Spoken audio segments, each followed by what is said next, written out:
Just like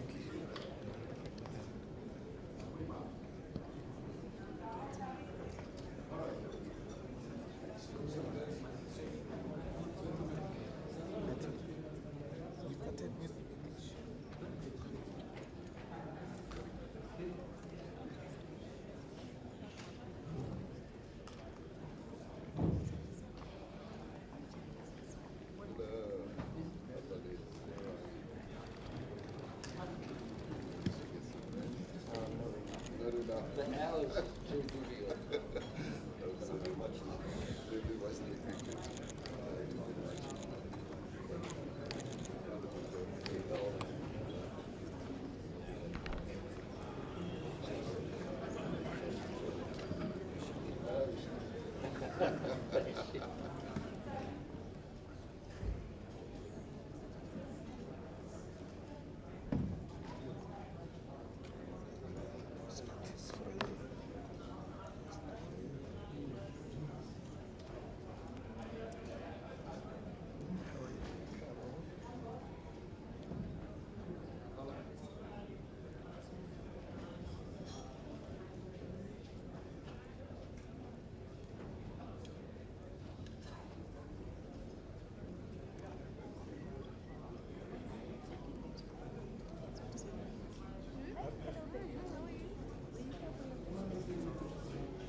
Mr. President, the flower.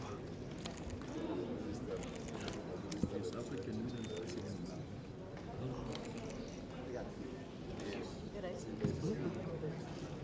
No, Lula is president now. He's the chairperson. Yes. No. Check my. No. AU is him. Now is him. You can check now. Yeah, yes.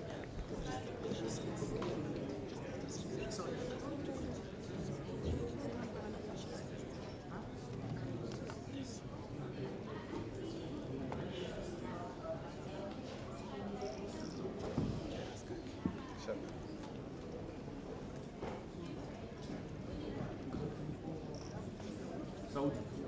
It's Saudi Arabia.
China. Ja, das ist Interesse. 他们都在这儿。一个是 can I have pick for the bear? No, no, you can't take a photo. Take a photo.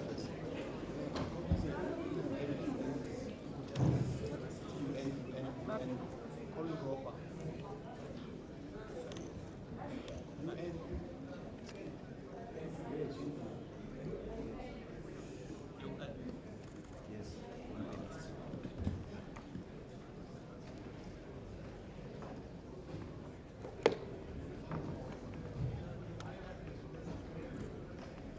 Actually, that could be a dropping to you. No, please don't. Please don't. I want to take this stuff.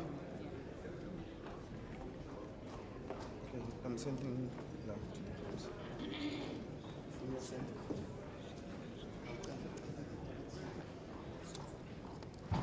Oh, it's cheap. Mr. President. That's cheap.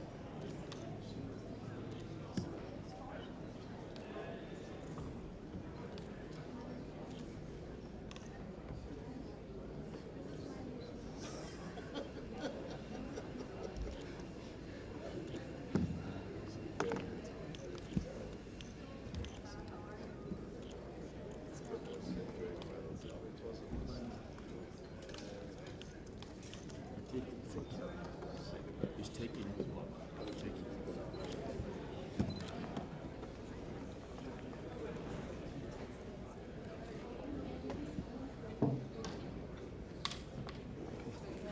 We are moving that it.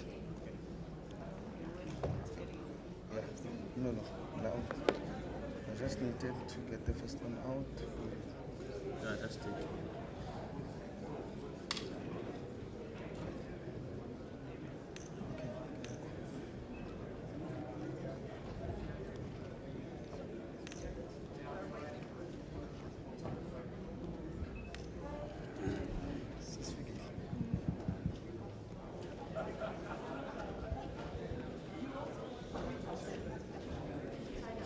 Okay.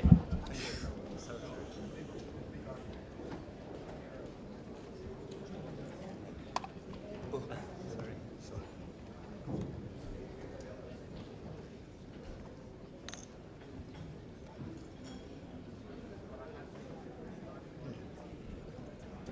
Looks good. Lovely. Looks good.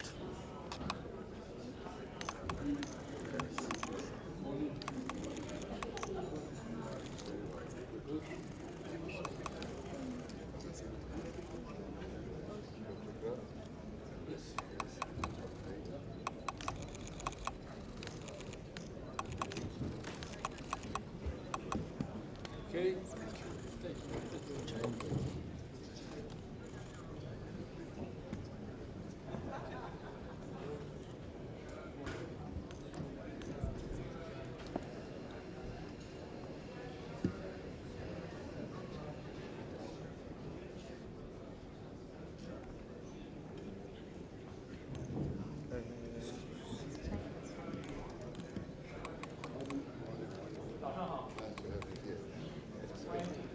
Mr. President, step this way. Yeah.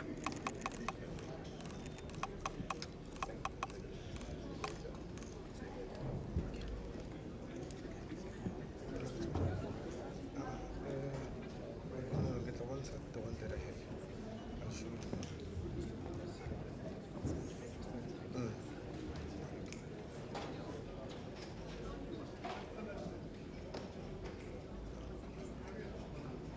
Lovely. Siyabonga le 29 is easy. That's Sierra Leone. Sierra Leone. Yeah.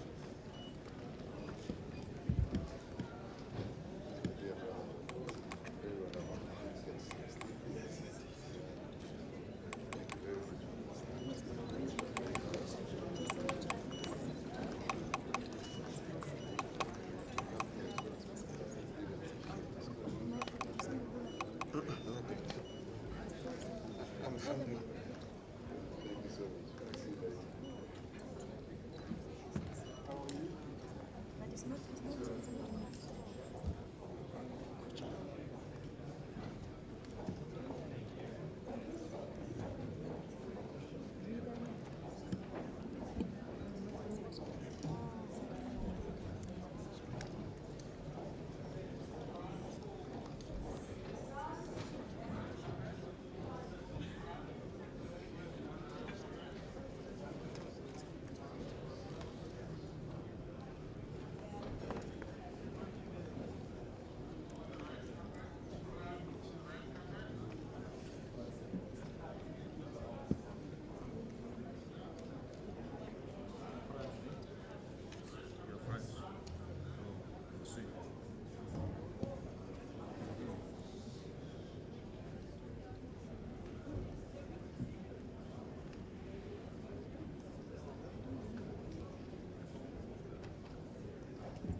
Yeah, I think it's next.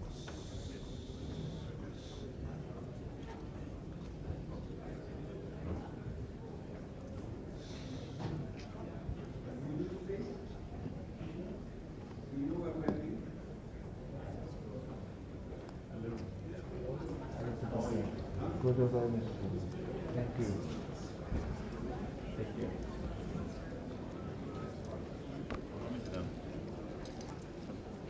Oh.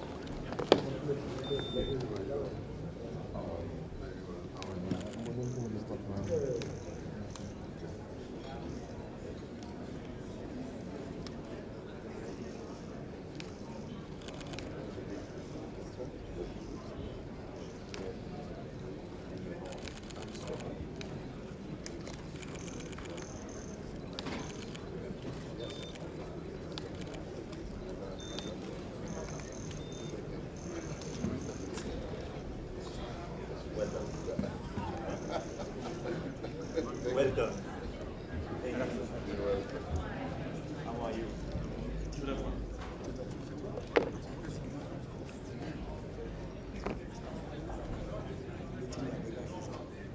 European Union. European Union. Check it. That's European Union. European Commission. Okay. What a pleasure. How are you? You wonderful, as always. As always. For the pleasure. One on the sector. Okay. Yes. Let's be.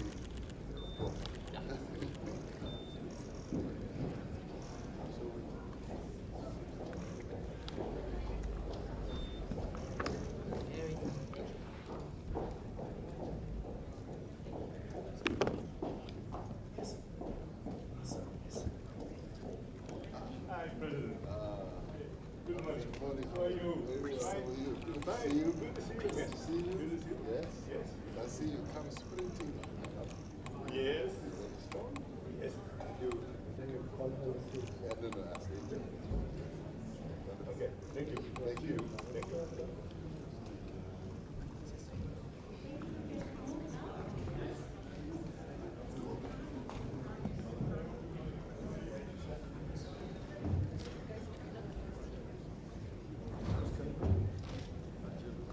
Algeria.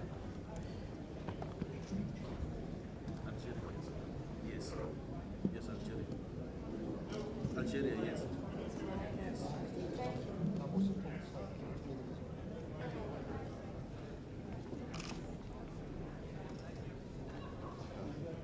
Hello. Morning. Thank you so much.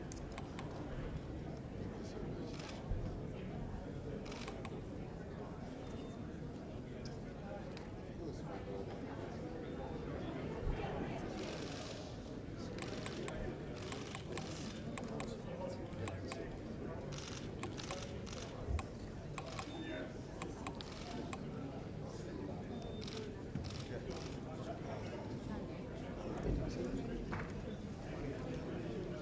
Korea.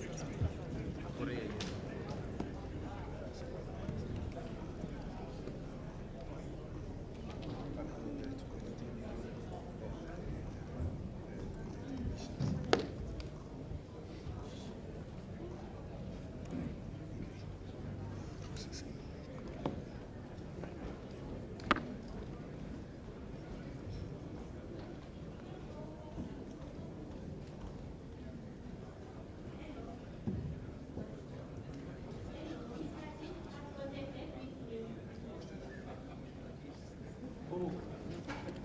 yes. Hello. Nice to meet you again and welcome. Welcome. We're so pleased to have you here. Yes, thank you so much. You look at those people.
Yeah, what's nice. This is what this is the second. We are directly shooting one.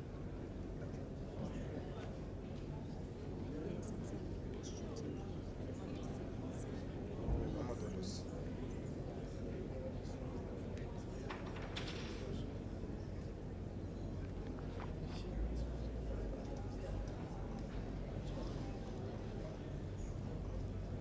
Yeah, it's Nigeria.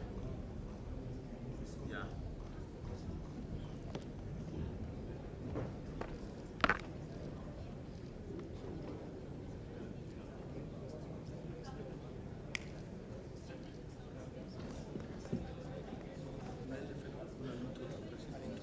Presidente Nigeria is coming.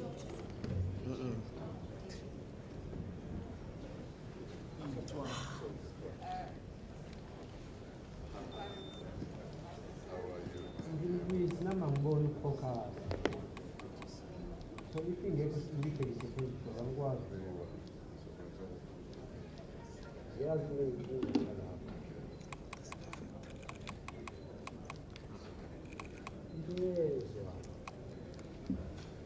Asiste que já compôs esse janela.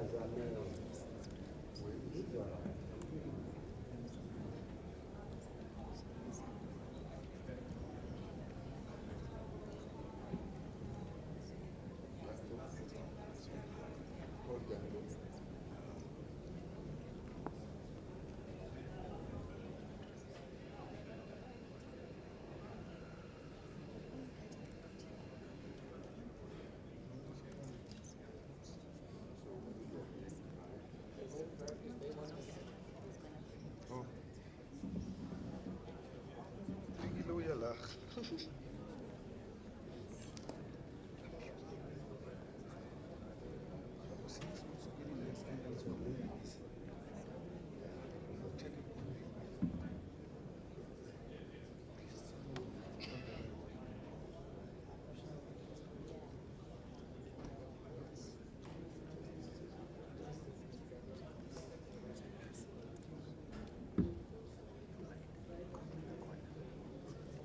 No.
How are you?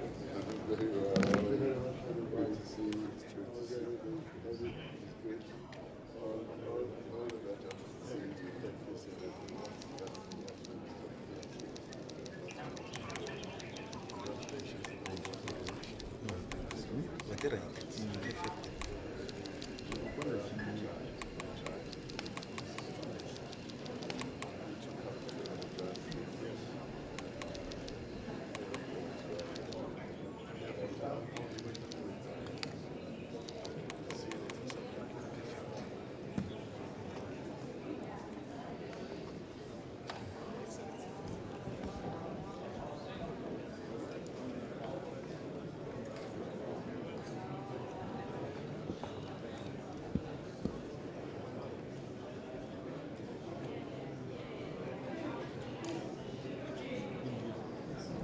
Who's government?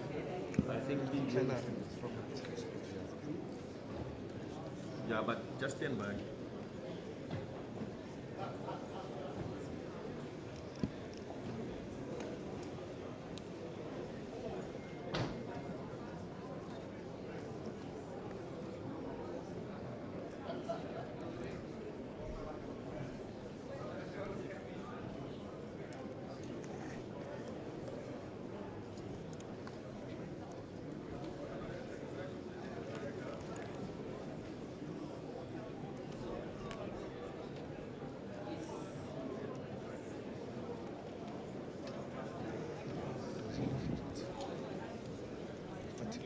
Can I interrupt?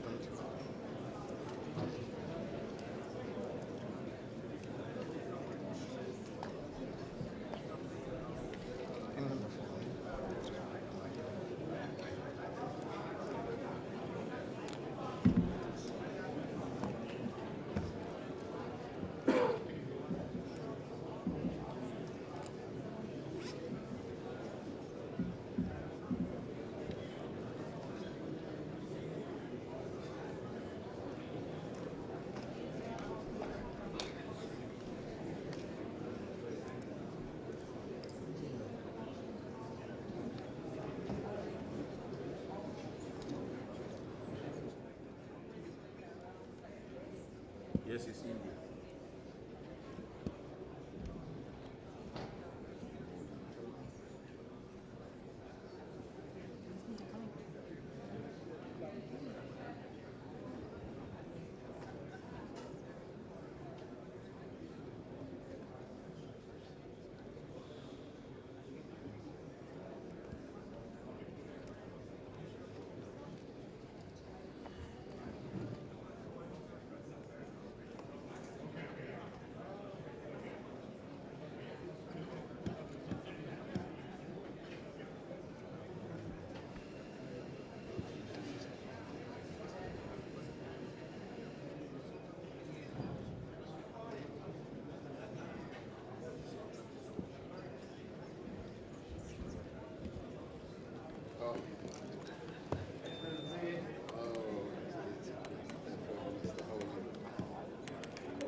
Just want to ask if we are done to make sure, because it seems like we are done. Thank God. I think more will be coming, but they're not going to be received by Vice President. Yes, yes.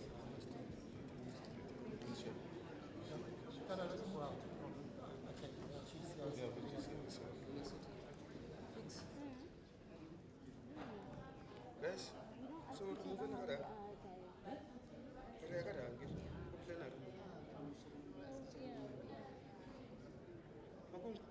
No, we're not gonna plenary. Arvai.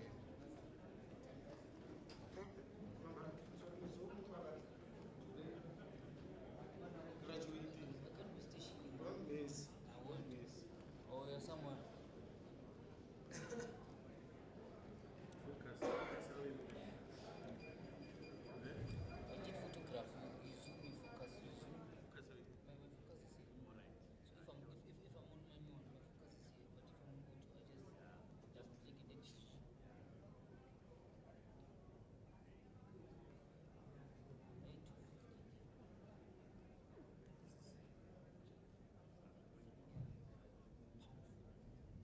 it and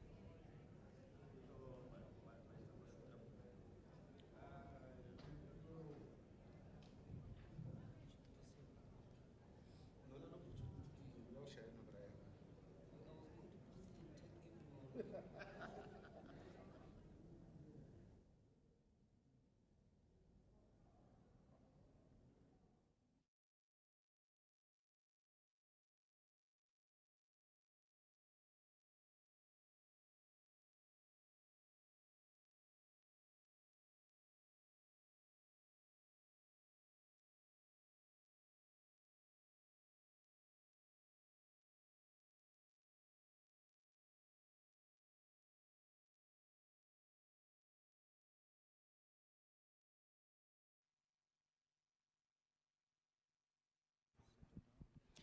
Ladies and gentlemen, excellencies, the heads of state are joining us. If everybody could please take your seats.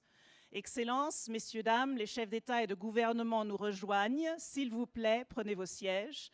Excelencias, señores y señoras, los presidentes y jefes de gobierno están entrando en la sala. Por favor, siéntense. Gracias.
Your Excellencies, ladies and gentlemen, we are about to start. Please take your seats. With regards to the interpretation services, kindly touch the screen in front of you and scroll until you find your language of choice. Vos Excellences, Messieurs, Dames, nous allons commencer. Je vous prie de vous asseoir. S'il vous plaît, touchez l'écran pour ce qui est des services d'interprétation et le rouleau devrait vous apporter à la langue qu'il vous convient. Excelencias, señores y señoras, vamos a comenzar. Por favor, siéntense. Si quieren utilizar el sistema de interpretación, por favor, Cris, está me ouvindo tocar, aqui, Cris? el screen y el rolo va a dirigirle a la lengua que necesitan. Gracias.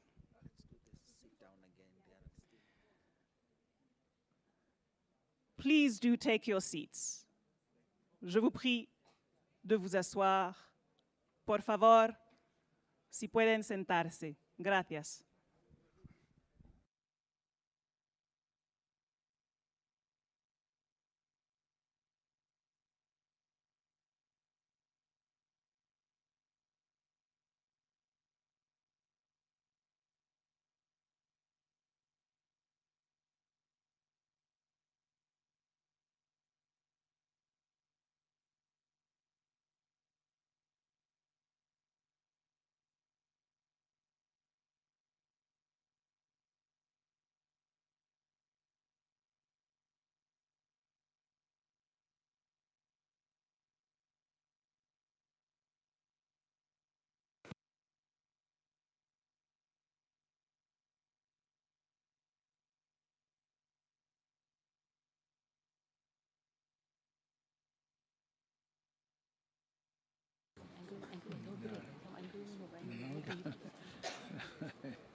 Bao giờ cũng nghe chúng ta phải thống nhất với nhau.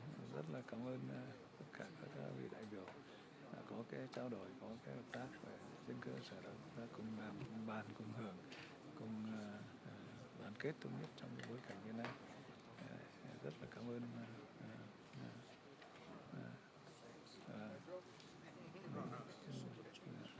kênh tiếng Anh, tiếng Anh vào, ta nghe được không?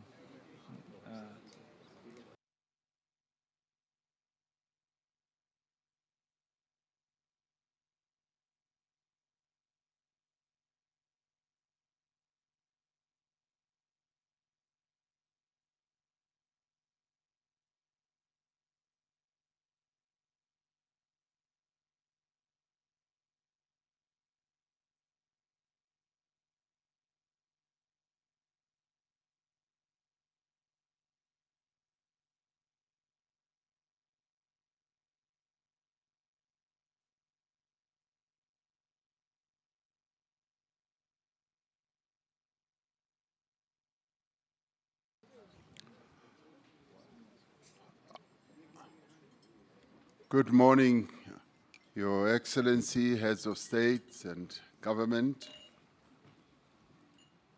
members and invited guests, heads of regional economic communities, the Secretary General of the United Nations, Mr. Antonio Guterres, all guests who are gathered here. It is an honor and a privilege to welcome you as South Africa to this very first G20 Leaders Summit to be held on African soil.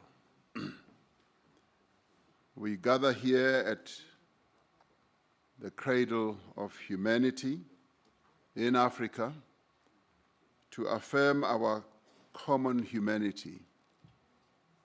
We gather here to affirm the value of partnership and cooperation to finding common solutions to shared problems. Shortly before the dawn of democracy in South Africa, the father of our democracy, Nelson Mandela, said, The time has come for South Africa to take up its rightful and responsible place in the community of nations. Today, as we open this G20 Leader Summit, South Africa is deeply aware of the profound responsibility that membership of the community of nations places upon us. We also understand the responsibility of being entrusted with the presidency of the G20.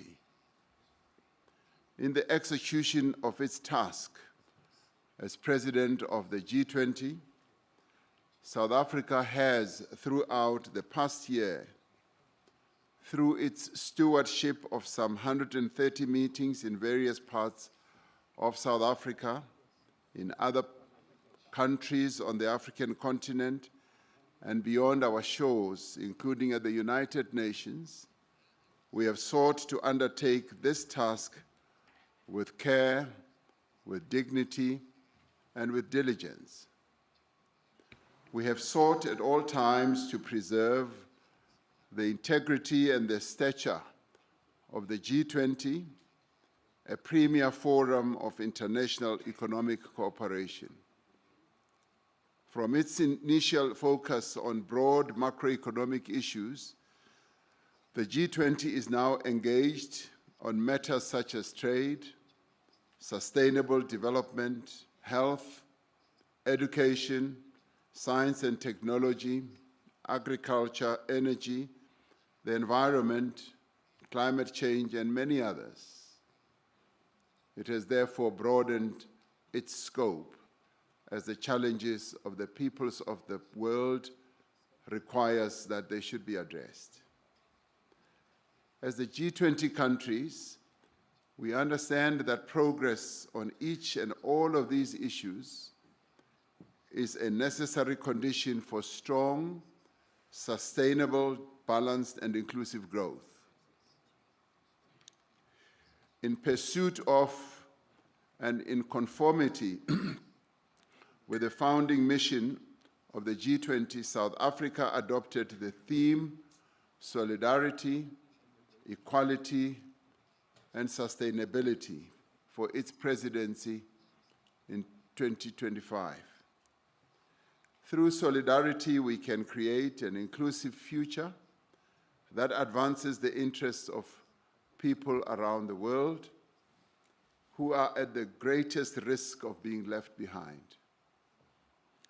This is important in an interconnected world where the challenge faced by one nation affects all other nations. By promoting equality, we strive to ensure fair treatment and equal opportunities for the individuals and nations of the world. The disparities in wealth and development within and between nations is not only unjust and unsustainable, it is also one of the greatest impediments to sustainable development. It is essential that we break down divisions of economic status, of gender, of race, and geography. Sustainability involves meeting the needs of the present without compromising the ability of future generations to meet their own needs. As a founding member of the G20, South Africa has sought to ensure that the development priorities of the Global South and the African continent find expression firmly and permanently on the agenda of the G20. This is important not only for the people of Africa and the Global South. It is vital for global stability and security, alleviating resource pressures, managing population movements, and reducing the risk of conflict. We seek stability because it attracts investment, it improves planning and reduces the risk of global economic shocks. And we prioritize inclusive and vibrant markets because they are able to drive innovation and efficiency. Thriving economies lift people out of poverty. They encourage greater investment and trade, and they generate the revenue needed to invest in public goods. The threats facing humanity today, from escalating geopolitical tensions, global warming, pandemics, energy and food insecurity, to inequality, unemployment, extreme poverty, and armed conflict, jeopardize our collective future. It is therefore essential that we make greater and faster progress towards the achievement of the United Nations Sustainable Development Goals by 2030. We welcome the Seville Commitment adopted in June this year, which sets forth a renewed global framework for financing for development. We must use this framework to catalyze development investments at scale in developing economy countries. We must continue the reform of the international financial architecture, ensuring that institutions are strengthened and are more inclusive and are equipped to meet the challenges both of the present and the future. At the beginning of our G20 presidency, we identified 4 high-level priorities. Firstly, we focus on action to strengthen disaster resilience and response. While climate-induced natural disasters affect countries around the world, they have a particularly devastating impact on countries that cannot afford the costs of recovery and rebuilding. We have agreed that it is essential for the global community, international finance institutions, development banks, and the private sector to scale up post-disaster construction. Secondly, we agreed that we must take action to ensure debt sustainability for low-income countries. The G20 needs to renew its efforts to advance debt sustainability while at the same time laying emphasis on those countries in the global south that are suffering from debt repayments.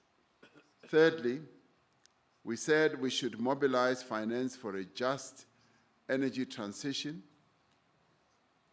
increasing the quality and quantity of climate finance flows to developing economy countries. Fourthly, we emphasized the importance of harnessing critical minerals for inclusive growth and sustainable development through the beneficiation of the minerals at the place of extraction. In addition to these 4 priorities, we have prioritized issues of inclusive economic growth, industrialization, inequality, unemployment, and security and artificial intelligence. Much of the work of the past year will be presented and considered at this meeting. We commend in particular the G20 at 20 review, which provides a detailed account of the path that this organization has traversed as the G20. It describes both our achievements and our challenges and makes proposals on how we can organize ourselves to be more focused on our core mandate. We welcome the work of the G20 Africa Expert Panel, which was led by South Africa's former Minister of Finance, Mr. Trevor Manuel. The panel argues that African efforts to accelerate productive investments require new global partnerships and strong multilateral cooperation. It calls on the G20 to support this effort by building a global policy framework that unlocks long-term finance and lower costs and investment at scale. We are also grateful for the work of the G20 Extraordinary Committee of Independent Experts on Global Inequality that was led by Professor Joseph Stiglitz, a Nobel laureate. The recommendations of the Extraordinary Committee provide a solid platform on which to launch a renewed global effort to tackle inequality. As this is the first G20 Leaders Summit to be held in Africa, it carries the hopes and must reflect the aspirations of the people of this continent and of the world. We should not allow anything to diminish the value, the stature, and the impact of the first African G20 presidency. This G20 Leaders Summit has a responsibility not to allow the integrity and the credibility of the G20 to be weakened. In fact, from this summit, we should have a sense that the G20 has been strengthened. We thank all delegations that have worked together with us in good faith to produce a worthy G20 outcome document for this historic leaders meeting. The G20 underscores the value of the relevance of multilateralism. It recognizes that the challenges that we face can only be resolved through cooperation, collaboration, and partnership. The adoption of the declaration from the summit sends an important signal to the world that multilateralism can and does deliver. It sends a message of hope and solidarity across the world. It tells the world that as the leaders of the G20, we will keep fast to our solemn pledge to leave no person, no community, and no country behind. With those words, I therefore declare the G20 Leaders Summit open, and thank you.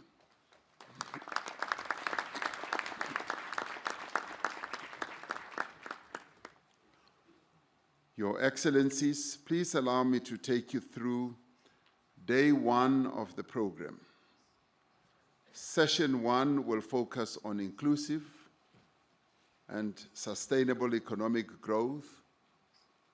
This session will be followed by presentations of the recommendations of the reports of the Africa Expert Panel and the Extraordinary Committee of Independent Experts on Global Inequality. We will then have a working lunch, and this will be followed by a family photo. And I thank you for your attention and look forward to a fruitful discussion. Now, in discussions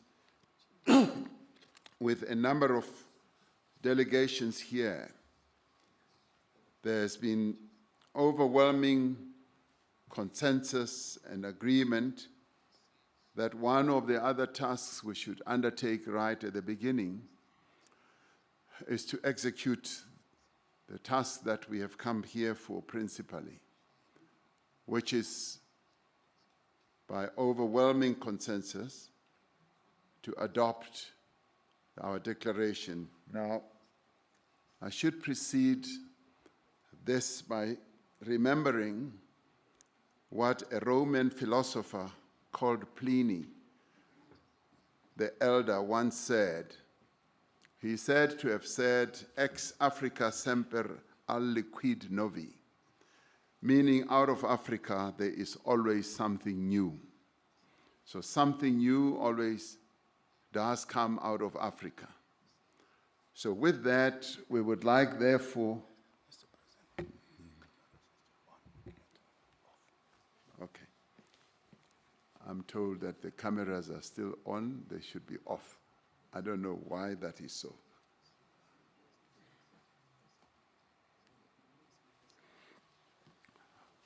With that, we would like, therefore, with a consensus that has emerged through the work that has been done over the whole year and the 130 meetings that have been held where each sector has been able to reach agreement, would like, therefore, to put the proposed declaration as the G20 South Africa Summit Leaders Declaration, to put it forward for your adoption.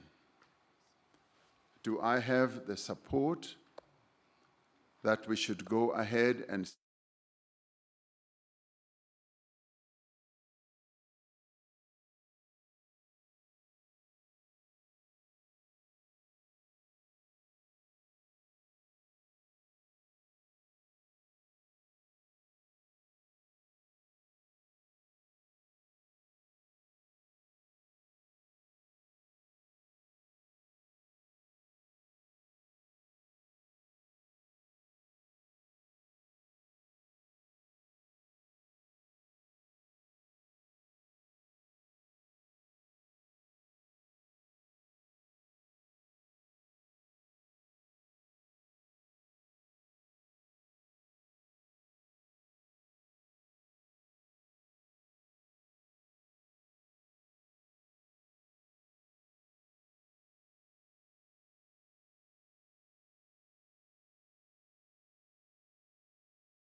The Republic of Korea will fully support your efforts for a successful summit this year.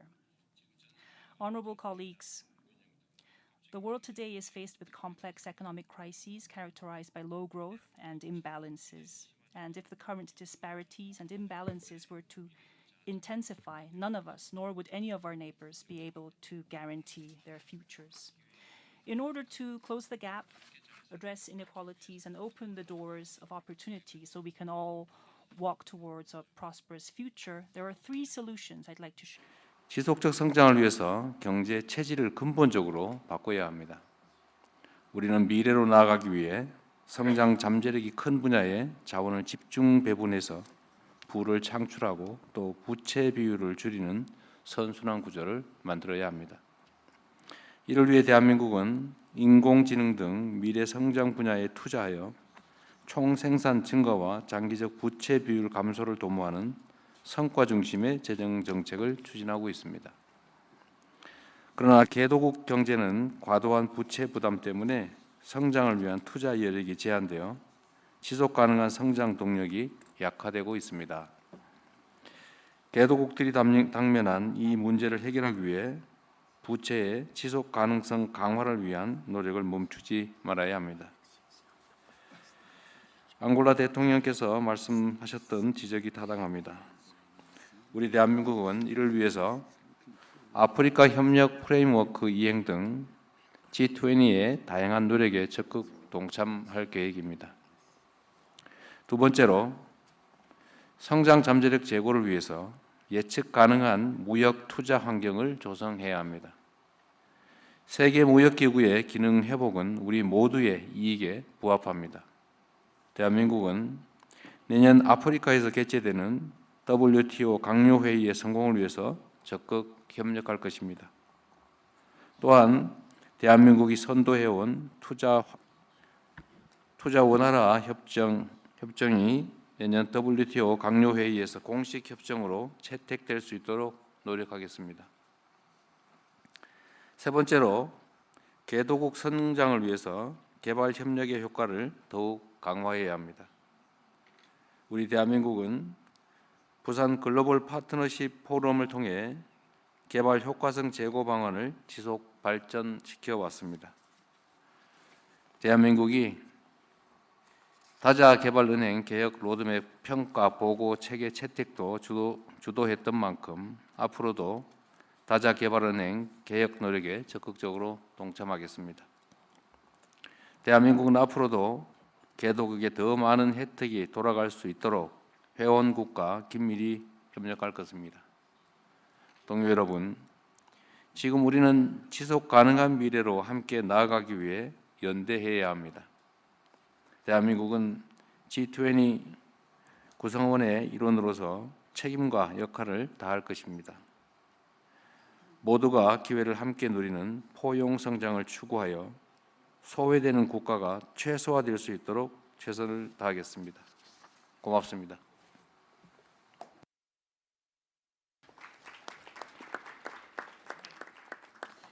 Thank you very much, Mr. President. I now wish to call upon His Excellency, the President of the Republic of Turkey, Mr. Recep Tayyip Erdogan, to take the floor.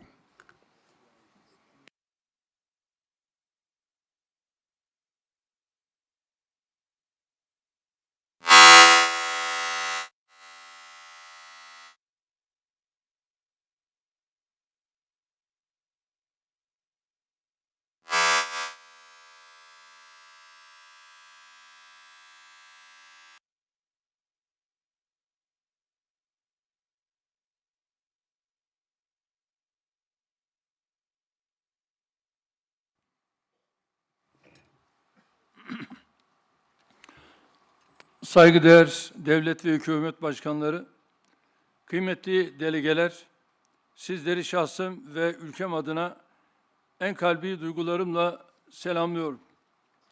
Gösterdikleri üstün kabul için Sayın Ramaphosa'ya şükranlarımı sunuyor, zirvemizin sonuçlarının hayırlara vesile olmasını temenni ediyorum. Artan korumacılık, yüksek küresel borçluluk hızla yaşanan nüfus, rekabet baskısı ve jeopolitik gerilimler küresel büyüme görünümünü zayıflatıyor. Bu nedenle G20'nin sürdürülebilir kalkınmayı destekleyen ve kapsayıcılığı güçlendiren bir anlayışla işbirliğini daha da derinleştirmesi gerekiyor.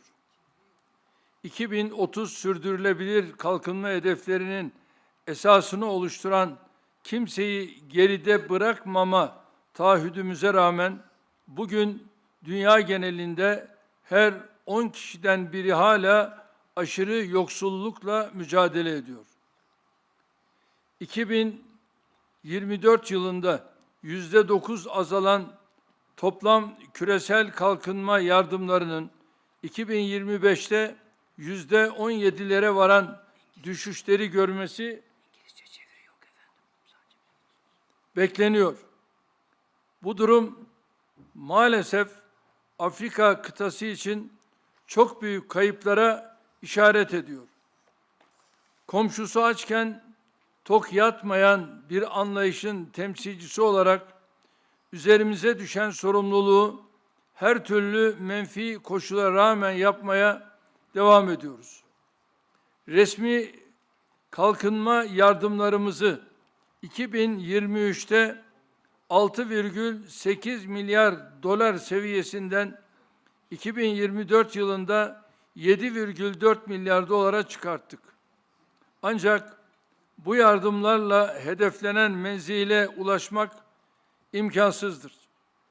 Özellikle en az gelişmiş ülkelerde yerel kaynakların harekete geçirilmesi suretiyle sürdürülebilir kalkınma için finansman modelleri geliştirilmesi önemsiyoruz. Bakınız, karşı karşıya olduğumuz sınamalar sadece en az gelişmiş ülkeleri değil, tüm ekonomileri etkisi altına almıştır. Küresel finans krizi öncesinde ticaret küresel büyümenin en güçlü motoruyken kriz sonrası dönemde tablo köklü biçimde değişmiştir. 1987-2007 döneminde dünya ticareti yıllık ortalama %7 oranında artarken 2008-2024 döneminde %3'lere gerilemiş, küresel büyümeye katkısı belirgin şekilde zayıflamıştır. Bugün küresel ticaretin yeniden canlanması için daha köklü bir uluslararası işbirliğine, yeni politika araçlarına ve sürdürülebilir tedarik zincirlerine ihtiyaç duyuyoruz. Uluslararası ticaret kurallarının kalkınmayı destekleyecek biçimde güçlendirilmesini ve bilhassa Dünya Ticaret Örgütü'nün özel ve lehte muamele ilkesine bağlılığımızın teyit edilmesini mühim görüyorum. Kıymetli katılımcılar, bugün dünya genelinde toplam borçluluk oranı küresel hasılanın %324'üne ulaşmış durumda. Türkiye'de ise bu oran %89 seviyesinde seyrediyor. Bu görece düşük borçluluk düzeyi bize hem yapısal dönüşümü hızlandırmak hem de yatırımlar için ilave kaynak ayırmak için önemli bir mali alan sağlıyor. Ancak ne yazık ki düşük gelirli ekonomilerin çoğu bu imkana sahip değil. Bu ülkeler yüksek finansman maliyetleriyle daralan mali alan arasında adeta sıkışmış durumdalar. Birleşmiş Milletler'in 2025 borç raporuna göre 3,4 milyar insanın yaşadığı ülkelerde faiz ödemeleri, sağlık ve eğitim harcamalarını aşmış vaziyette. Bilhassa düşük gelirli ülkeler için borç yeniden yapılandırma süreçlerinde adil ve eşit muameleye dayalı bir yaklaşımın benimsenmesini destekliyoruz. Türkiye olarak G20 ortak çerçevesi kapsamında katkı sunduğumuz Gana ve Etiyopya'nın borçlarının yeniden yapılandırılması sürecinde alınan mesafeyi memnuniyetle karşılıyoruz. Bu örnekten hareketle kimsenin geride bırakılmadığı, daha kapsayıcı bir küresel ekonomi inşasında tüm G20'yi daha fazla sorumluluk üstlenmeye davet ediyorum. Sizleri sevgiyle, saygıyla selamlıyorum. Kalın sağlıcakla.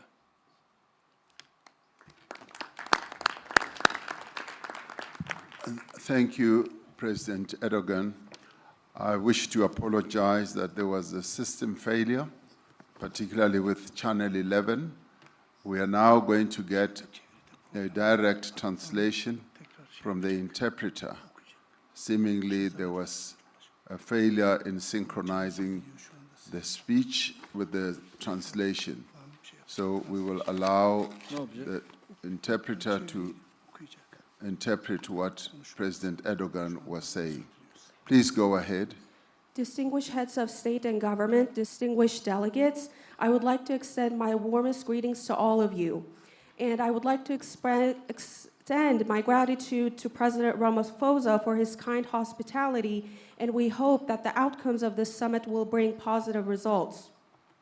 I also would like to wish success to the United States of America, which will assume the G20 presidency next year. With issues such as rising protectionism, elevated debt levels, a rapidly aging population, and intensifying competition, in addition to geopolitical tensions, all of these issues are creating a major weight on global growth outlook. And therefore, in this vein, the G20 must further deepen cooperation with an approach that supports sustainable development and contributes to enhancing inclusivity. Despite our commitment to leave no one behind, which forms the core of the 2030 Sustainable Development Goals, today, 1 out of 10 people worldwide faces extreme poverty. Official development assistance in global level, which declined by 9% in 2024, is expected to fall by as much as 17% in 2025.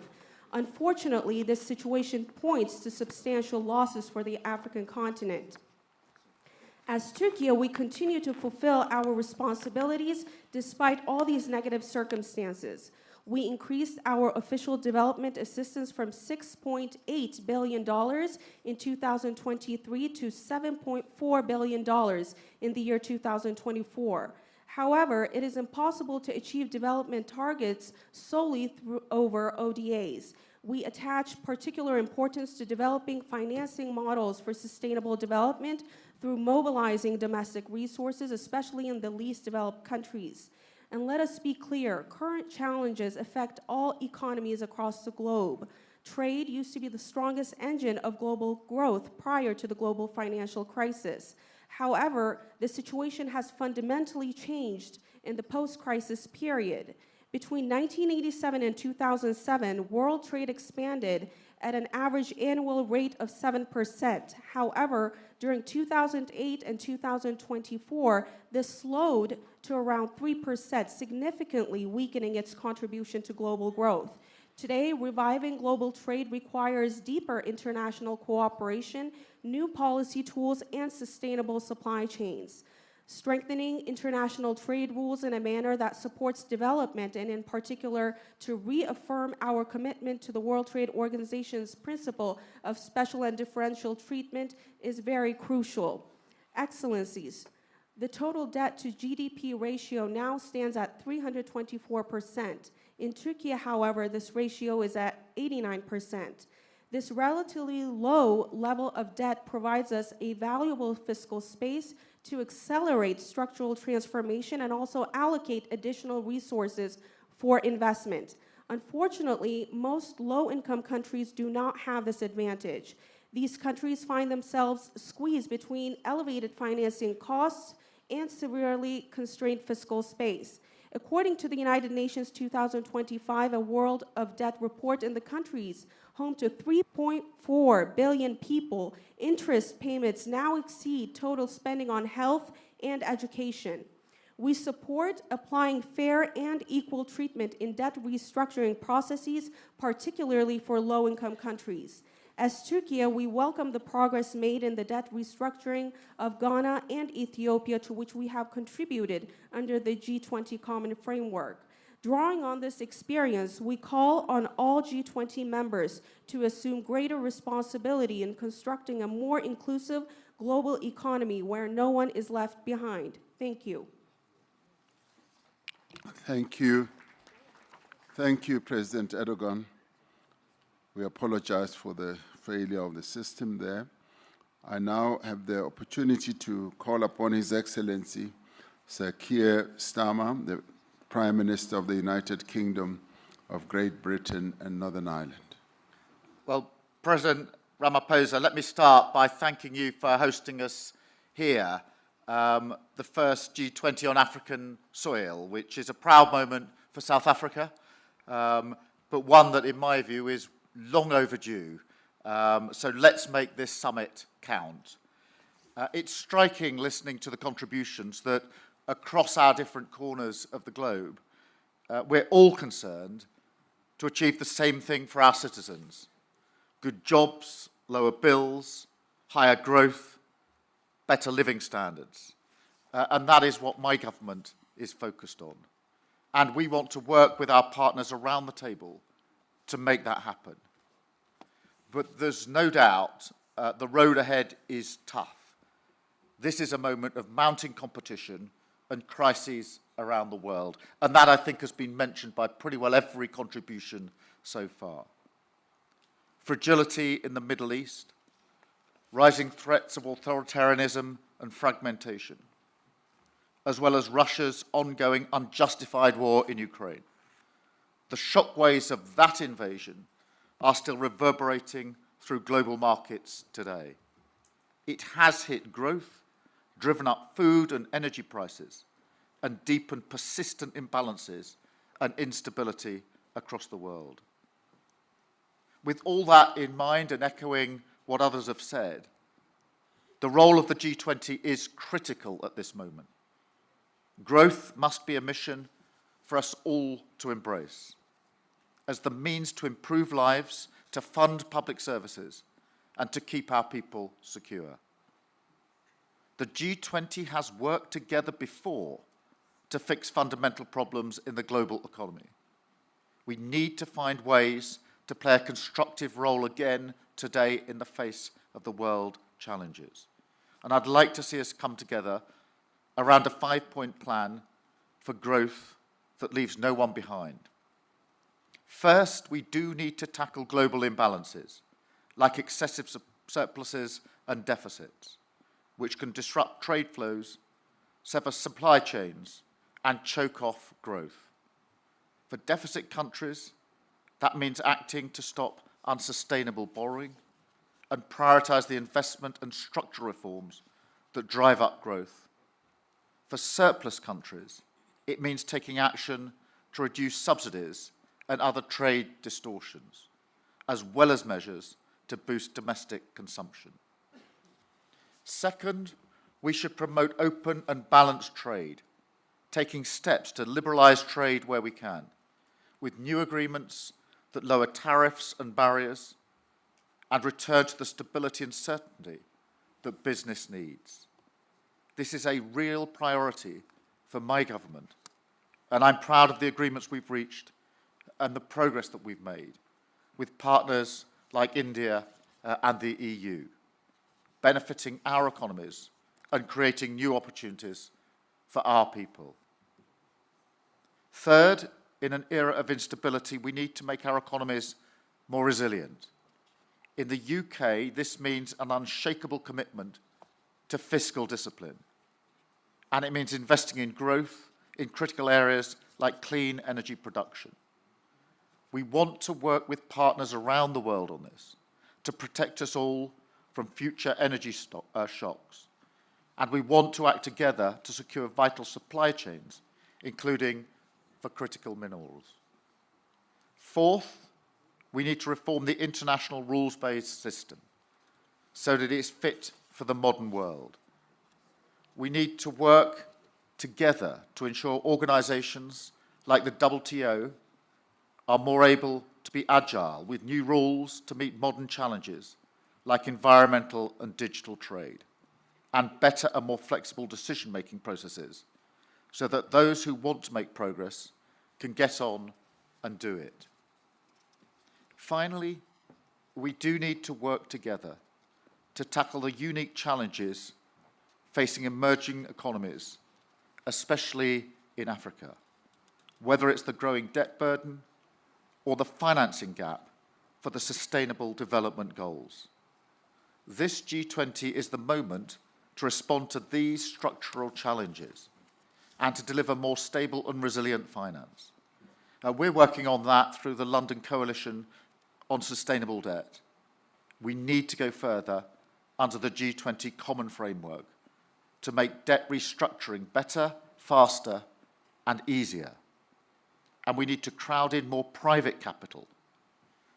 We're working with the industry to break down regulatory barriers in the United Kingdom, and we want to see multilateral development banks take more risk and partner more with the private sector in new, innovative ways to mobilise finance. AJ and I have been discussing this in some detail, and I think we agree there's huge potential for this to go further. For the good of all our people, it is time to make it happen. So let me thank you once again, President Ramaphosa, for your presidency of this G20. I wish the US the best of luck next year in 2026, and I look forward to taking forward the agenda during our presidency in 2027. Thank you.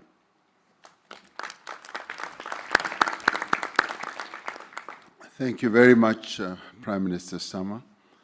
I now have the opportunity to call upon the Vice President of the Republic of Indonesia, His Excellency, Mr. Gibrian Rakabamung Raka, to take the floor. Your Excellency, President Ramaphosa, Excellencies, leaders of G20 countries, let me begin by conveying warm greetings from President Prabowo to President Ramaphosa. Also deep appreciation to the government of South Africa for the warm hospitality and excellent arrangement. We commend South Africa's leadership in steering the G20 through a challenging year. This is a historic G20 summit, the first being held on African soil. This milestone marks a profound shift where the Global South is no longer a bystander, but a co-driver of Global South. Excellencies, Indonesia believes that global growth must not only be strong, but also fair and inclusive to uplift each and every nation. Indonesia welcomes the G20's focus on sustainable finance, yet ambition must go further to close gaps and to pursue adaptation, mitigation, and transition that is just and fair.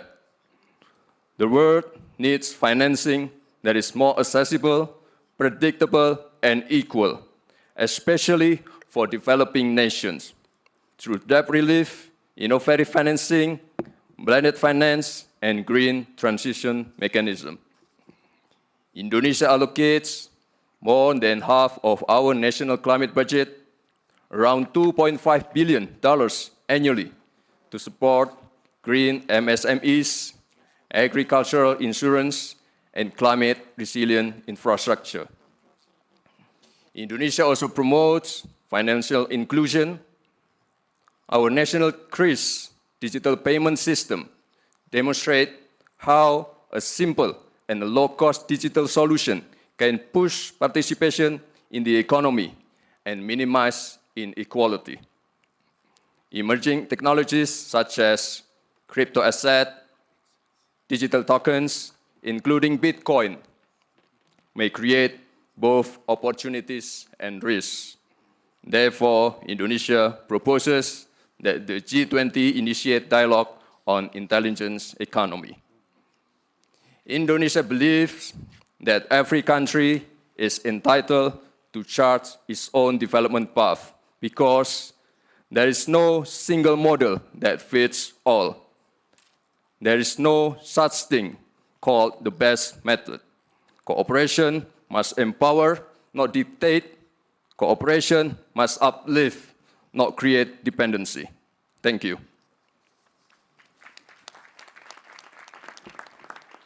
Thank you very much, Vice President.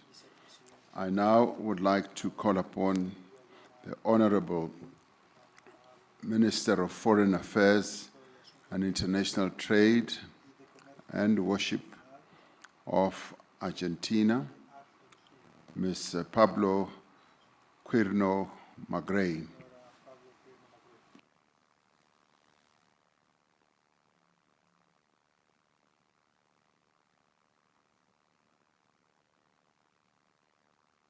Oh, Mr. Thank you.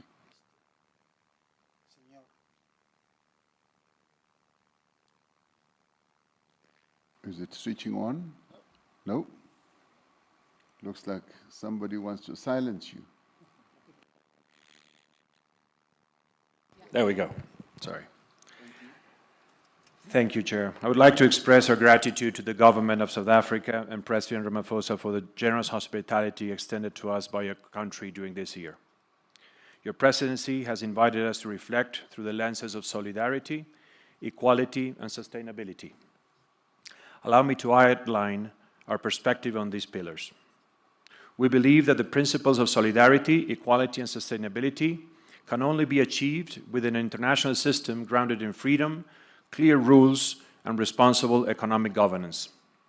Economic growth remains the foundation for job creation, investment, and resilience in our economies. Such growth depends on policies that promote stability, innovation, and private sector development within a predictable framework grounded in the rule of law and a market-based economy, as highlighted in the G20's foundational declarations.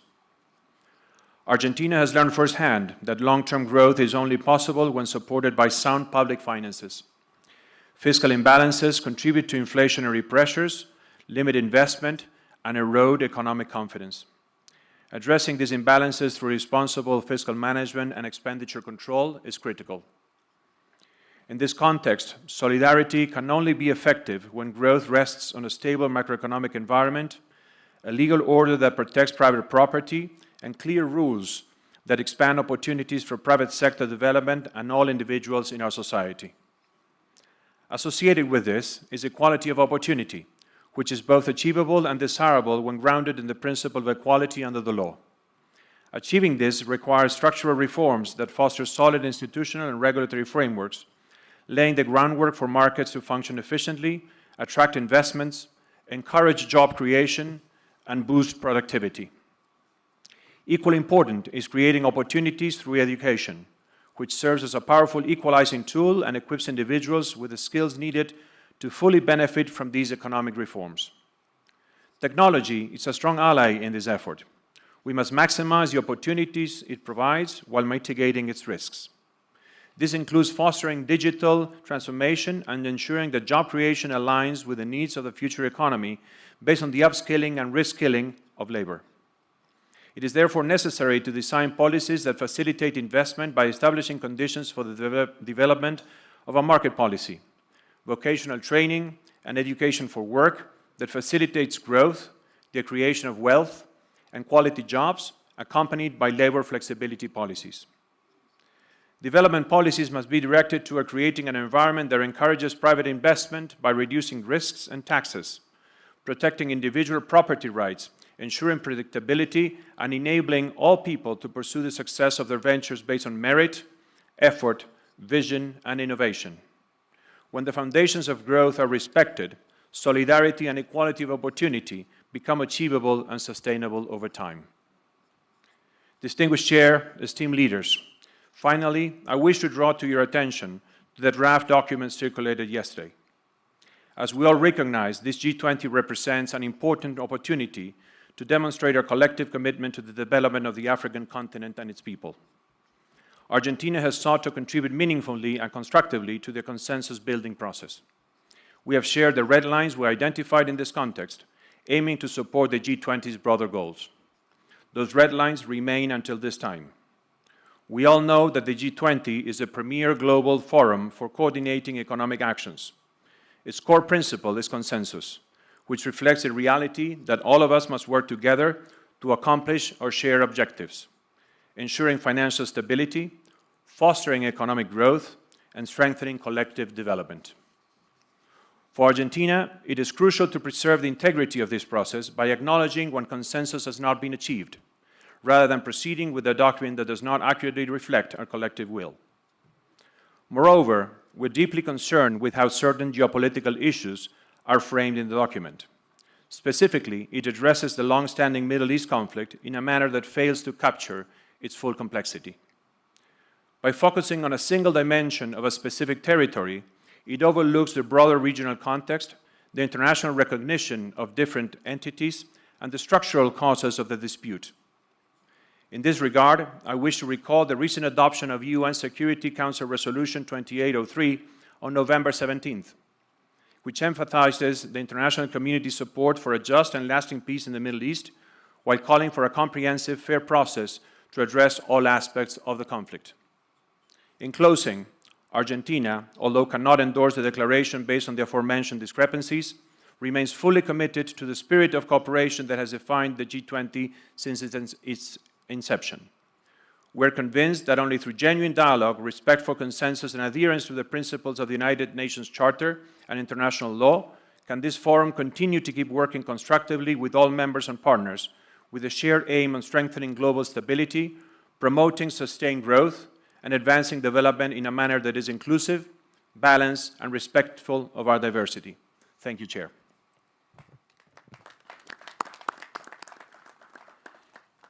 Thank you very much, Minister.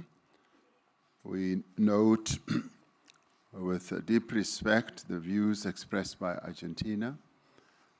We will recall that in our last G20 summit in Brazil, Argentina was given the opportunity, following the various discussions that led to the consensus and agreement on the declaration, it was given the opportunity to voice its misgivings about certain parts of the declaration as it was adopted.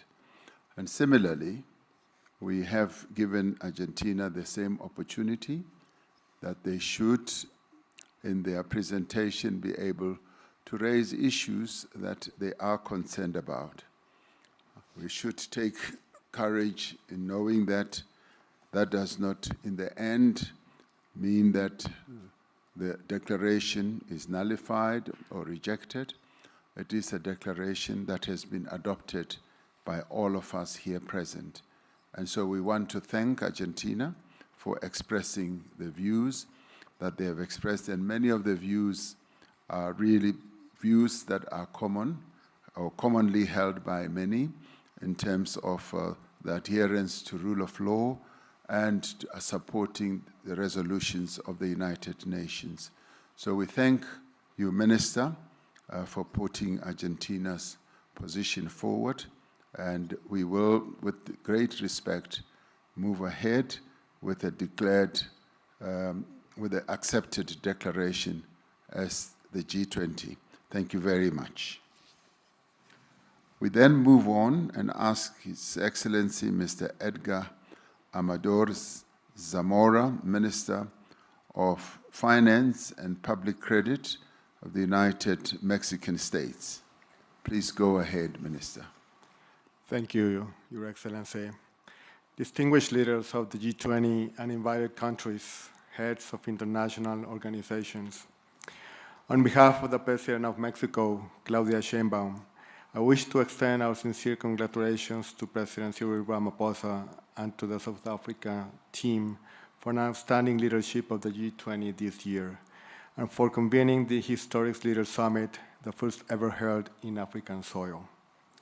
Mexico is a country deeply involved in the promotion of peace as a basis for justice, fair trade, social equity, gender equality, cooperation for development, and respect for human rights.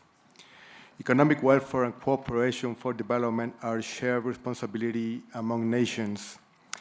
In a world defined by interdependence, no country can isolate itself or prosper at the expense of others. Choosing cooperation is, in essence, choosing a common future grounded in justice. The expansion of trade can drive employment, raise incomes, and reduce poverty, all core dimensions of sustainable development. Moreover, international trade fosters the global adoption of green technologies, serving as a powerful mechanism to accelerate the transition toward low-carbon, resource-efficient economies. However, the expansion of global trade also brings complexities. While it has fueled global economic growth, its benefits remain unevenly distributed. It promotes the exchange of knowledge and culture, yet disparities persist in labor protection and social inclusion, particularly for women and underserved communities. Environmentally, trade can advance green standards and technologies, but it also contributes to emissions, overexploitation of resources, and biodiversity loss. The question, therefore, is how to ensure that global trade benefits are shared equitably and if directly contributes to sustainable development and shared prosperity. The multilateral trading system recognizes that when trade is fair, transparent, and properly regulated, is a key driver of development and a tool for lifting millions out of poverty. Trade must serve people, generating well-paid jobs, fair wages, and opportunities that foster social inclusion. In the economic sphere, Mexico promotes a strategy of shared prosperity that places workers at the center of decision-making processes, recognizing that decent work is the foundation of a better quality of life. In this sustainability dimension, our priority is to prevent, reduce, and reverse environmental degradation while fostering a circular economy.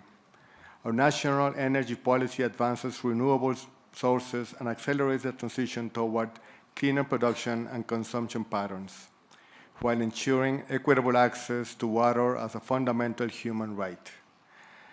Through the Plan Mexico, we are empowering MSMEs by integrating them into national and global value chains, facilitating access to credit, digital tools, and capacity building program is essential for equitable growth and innovation. At the same time, we are investing in human capital, aligning education and training systems with the skills needed for the green and digital transitions. Environmental sustainability lies at the heart of Mexico's industrial and trade policy. We promote investment that meets standards on water reuse, clean energy, and solid waste management, with encouraging community-centered business practices. Environmental responsibility and resource efficiency are not obstacles to competitiveness. They are its foundation. Moreover, ensuring debt sustainability, particularly in less developed countries and vulnerable economies in Africa and Latin America, will strengthen those nations and create a more resilient and sustainable international financial system, where the benefits of trade and cooperation can reach all populations. Mexico has supported instruments for debt treatment such as the Common Framework and the G20 Ministerial Declaration of Debt Sustainability. We have also developed a sustainable debt management strategy by using debt instruments under favorable conditions, including local currency and fixed interest rate bonds. Through sound public budget management, Mexico has increased investment in social protection and education above 6% and 4% in real annual terms, respectively. Thus, we advocate for international debt frameworks that enables this development-oriented approach, preserving fiscal space for health, education, and sustainable infrastructure. The G20 must lead by example in implementing the Sevilla commitment, strengthening the common framework, and expanding it to include middle-income and climate-vulnerable countries is both a moral and economic necessity. The G20, the United Nations, and international financial institutions must act in coherence. Mexico calls for an advancement of its synergies between the Sevilla Action Platform, the Pact for the Future, and G20 financial track. Finally, Mexico believes that the strength of the G20 lies not only in its economic power, but in its collective moral responsibility. Let us lead with courage and conviction to make trade fair, debt sustainable, and development truly inclusive. Thank you very much for your attention. Thank you. Thank you indeed, Minister. I now have the privilege to call on the Minister of Foreign Affairs of the Kingdom of Saudi Arabia, Prince Faisal bin Farhan Al Saud, to take the floor. بسم الله الرحمن الرحيم. فخامة الرئيس سيريل رامافوزا، الحضور الكرام، يسعدني أن أشارك في قمة هذا العام في مدينة جوهانسبرغ تحت شعار التضامن والمساواة والاستدامة. ويسرني أن أستهل كلمتي بنقل تحيات خادم الحرمين الشريفين وسمو العهد حفظهم الله وتمنياتهما الصادقة بنجاح مساعي رئاسة جنوب أفريقيا التي تستضيف أعمال مجموعة العشرين ولأول مرة في القارة الأفريقية، ومساعي الدول الأعضاء بتعزيز التعاون الاقتصادي وتحقيق التنمية المستدامة على الصعيد العالمي.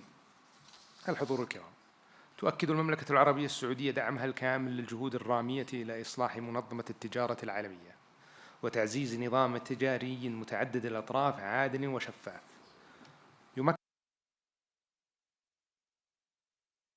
يمكن كافة الدول من الانخراط بفاعلية في الاقتصاد العالمي ويحقق العدالة بين الدول الأعضاء.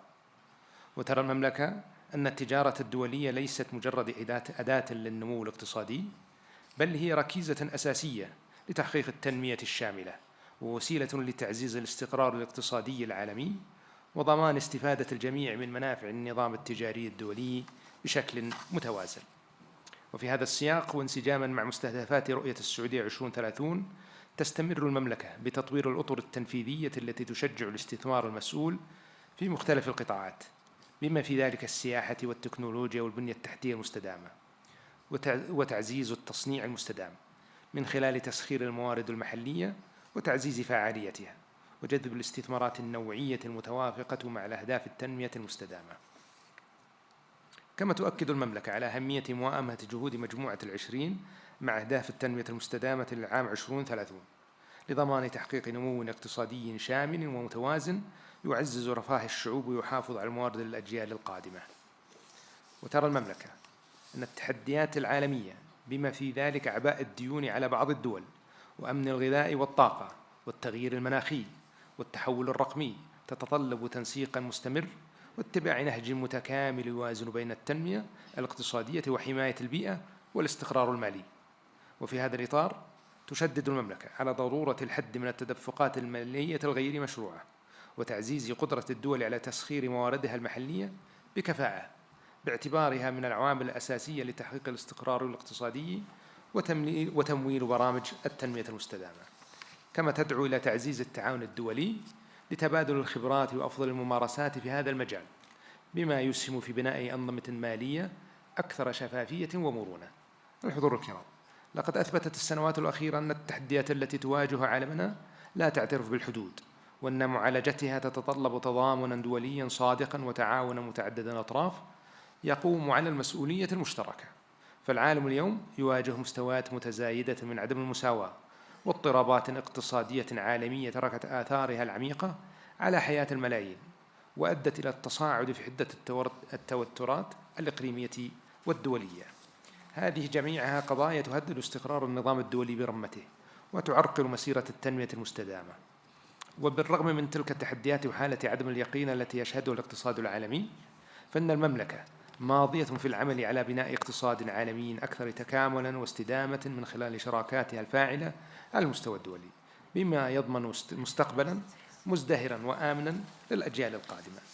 في الختام، تؤكد المملكة على أهمية دور دول مجموعة العشرين المشترك في قيادة الجهود الدولية لتعزيز التنسيق بين السياسات الاقتصادية العالمية والنمو المتوازن وتمكين الاستثمارات المستدامة وتطوير سياسات صناعية واقتصادية تدعم الاستقرار والازدهار للجميع وتساهم في حماية الدول الأكثر هشاشة من تداعيات الأزمات المالية والاقتصادية. والسلام عليكم ورحمة الله وبركاته.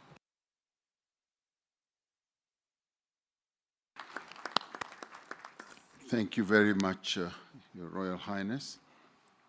I now call upon, in the segment of members of the G20, the last speaker before we go to guest countries. I now call us upon the Deputy Chief of Staff of the Presidential Executive Office of the Russian Federation, Mr. Maxim Oreshkin. Thank you, President Ramaphosa. The international economic order is definitely in crisis, and it is no longer matching new and emerging realities. This crisis is three-dimensional: the crisis of globalization and openness, the crisis of global economic institutions, and the crisis of economic development models. These days, global economy is facing a severe fragmentation. Advanced economies continue to engage in illegitimate unilateral actions, including sanctions, trade barriers, technological and educational restrictions, as well as seizure of sovereign assets.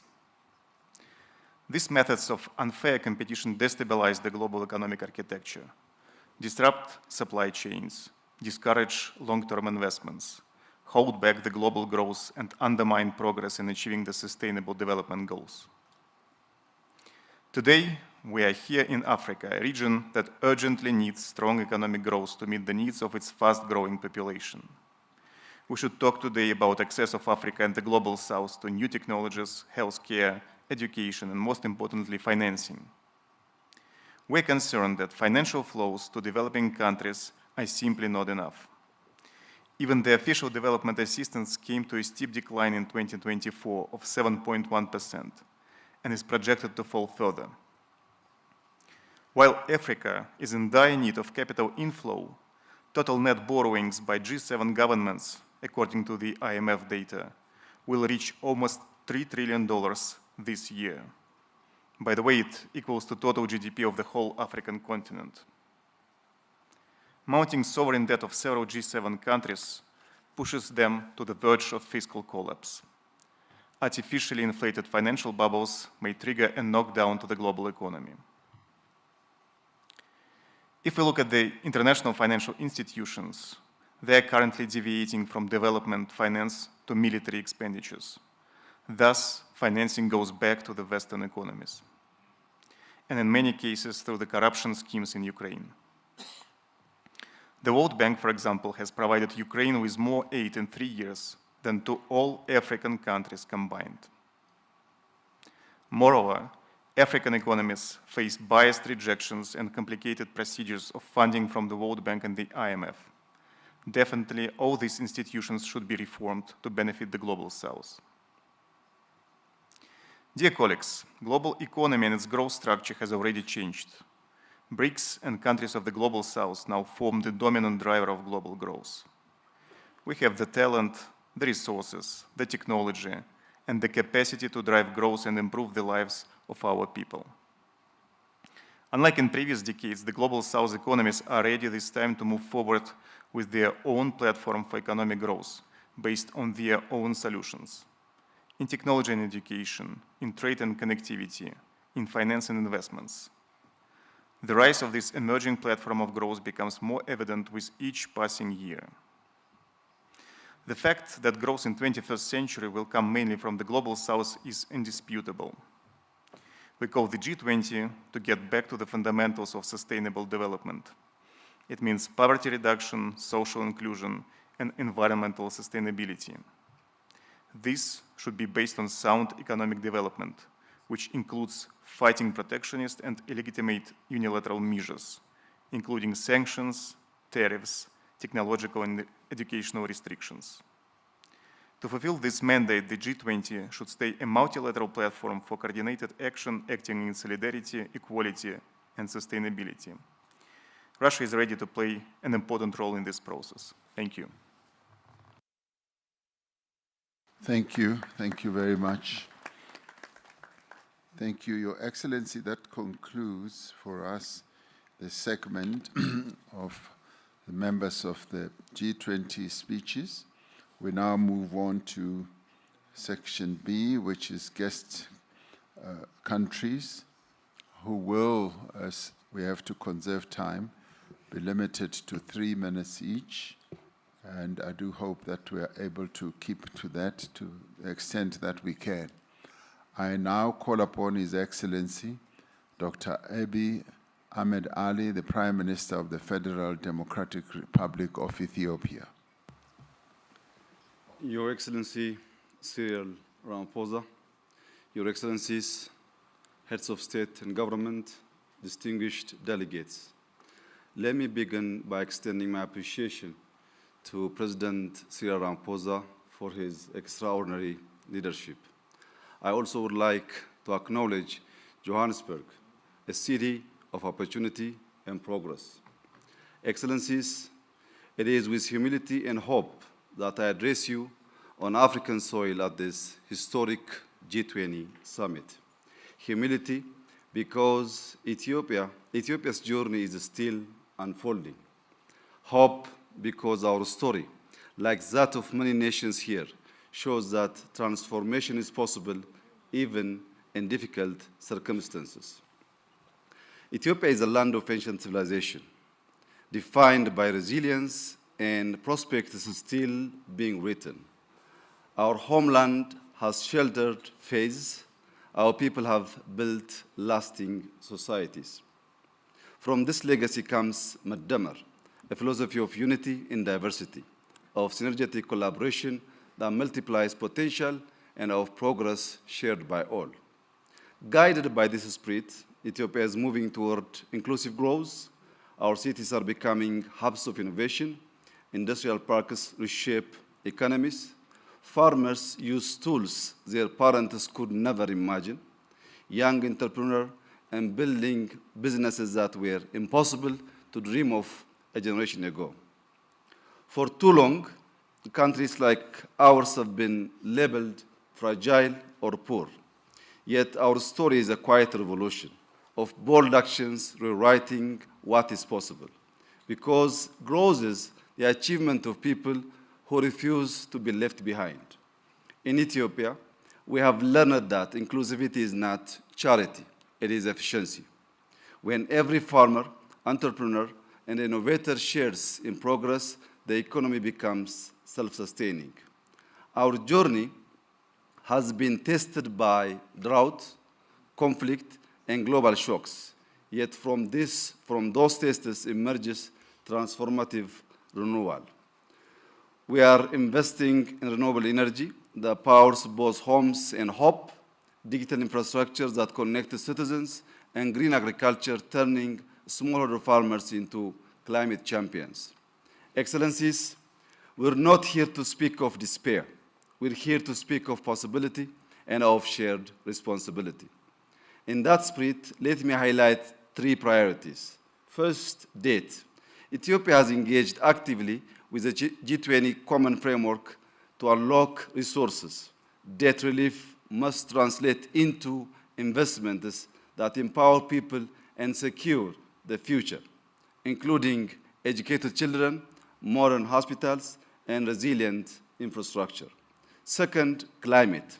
Through our Green Legacy Initiative, Ethiopians have planted over 48 billion seedlings, restoring soils, watersheds, and hope ecological restoration must become the new global investment landscapes, supported by debt for climate swaps and green value chains that reward nature and communities. Third, energy and digital transformation. The Grand Ethiopian Renaissance Dam symbolizes Africa's renewable ambition. We are expanding into solar, wind, geothermal, and nuclear power, and we envision an Africa energy network that drives industrialization while achieving net zero emissions.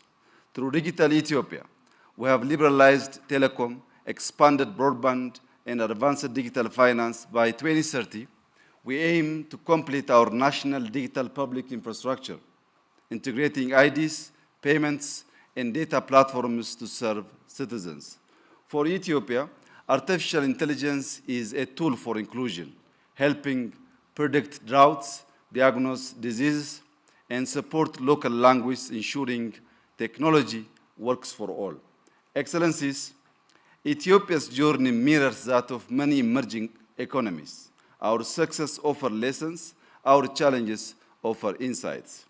Inclusivity and sustainable growth is both a practical and a moral imperative for our continent. It requires humility to reconsider what we treasure and courage to redefine what we value. I propose that the G20 adopt a new lens, measures resilience as growth. Let us count not only GDP, but the capacity of societies to withstand and adapt, because that ultimately is what sustains development.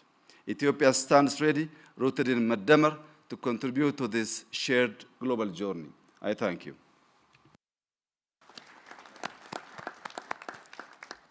Thank you, Prime Minister Ahmed Ali.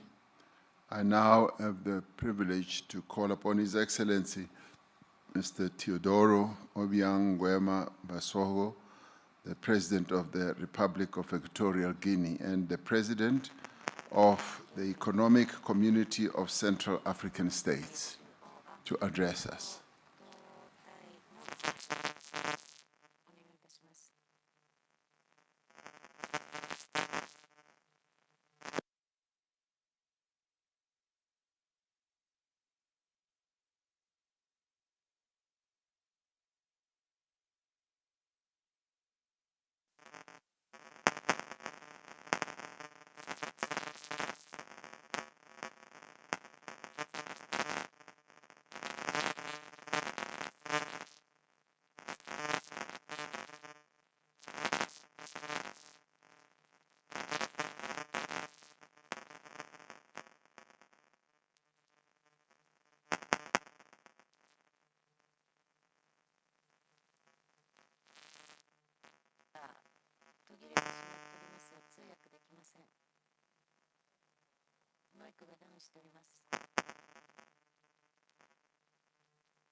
Okay, there seems to be a problem there which they will fix in a little while.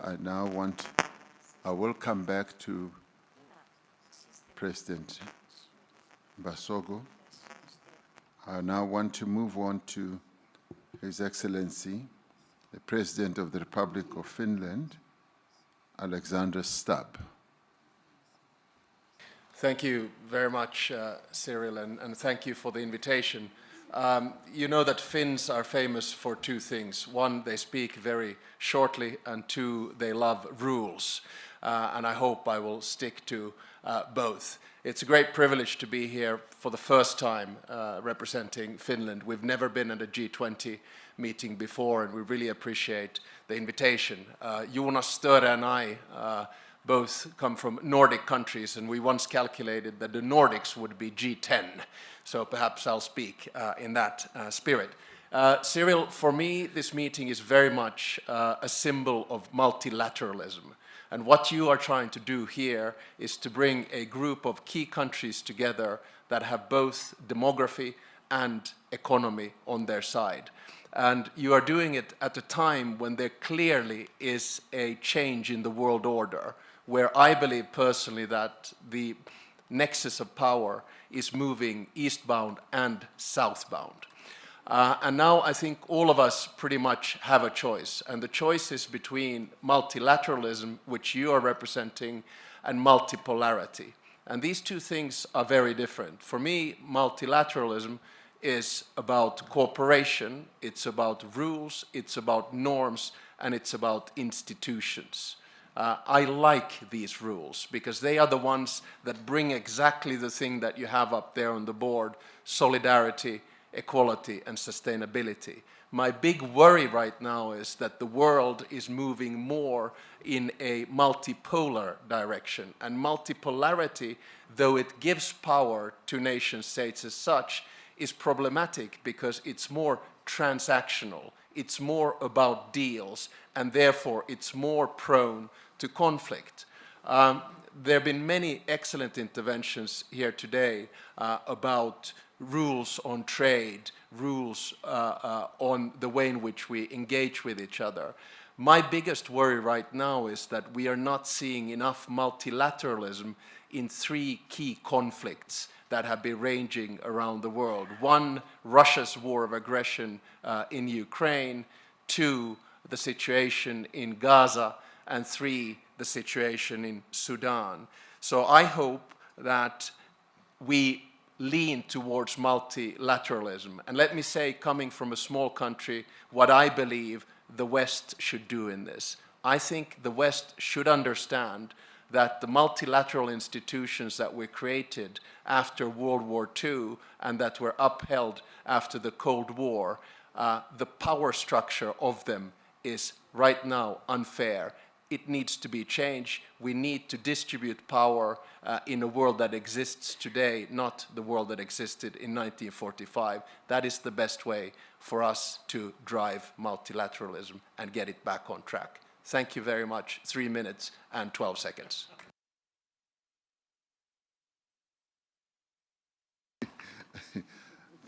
Thank you very much, President Stubb. You were just so precise, Alexandra. That's the Nordic spirit, I take it. We now go back to His Excellency President Teodoro Obiang Nguema Mbasogo, President of the Equatorial Guinea. We apologize for your mic having not worked as it should have, but please go ahead. Sus Excelencias, Jefe de Estado y de Gobierno y Jefe de Delegaciones, distinguidos invitados, señoras y señores. Me dirijo a ustedes en nombre de la Comunidad Económica de los Estados de África Central.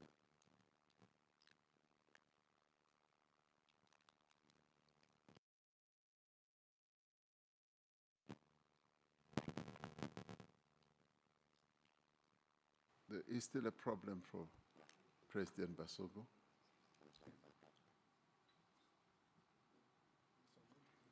My apologies again, President. The technicians told me that they had fixed it, but it seems like they still need to do a little bit more work. And with that in mind, I will move on, and we will give you double the time. I will move on to His Excellency, the Prime Minister of Ireland, Mr. Michael Martin. Thank you very much indeed, President Ramaphosa, and congratulations to you and to South Africa on your G20 presidency, the first on African soil. And your drive and commitment to using this important forum to tackle very important issues is deeply appreciated, and Ireland has been very honoured and privileged to have been in a position to work with you across all work streams over the past 12 months. Our world is ever more interconnected and interdependent, and working collaboratively is the best way we can serve our people. Our long-standing commitment to international law, multilateralism, and active engagement in international fora motivates us to advocate for an inclusive international system that leaves no one behind. And in that context, there is an urgent need to end war and conflict. War and conflict damages and undermines economy and economic growth. And in that context, there must be renewed efforts to end the illegal invasion of Ukraine by Russia and the war that has ensued, and also the horrors of Gaza and the appalling situation in Sudan. We must work very hard to end these wars in addition to the many other conflicts. Ireland advocates for economic growth to be inclusive, to be resilient, and to be environmentally sustainable. And our focus has always been on investment in human capital in terms of education and training as the key underpinning of economic growth into the future. Economic growth has to contribute to equality, to poverty reduction, and must align with international commitments on climate change and environmental protection. Ireland welcomes the G20 efforts that support inclusive growth on the African continent and beyond, seeing this as an endorsement of the Agenda 2030 commitment to reach the furthest behind first. Women's economic empowerment is crucially important as a direct pathway towards gender equality, poverty eradication, and inclusive economic growth. Ireland values policy interventions that support investment in local and regional value chains, which support quality jobs creation, raise living standards, and enhance resilience. Digital inclusion is a key enabler of a growing economy, and we're supportive of work to develop a fair and inclusive digital economy with effective rules for digital trade. Trade and investment need to create opportunities for those considered the furthest behind, particularly women and marginalised groups. And Ireland, along with the European Union, is committed to an open and rules-based multilateral trading system with a modernised WTO at its core. The rules and the standards that the WTO provides are crucial for all of us who depend on global trade and allow all trading nations to benefit. The stability and the predictability provided by the rules-based multilateral trading system is key in supporting sustainable development. It does have to, however, be modernised and must also address the impact of the increasing use of trade-distorting industrial policies. Growing debt servicing costs, as has been said, translates into reduction in many countries' expenditure on the core areas of health and education and social protection, again impacting their ability to reach the furthest behind first. Ireland supports the outcome of the Financing for Development Conference, the Seville Commitment, and we are supportive of the institutions and initiatives that assist countries with debt issues. And these include the G20, which has developed and is overseeing the implementation of the Common Framework for Debt Treatments, the Global Sovereign Debt Roundtable, and the Paris Club. And we continue to call, where appropriate, for reform and improvements of these institutions and initiatives. These priorities have guided our active engagement in the G20 this year, and we support South Africa in this endeavour. Thank you very much indeed, President. Thank you. Thank you, Taoiseach. I now would like to go back to His Excellency, President Ngwema Basoko. He will have been given a roving mic so that he can make his input. The fixed microphone does not seem to be working as well as it should. Go ahead, Your Excellency. Sus Excelencias, Jefe de Estado y de Gobierno y Jefe de Delegaciones, distinguidos invitados, señoras y señores. Me dirijo a ustedes en nombre de la Comunidad Económica de los Estados de África Central. Permítanme expresar mi agradecimiento a la República de Sudáfrica por su liderazgo y por el tema elegido para su presidencia del G20, for this a saber, G20 summit. solidaridad, Solidarity, y sostenibilidad. equity and sustainability. Esta cumbre This de summit Johannesburgo from Johannesburg tiene lugar en un momento does en have que la arquitectura place in de la a economía very mundial good moment where the world aumenta economy las is supporting desigualdades all the inequalities en lugar de in reducirlas place of entre las naciones. reducing them between nations. Durante décadas, During decades, nuestros pueblos our han countries soportado los had costos actually supported the differences proposing our nations and actually penalizing the most vulnerable ones.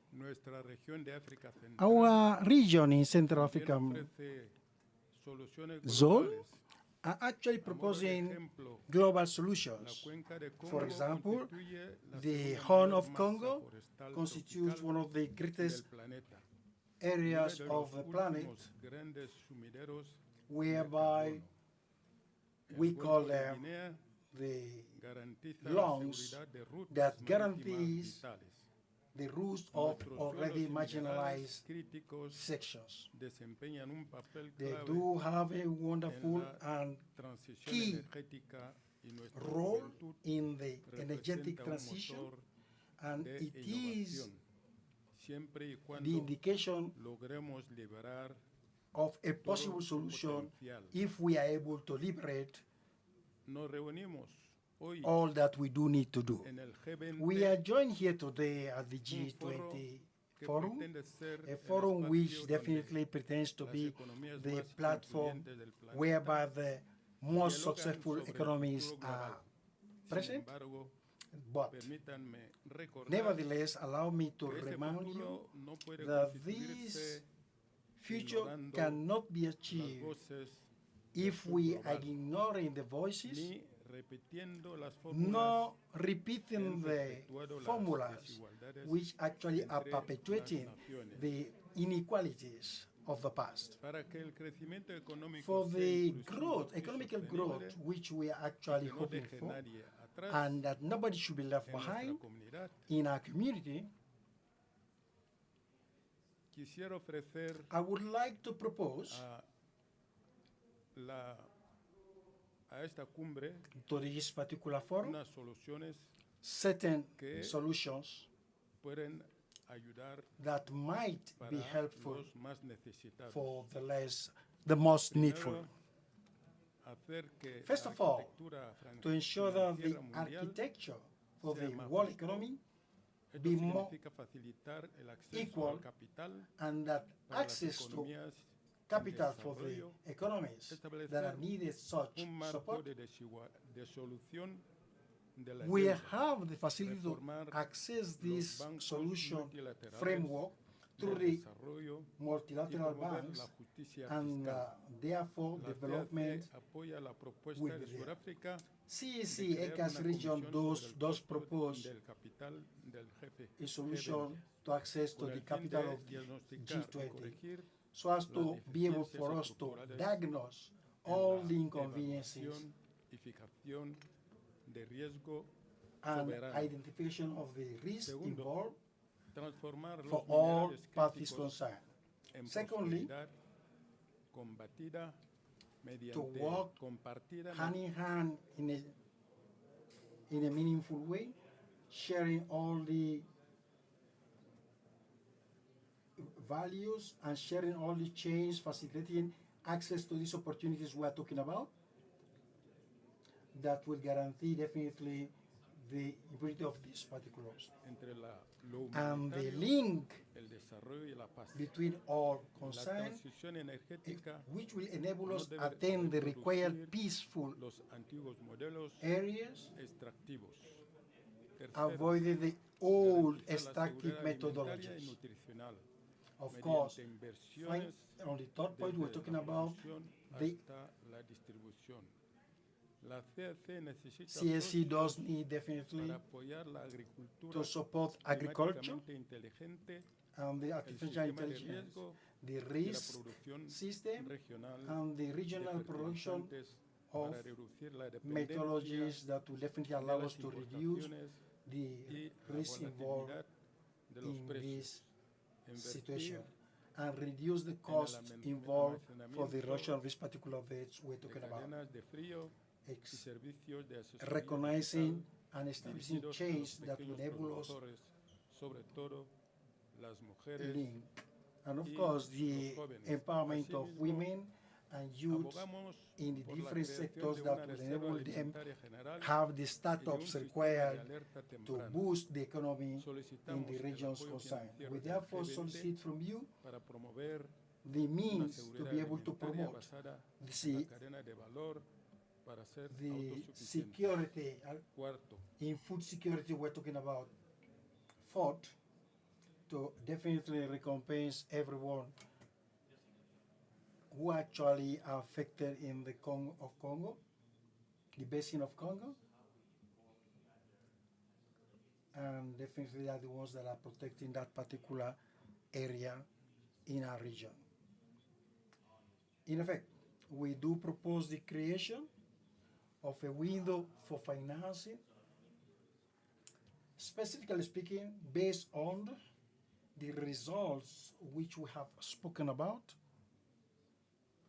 that talks about losses, and we are talking about creating mechanisms that will definitely help us obtain the financings for the reconstruction after disasters. And finally, on the fifth point, to put at the disposal of all human resources the digital bridge as well as the artificial intelligence required for them to actually enable all their innovations. Therefore,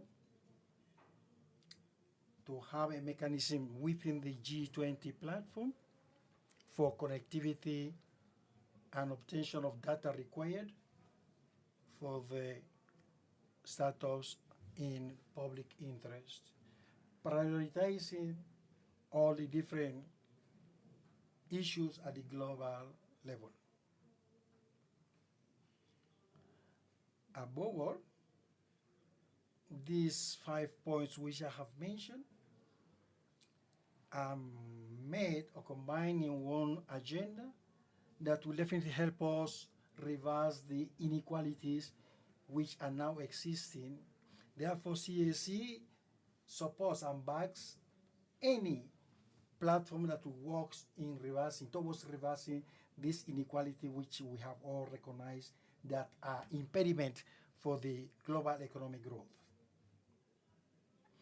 The world today are claiming a just way of governance, and it is our responsibility to provide an answer that will definitely lead to a world much more beneficial to all concerned.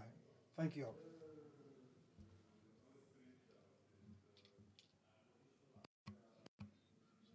President Basago, I now would like to call upon the Prime Minister of Jamaica and the Chair of the Caribbean Community, CARICOM, Dr. Andrew Michael Holness, to take the floor.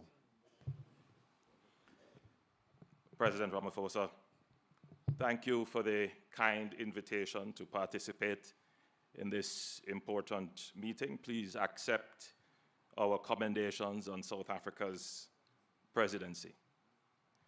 Excellencies, Jamaica supports the global agenda to make economic growth not only strong and sustainable, but also inclusive and resilient.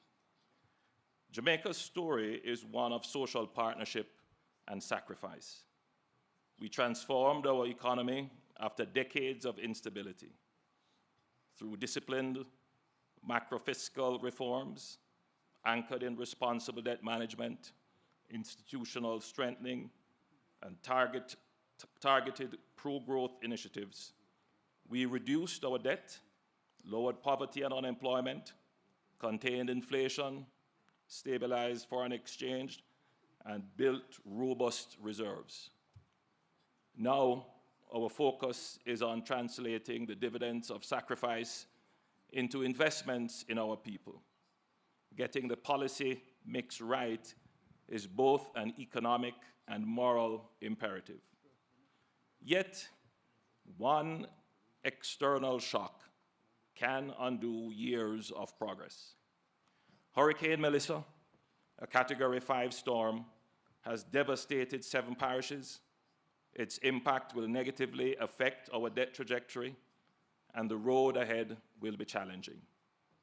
This is our reality today. But it is also the recurring story of vulnerability told by small island developing states in CARICOM and indeed across the world. Global partnership will be essential to our recovery. The G20 commitment in 2021 to recycle SDR allocations led to the creation of the IMF Resilience and Sustainability Trust. This facility provides developing countries with relatively low-cost financing and longer maturities. We urge the G20 to preserve and strengthen this mechanism. We also call for innovative, flexible financing solutions, such as thematic bonds for climate adaptation and blended finance structures to support resilient infrastructure designed to meet the unique needs of climate-vulnerable economies. Jamaica further calls on the G20 to advance a rules-based, equitable, global trading framework that enhances predictability, flexibility, and resilience for small economies. This should include expanding access to targeted financing and risk insurance instruments tailored to the needs of SIDS, supporting technological upgrading and productive capacity enhancement, integrating multidimensional vulnerability indices into eligibility and financing terms across IFIs and climate funds, so countries can invest in resilience without compromising fiscal stability. Establishing a loss and damage financing window with clear rules-based triggers for timely and predictable support. Advancing a global skills and trade compact for SIDS to strengthen human capital competitiveness and inclusive growth. Excellencies, through these actions, the G20 can ensure that global trade and financial systems become more than engines of growth. They can become forces for shared prosperity, resilience, and sustainability, leaving no nation behind.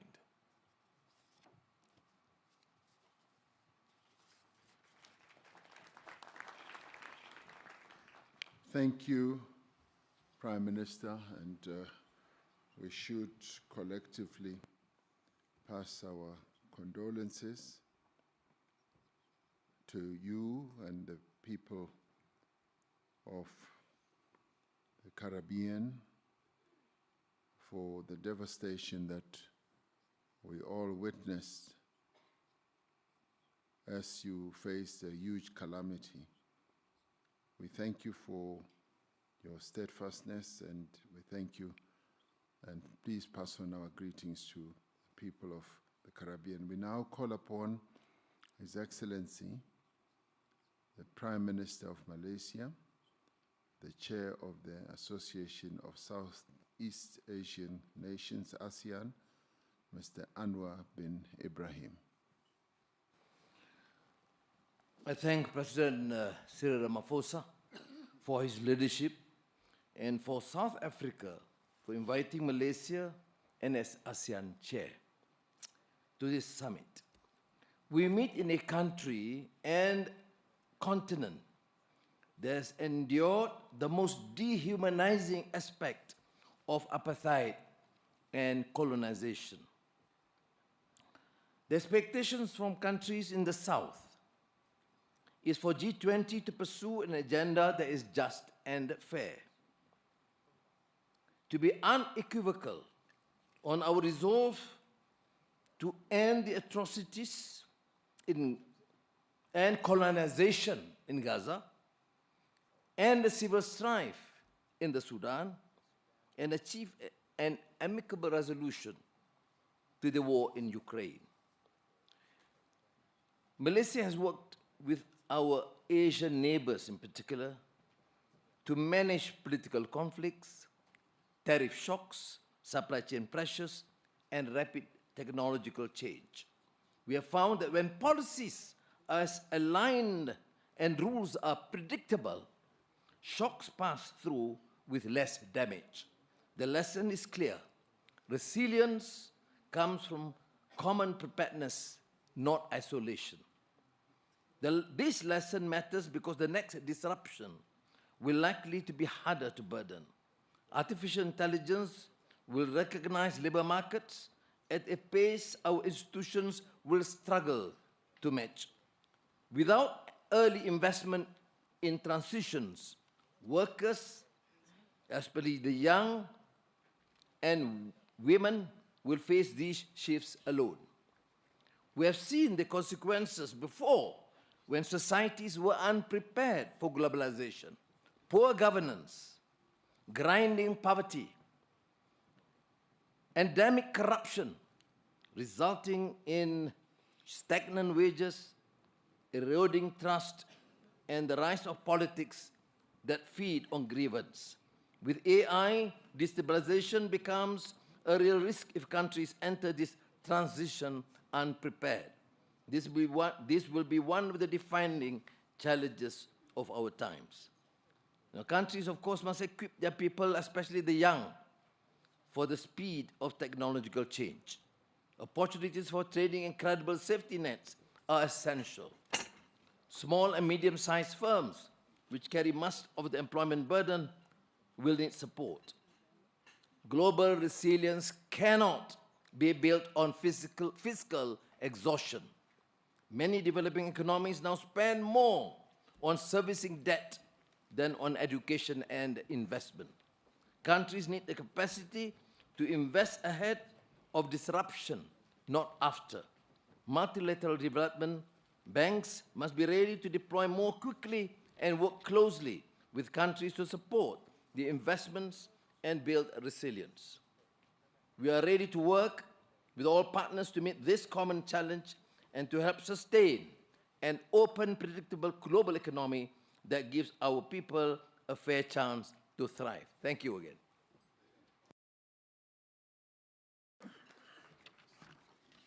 Thank you, Prime Minister. It now gives me pleasure to ask His Excellency Dr. Pedro Sánchez Pérez Castillón, the President of the Government of Spain, to take the floor.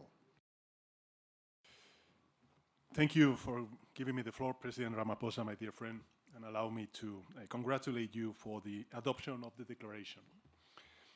We meet at a moment of deep uncertainty for the global economy, for sustainable development, and for multilateralism.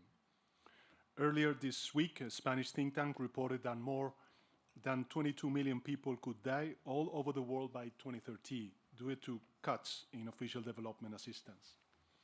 Those figures are truly horrifying and only one example of the tragic real-world consequences of the trends we are witnessing. Yet, as we have also seen this year, when we choose cooperation over fragmentation, progress is possible. The 4th International Conference on Financing for Development held in Spain was a powerful reminder of that. There, countries endorsed the Compromiso de Sevilla and launched the Seville Platform for Action with more than 100 concrete initiatives to implement our joint commitments. Not just words and wishes, but tangible actions that will make a real difference on the ground. Among them, there are 3 initiatives led by Spain that respond to one of the great challenges of our time: debt sustainability. They are the Global Hub for Debt Swaps, the Debt Post-Close Alliance, and the Sevilla Forum on Debt. These are 3 very pragmatic tools born out of real-world constraints that can really help rebuild trust in international cooperation and solve the burden of debt in developing countries. But financing alone is not enough. Trade disruptions, fragmentation of supply chains, and rising protectionism are eroding the foundation of global growth, and they need to be urgently tackled. Let me be clear, tariffs are not a weapon, they are a barrier. Yes, industrial overcapacity and unfair competitions are real challenges, both for advanced and developing countries, but responding to them with tariffs leads only to collective defeat. This is why it is more urgent than ever to strengthen the multilateral trading system, restore the central role of the World Trade Organization, and update it for the world we live in. Inequality must also be at the center of our agenda. The Stiglitz report, commissioned under South Africa's G20 presidency, has delivered a stark warning. We face an inequality emergency just as severe and systemic as the climate emergency. Extreme concentration of wealth undermines growth, corrodes democratic institutions, and fuels polarization. Addressing this requires fair international taxation. The progress the G20 has achieved on global tax reform cannot be allowed to unravel. We need tax rules fit for the 21st century. Colleagues, allow me to finish with a reminder. Inclusive and sustainable development is impossible without peace. We must stand by the principles of the UN Charter, everyone, everywhere, at all times, be it in Ukraine or in Palestine. This means defending sovereignty, independence, and territorial integrity, and ensuring strict compliance with international humanitarian law. Without peace, without respect for multilateral rules, our efforts on trade, development, and inequality won't succeed. Spain remains committed to working with all of you to ensure that the G20 strengthens cooperation, protects the most vulnerable, and leaves no one behind. And I thank you.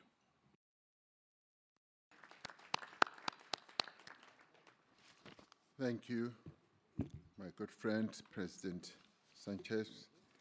I now call upon Her Excellency Dr. Nedumbu Nandi-Ndaitwah, the President of the Republic of Namibia. Thank you, Your Excellencies. Namibia thank and congratulate Your Excellency President Ramaphosa, the government and the people of South Africa for bringing G20 to Africa, placing Africa's concern in the agenda of the summit, and for the kind invitation extended to my country. Guided by the African Union Agenda 2063 and the UN Agenda 2030 for Sustainable Development, the importance of addressing development priority from the African perspective cannot be overemphasized. Developing countries find themselves on debt trap as a result of capital high cost for developing countries, based on the perceived risk that does not reflect the reality on the ground.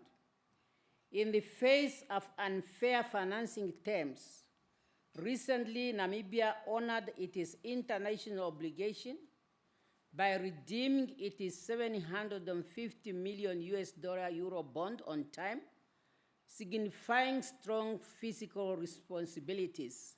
However, we are considered by decision makers as a risky country.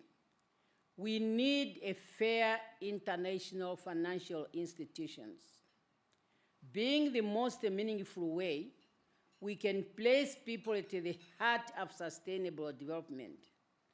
Our focus on advancing the transformation of global governance must be underpinned by the common understanding that only an inclusive and representative international system will have the capacity to respond to the present-day challenges.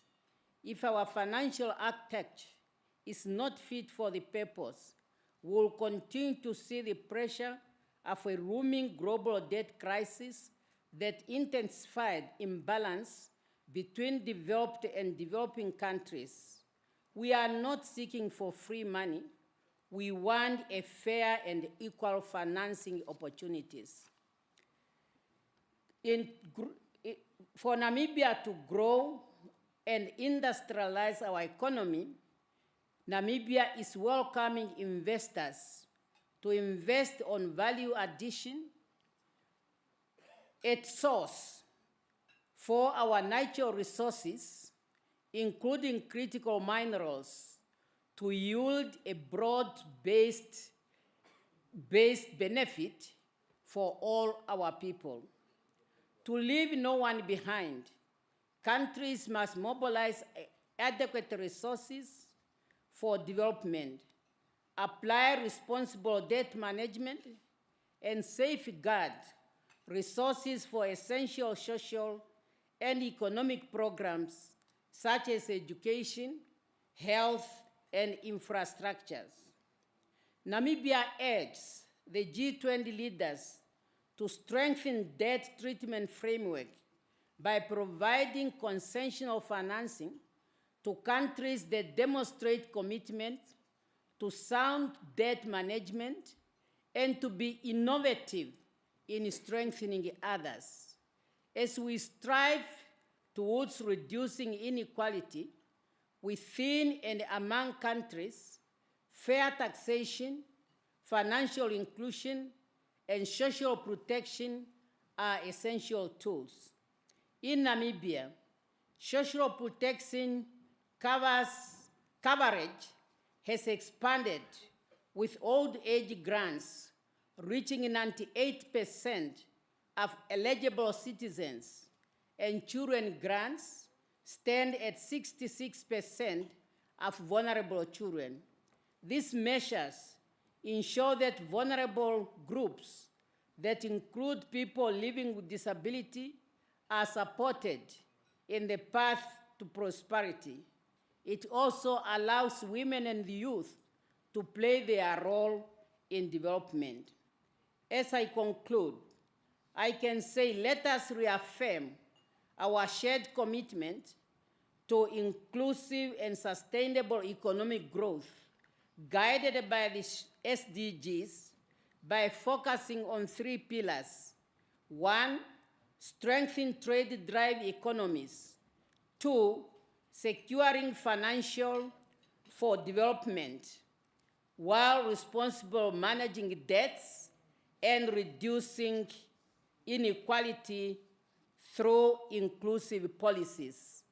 And all these are talking to the theme of this conference, which we really very much welcome, namely solidarity, equality, and sustainability.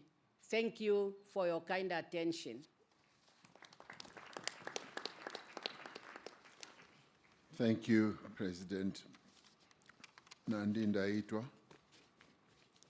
President of the Republic of Namibia. I now call upon His Excellency, Mr. Dick Schoof, the Prime Minister of the Kingdom of the Netherlands, to take the floor. Thank you, Mr. Chair. And as Minister of Finance, I will speak on behalf of the Netherlands. And I think it's important to emphasize this since I still have to fly back home with my Prime Minister. First of all, let me say how much I appreciate your hosting this first G20 on the African continent. We know what a challenge it is to organize a major international conference, and this summit reflects the growing importance of your country and Africa as a whole on the global stage. And I think I can speak on behalf of everybody that you have been a fantastic host, so thank you for that. In the run-up to this summit, the Netherlands was pleased to work with you on key themes of your presidency: solidarity, equality, and sustainability. And as the world's 18th largest economy, we greatly appreciate the opportunity to be part of the G20 again this year. I would like to make some brief remarks on 3 topics that all feed into one another: economic growth, debt sustainability, and private capital mobilization. First, it's clear that we need economic growth in order to achieve inclusive and sustainable development.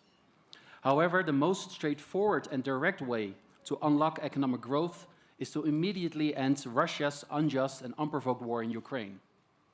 Not only is it causing unbearable human suffering, it also continues to have significant negative global economic spillover effects. And it's the real reason scarce resources have to be invested in Ukraine. Only a just and lasting peace can put an end to all this and can guarantee the security of Ukraine and Europe. Second, on debt sustainability, it's a fact that high debt levels stand in the way of growth. Every dollar spent on interest cannot be spent on investing in a stronger economy. So that's why the Netherlands strongly supports the G20's work on debt sustainability. Specifically, we think it's important to continue working on transparency, because that transparency can help boost investors' confidence in borrowing countries, which in turn will stimulate financing for development. And third, we know there are insufficient public funds to tackle the enormous needs of developing countries. So therefore, we need private capital mobilization as well. So I applaud the finance track for the excellent job it has done this year, mapping out new ways to unlock institutional capital for investment in emerging markets. And this includes innovative approaches in the Netherlands to mobilize pension fund capital. It is important that the G20 continues this path. So my appeal, Mr. Chair, is for more international economic cooperation, more transparency, and more private funding, especially when they benefit the world's most vulnerable people. And we realize it's easier said than done. But if the G20 continues to show leadership in this endeavor, I assure you the Dutch government and the Dutch investors stand ready to work with you. Thank you very much. Thank you indeed. And now I would like to call upon His Excellency, the Prime Minister of the Kingdom of Norway, Mr. Jonas Støre, to take the floor. Thank you very much. I'm his Chief of Staff and will speak on his behalf. Dear President Ramaphosa, it has been a privilege for Norway to be an invited country during South Africa's G20 presidency. And it's also an honor to attend this first G20 summit here in Africa, under the able leadership of you, President Ramaphosa. I commend South Africa for placing a special emphasis on the issue of inequality. And I thank Professor Stiglitz for providing important input to our discussion, including the crucial observation that inequality is not a given. Inequality is the result of policy choices.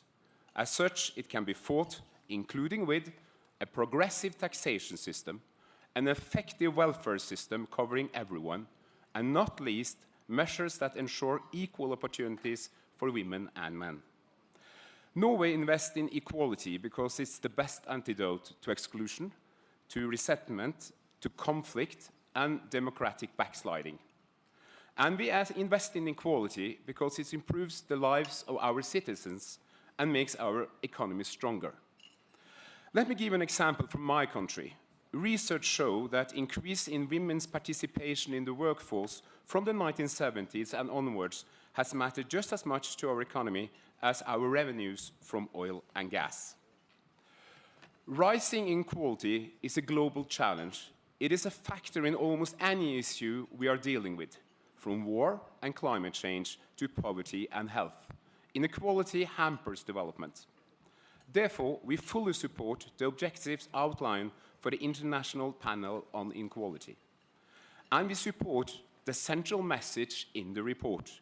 Reducing inequality requires more international cooperation. And let me point out 3 priorities. Number 1, we must implement the Compromiso de Sevilla. The comprehensive framework was agreed at the 4th Financing for Development Conference.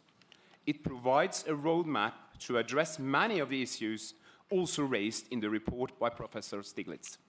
Secondly, we have to make progress on the WTO reform. Rule-based trades is crucial for economic growth and development. Multilateralism matters. It's on us to make sure that the next year's WTO ministerial meeting delivers and that Director General Ngozi has the backing she needs. Third, we should continue to strengthen multilateral development banks.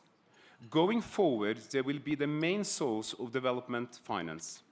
The G20 plays a special role in making sure that they are fit for the task. Excellencies, Norway is a long-standing friend of Africa. We support the development aspirations of the people of this continent as spelled out by Travel Manual in his presentation. I'm therefore pleased to announce that Norway intends to contribute approximately $300 million to the African Development Fund replenishment for the period 2026 to 2028. I also urge others to present generous pledges to to this very important fund. These are very critical times, as many of you here has mentioned, especially the situation in Gaza, Sudan, and Ukraine. We support peace in Ukraine, and no one wants peace more than the Ukrainians themselves. We welcome efforts for peace, but for peace to ensure, it must be just and must be rooted in international law, respect the basic tenets of the UN Charter, and provide for the future security of Ukraine and for the rest of Europe. Thank you so much for your attention.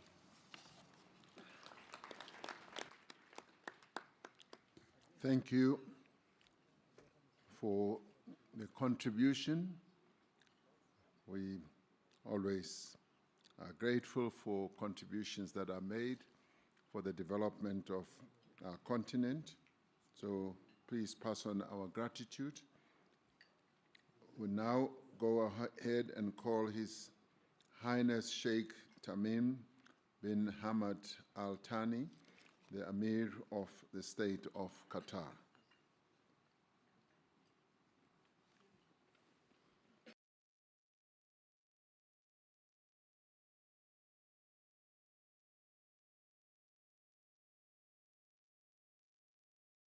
Okay, it does seem like the Sheikh should be in a bilateral somewhere.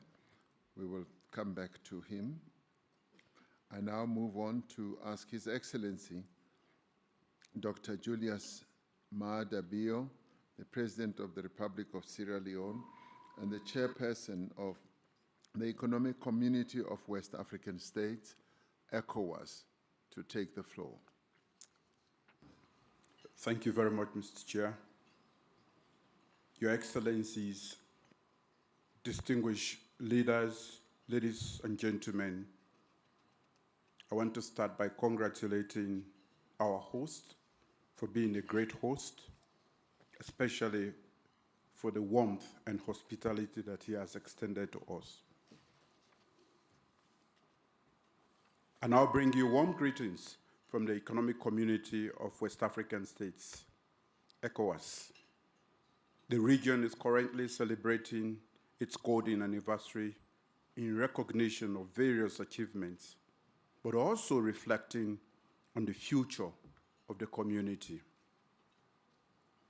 We gather here to make important decisions on trade, finance for development, and the existential debt burden.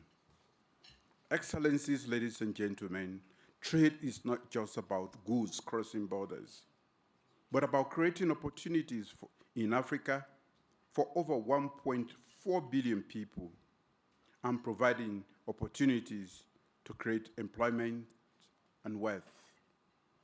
In Africa, we are committed to boosting intra-African trade through effective implementation of the African Continental Free Trade Area, a system that empowers small businesses, connects landlocked communities, and unlocks regional value chains. However, we cannot do it alone. We call on G20 to, 1, reform global trade rules to ensure fair access for African exports. 2, invest in trade facilitation, digital corridors, and green logistics. 3, support the full implementation of FTAs, such as the AfCFTA, especially for the effective participation of women and youth entrepreneurs. Excellencies, ladies and gentlemen, development finance must move from charity to strategy. Africa does not lack ambition, but affordable capital. The cost of borrowing for many of our countries is up to 8 times higher for advanced countries. We urge G20 to, 1, scale up concessional finance and blended instruments for climate resilience, digital infrastructure, and urban transformation. 2, empower national and subnational institutions with direct access to global capital markets. 3, champion innovative tools like diaspora bonds, carbon credit, and SDG-linked instruments that reflect Africa's realities. Scale up climate finance commitments. Africa contributes, as we all know, less than 4% to global emissions, yet bears the highest climate cost. G20 must support the realization of the 100 billion climate finance pledge and accelerate access to loss and damage fund. To advance global peace and security, the G20 must lead the effort to redress the issues of increasing global poverty, economic inequality, and justice, which feeds global security challenges. G20 must work to evolve a more peaceful world in which prosperity and advancement for all is a global goal. Excellencies, ladies and gentlemen, today over 20 African countries face high risk of debt distress, not necessarily due to reckless borrowing, but because we borrow in a structurally unjust system. The cost of borrowing and servicing for many African countries is prohibitively high, thereby diverting funds from crucial sectors such as health, education, and infrastructure, as has been alluded to by many already. The G20's common framework must evolve. We need, 1, timely, transparent, and equitable debt restructuring across all creditor classes, intercreditor burden sharing and binding timelines, access to concessional finance and capital on fairer terms, a new debt climate development compact that links relief to resilience, addressing issues like illicit financial flows, profit shifting, and marginalization in global value chains is crucial for long-term solutions. We offer the following recommendations. We propose the establishment of a task force on trade and finance for structural transformation. 2, we call on multilateral development banks to create dedicated credit lines for regional and urban development. We urge the summit to adopt a multi-pronged approach on fiscal space, financial innovation, and institutional capacity as the foundation of a new global economic architecture. And finally, we call for a recommitment to the multilateral trading system that we are used to. Thank you. Thank you, President Mahadabio. Your Excellencies, I'd like to announce that we will be taking a family photo in about half an hour and 30 minutes. When we have finished the guest country speakers list, which we will finish shortly. Thereafter, we will take a family photo and stretch our legs before we come to listen to the inputs from international organizations. I now call upon His Excellency, Prime Minister and Minister of Finance of the Republic of Singapore, Mr. Lawrence Wong, to take the floor. Thank you, President Ramaphosa. Excellencies, I start by thanking President Ramaphosa and the South African government for the excellent arrangements and for inviting Singapore to this historic G20 summit, the first time on African soil. The agenda today is on growth and growth can only be sustained in a stable global environment. For decades, the rules-based multilateral system anchored by the WTO provided this stability. But the system is now under severe strain. One reason is that the system has been optimized for efficiency in a different era, and it has not caught up with the realities of today's world. Realities like digital trade, as well as the fact that interdependencies are increasingly being seen as vulnerabilities and are open to being weaponized or used as leverage in moments of dispute. Understandably, countries are taking actions to protect themselves and to prioritize resilience and security. Yet, if every nation goes its own way, the global system will unravel even more quickly. And when that happens, everyone will be worse off. And the heaviest burden will fall on the developing nations. So we do need to reform and update the global system to ensure it addresses the strategic realities of our time. First, we must recommit to the core foundations which remain relevant today, and that means upholding international law and the norms and practices that guide state behavior. That is critical to continued peace and stability in the world. Second, we must reform the current system, be it the WTO or other global institutions. We cannot be paralyzed by old ways of doing things. We all have to get behind the urgent reforms that are needed in the WTO so that it becomes more effective and outcome-oriented. We should complement the WTO with flexible multilateral approaches, and that's why Singapore supports minilaterals and plurilaterals, which can serve as important pathfinders towards updating global rules. Third, we should build new partnerships, and as several colleagues have talked about just now, we are making progress with partnerships and dialogues between the CPTPP and ASEAN, as well as the CPTPP and the EU. In fact, 2 days ago, ministers came together and had a very productive trade and investment dialogue covering issues like trade and investment facilitation, digital trade, and supply chain resilience. In the same regard, we should look at ways in which we can bring the free trade areas and the free trade blocks in Africa closer with Southeast Asia and ASEAN.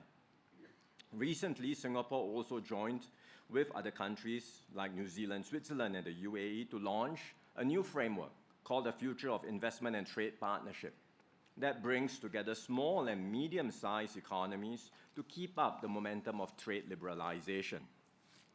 All of these efforts can form the foundations of a more resilient and secure multilateral trading system. To be clear, building a new global economic architecture will require significant effort and considerable political will.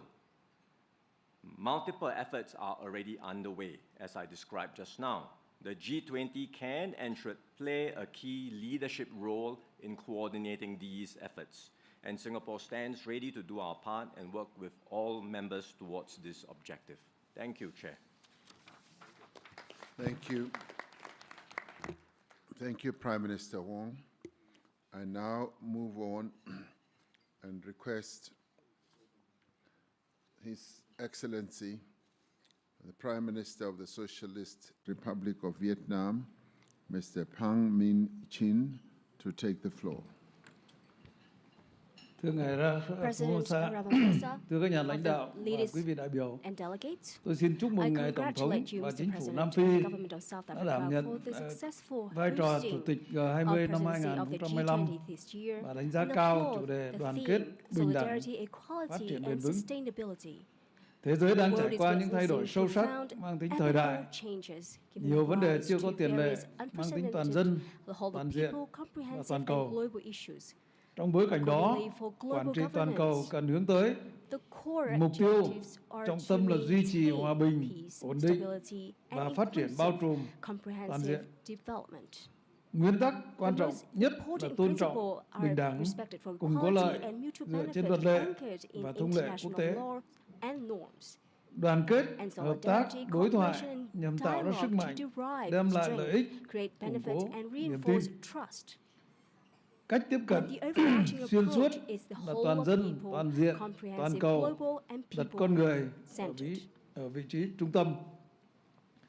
Với phương châm đoàn kết để có sức mạnh, hợp tác để có lợi ích, đối thoại để có lòng tin, tôi xin đề xuất G20 thúc đẩy 3 cái đảm bảo chiến lược sau đây. Một là đảm bảo ổn định để phát triển trong quan hệ quốc tế, chính trị, thế giới và kinh tế vĩ mô toàn cầu. G20 cần đi đầu xây dựng cơ chế tăng cường đoàn kết, hợp tác quốc tế, tôn trọng lẫn nhau, tìm giải pháp phù hợp giải quyết các xung đột, tạo môi trường thuận lợi cho phát triển, phối hợp chính sách để ngăn ngừa rủi ro hệ thống, ứng phó khủng hoảng, hạn chế rào cản thương mại, giảm thiểu phân mảnh, chuỗi cung ứng, thúc đẩy các sáng kiến, chuyển đổi nợ, đảm bảo ổn định vĩ mô toàn cầu.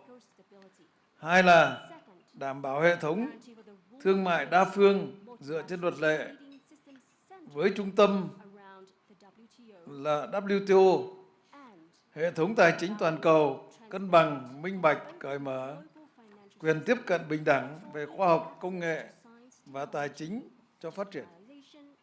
Tôi đề nghị G20 tăng cường hợp tác, đấu tranh không chính trị hóa khoa học và thương mại, hỗ trợ các nước đang phát triển bằng cách chính sách thương mại công bằng, hài hòa lợi ích, phát triển hệ thống tài chính hiệu quả và nâng cao năng lực chuyển đổi số, đáp ứng tốt hơn yêu cầu phát triển nhanh và bền vững của các quốc gia, thúc đẩy cải tổ toàn diện WTO để hoạt động tích cực, hiệu quả hơn. Ba là đảm bảo quản trị toàn cầu linh hoạt, hiệu quả, tạo nên hệ sinh thái cho phát triển mạnh mẽ trong kỷ nguyên chuyển đổi số, chuyển đổi xanh. Tôi mong G20 cùng các cơ chế đa phương tăng cường đối thoại, xây dựng khuôn khổ quản trị toàn cầu, hài hòa giữa kinh tế, xã hội và môi trường, giữa hiện tại và tương lai, công bằng, cân bằng lợi ích giữa các nền kinh tế với nhau, thúc đẩy hợp tác về trí tuệ nhân tạo, biến đổi khí hậu, phòng chống thiên tai, dịch bệnh. Thưa quý vị, cố Tổng thống Nelson Mandela từng nói, chừng nào nghèo đói, bất công và bất bình đẳng vẫn còn tồn tại trên thế giới, không ai trong chúng ta có thể thực sự nghỉ ngơi. Việt Nam sẵn sàng hợp tác tích cực, bình đẳng, cùng có lợi với các nước G20 và cộng đồng quốc tế vì một thế giới hòa bình, văn minh, thịnh vượng, phát triển bền vững và bao trùm, không để ai bị bỏ lại phía sau, để mọi người dân đều được hưởng từ thành quả của phát triển và hội nhập quốc tế sâu rộng, thực chất và hiệu quả. Xin trân trọng cảm ơn. Thank you very much. Thank you, Prime Minister. I now call upon His Excellency Mr. Sifi Grieb, Prime Minister of the People's Democratic Republic of Algeria, to take the floor. شكرا سيد الرئيس سيريل رامافوزا. اسمحوا لي أولا أن أنقل إليكم تحيات رئيس الجمهورية السيد عبد المجيد تبون الذي شرفني بإلقاء الكلمة التي يوجهها لهذه القمة. هذا نصها. فخامة الرئيس سيريل رامافوزا رئيس جمهورية جنوب أفريقيا، أصحاب الفخامة رؤساء الدول والحكومات، السيدات والسادة الحضور الكريم، يسعدني بداية أن أعرب عن خالص شكري لفخامة الرئيس سيريل رامافوزا على دعوته الكريمة لبلدي للمشاركة في هذه القمة الهامة التي نفخر بانعقادها لأول مرة في أرض إفريقية، مشيدا عاليا بالأولويات والمواضيع المقترحة خلال جلساتها، بما يعكس إدراكا ووعيا كبيرين بحجم التحديات المعقدة التي تواجه عالمنا اليوم على الصعيدين السياسي الاقتصادي. وتؤثر أيما تأثير على التجانس العالمي إن لم يتم التكفل بها بشكل جدي جماعي وسريع. السيد الرئيس، فيما يخص الأولويات المطروحة على طاولة اجتماعنا هذا، اسمحوا لي بالتطرق إلى النقاط التالية.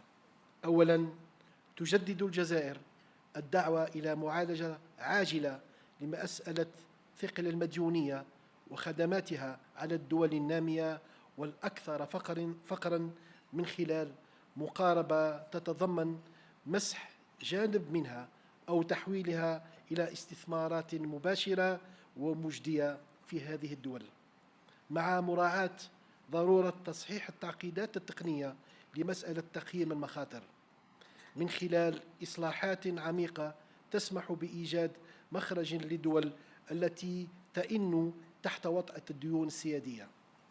ثانياً، تضم الجزائر صوتها إلى أصوات الدول الداعية إلى إصلاح المنظمات المالية الدولية ضمن مقاربة حوكمة اقتصادية ومالية راشدة من خلال مراجعة آليات اتخاذ القرار بشكل يضمن تمثيلاً عادلاً ومنصفاً وشفافاً للدول النامية والقارة الإفريقية في هيئات تسيير هذه المؤسسات.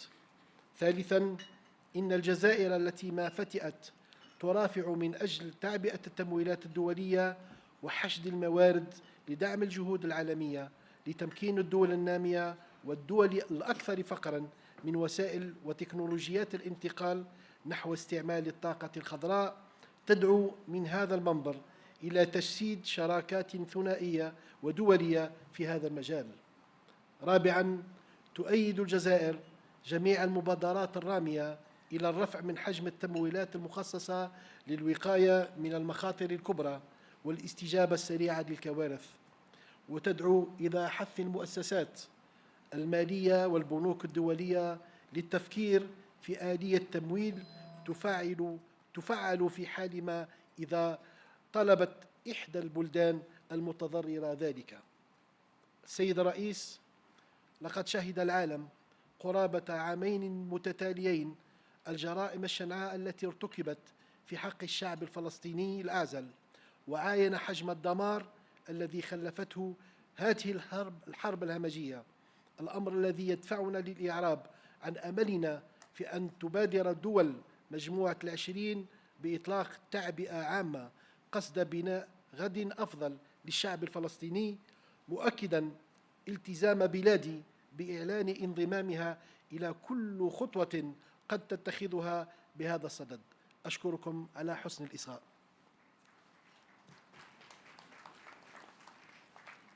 Thank you. There was no real instantaneous translation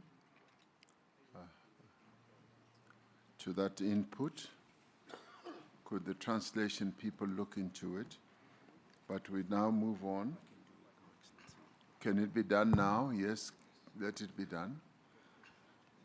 Excellency President Matamela Cyril Ramaphosa, President of the Republic of South Africa, Excellencies, Heads of State and Government, ladies and gentlemen, distinguished guests.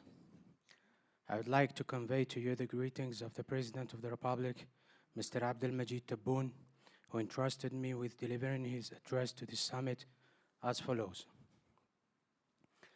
Excellency President Cyril Ramaphosa, President of the Republic of South Africa,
Thank you.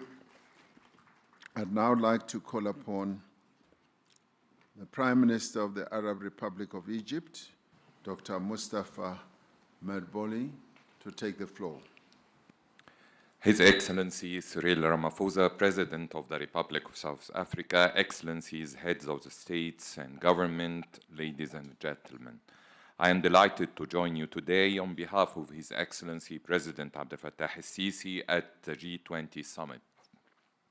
I would like to express my sincere gratitude to the sisterly Republic of South Africa for the warm hospitality and excellent organization of the first summit on African soil, and to express Egypt's deep appreciation to the South African G20 presidency for its kind invitation to participate as a guest in the G20 meetings this year. We also commend South Africa's leadership in steering the group's work and in advancing Africa's priorities. In a world faced by unprecedented global challenges, the G20 has a critical role in addressing the main global economic challenges, including the reform of the international financial architecture to ensure that it is responsive to the developmental needs of developing countries. This includes enhancing access to concessional finance through establishing new financial mechanisms, while strengthening the effectiveness of existing ones, improving the business models and financing capabilities of the IFIs and the MDBs, and ensuring stronger representation of developing countries in the global economic governance. It is also imperative to reform the complicated global debt landscape by establishing new mechanisms for managing debt in a comprehensive and sustainable manner in low-income and middle-income countries. We also aspire to reinvigorate the global commitment of multilateralism, including the rule-based multilateral trading system with the WTO at its core, to promote trade as an engine of sustainable development and inclusive growth. Excellencies, peace and development are strongly interlinked. The Sharm el-Sheikh Peace Summit that ended the war in Gaza paved the way for a more stable, peaceful, and prosperous Middle East.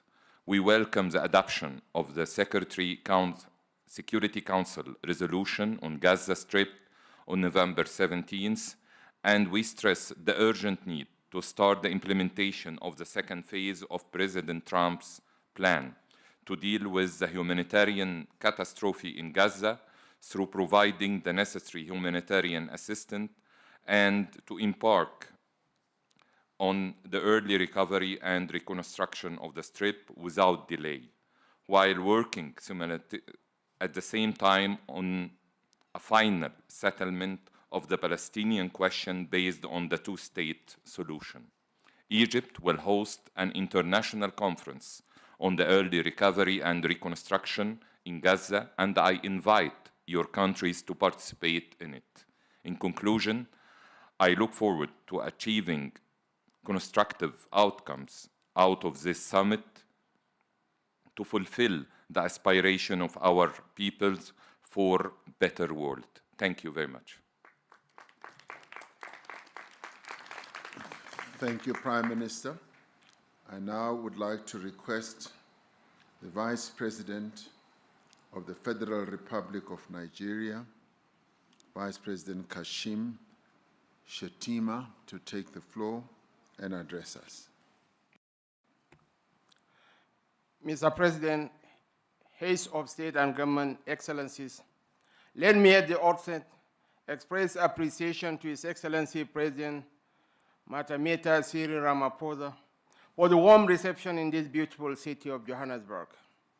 May I further use this opportunity to congratulate him on the successes of the South Africa G20 presidency, including his purposeful leadership in steering the affairs of the group in a number of processes and negotiations which will culminate in a leader's declaration. Nigeria, as one of the invited guest countries of this year's G20 summit, commends the concerted efforts of the group in mobilizing action towards accelerated attainment of inclusive sustainable growth, where financing for development is guaranteed and no one or country is left behind. The theme of the session 1 of the Leaders Summit, inclusive and sustainable economic growth, leaving no one behind, building our economies, the role of trade, financing for development, and the debt burden is apt and speaks to the challenges of developing countries. The current multilateral framework do not adequately reflect the realities of today's world. Many developing nations continue to face systematic barriers to economic growth, trade, and financial inclusivity. For trade to be truly inclusive, the G20 must take bold steps towards reforming the international financial architecture and global institutions. Only a more equitable and effective system can fairly manage global financial flows, address recurring debt crises, and respond to the needs of all nations, especially those in the global south. Africa cannot realize the positive paradigm shift we seek in its development trajectory without a collective resolve of the G20. Together, we must confront the persistent regional challenges before us, most notably the urgent need for sustainable financing to ensure effective implementation of our developmental priorities. Across many regions, rising debt burdens continue to constrain economic progress and transform local challenges into global vulnerabilities. Ensuring debt sustainability while responsibly leveraging critical minerals for inclusive and enduring development must remain central priorities for the G20. The G20 must, in the adoption of the Leaders' Declaration, take very seriously the need to advance policies that drive sustainable growth, promote financial inclusion, and tackle emerging risks. This includes support for indigenous production, export from Africa, and mechanism to enhance significant increase in FDI flows to the African region. Nigeria has in recent times demonstrated its readiness for both foreign direct and portfolio investments. This progress is driven in part by the fiscal policies introduced by the present administration, all aimed at enhancing the ease of doing business in Nigeria. We are committed to establishing 1,000 active businesses in each ward in Nigeria, with a clear objective of stimulating our local economy through grassroots empowerment, skills acquisition, and job creation. We commend the efforts of the World Trade Organization and its leadership for providing technical assistance to boost fair trade, including through the Women Exporters in the Digital Economy Fund launched in 2024. This initiative has provided grants and technical support to women entrepreneurs and strengthened their digital capabilities and access to global markets. Mr. President, as I conclude, I reaffirm Nigeria's unalloyed commitment to the G20. Let us continue to work side by side, shaping an economic future that uplifts every nation and leaves no one or country behind. I thank you. Thank you very much, Vice President. I now ask His Excellency, the Vice President of the Republic of Zimbabwe, His Excellency Constantino Chiwenga, to take the floor. Your Excellency President Matamela Cyril Ramaphosa, Your Excellencies, Zimbabwe joins others to thank the President of South Africa's G20 chair. Excellencies, Zimbabwe appreciates the opportunity to engage with the G20 as we collectively chart a trajectory towards inclusive and sustainable economic growth. Over the past few years, our global economies have faced multiple shocks and geopolitical tensions that have disrupted global supply chains. Our shared vision should therefore be one of building resilient and innovative economies that deliver prosperity for all. In Zimbabwe, our national strategy is firmly aligned with the 2030 Agenda and the African Union's Agenda 2063. Our focus is on 1, value addition industrialization by moving up global value chain, and 2, human capital development by creating decent jobs, empowering youth and women, strengthening and formalizing SMEs as essential drivers for inclusive growth, and 3, structural reforms by enhancing the ease of doing business, including the use of artificial intelligence, strengthening governance and improving transparency across value chains. And 4, climate resilience, accelerating investments in renewable energy, decarbonization, climate adaptation, and water security to safeguard our development trajectory from systematic shocks. Excellencies, the G20 must reinforce a fair and transparent multilateral trading system under the World Trade Organization. Equally, critical is addressing the major challenge of assessing affordable and sustainable finance. We welcome efforts to reform the international financial system and propose recapitalization of multilateral development banks to expand concessional and climate finance. 2, promotion of innovative financing through active re-promotion of mechanisms such as the green bonds, blended finance, and diaspora investments. And 3rd, curbing illicit flows by strengthening efforts against illicit financial flows, tax evasion, and profit shifting to enhance domestic resource mobilization in developing countries. The growing debt burden continues to constrain development. Many nations are forced to choose between servicing debt and funding essential social services. We urgently need a comprehensive and equitable debt resolution approach. We encourage innovative solutions such as debt for climate, debt for development swaps.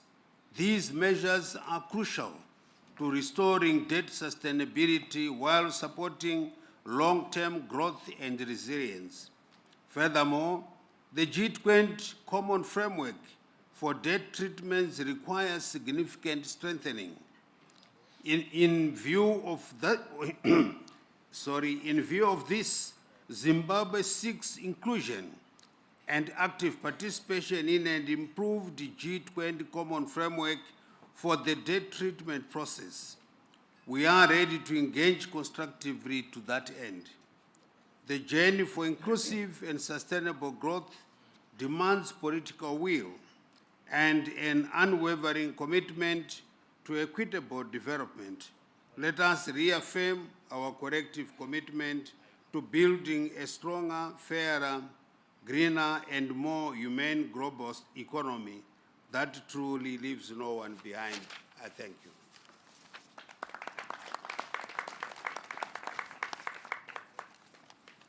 Thank you, Vice President Chiwenga. I now have my last 2 speakers before we take a leg stretch break in order to go and take the family picture. Soon we will be able to stretch our legs. I now ask His Highness Sheikh Khaled bin Al Nahyan, the Crown Prince of Abu Dhabi, the United Arab Emirates. Please take your floor. شكرا فخامة الرئيس.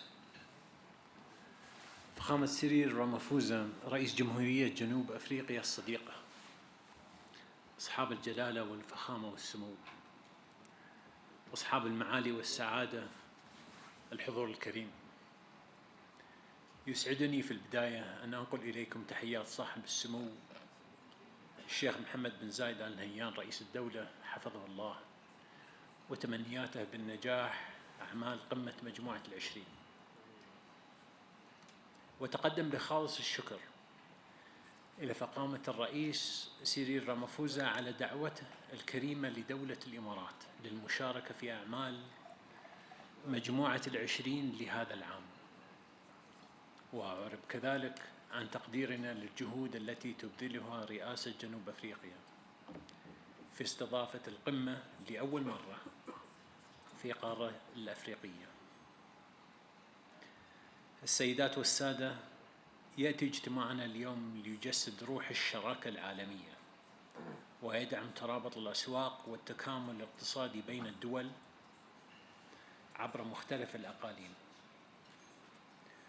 وتعمل دولة الإمارات بشكل مستمر مع شركائها على تعزيز مسار التعاون الاقتصادي العالمي وترسيخ نظام تجاري دولي متوازن وشفاف، بما يتيح مشاركة شاملة وفعالة للدول النامية في صياغة مستقبل النظام التجاري العالمي، مما يعزز الوصول إلى أفضل الحلول التمويلية لتطوير المشاريع التنموية والاستثمارية في مجالات التكنولوجيا المتقدمة والطاقة والصحة والزراعة، مع تركيزنا المستمر على بناء القدرات ونقل المعرفة وتمكين المجتمعات.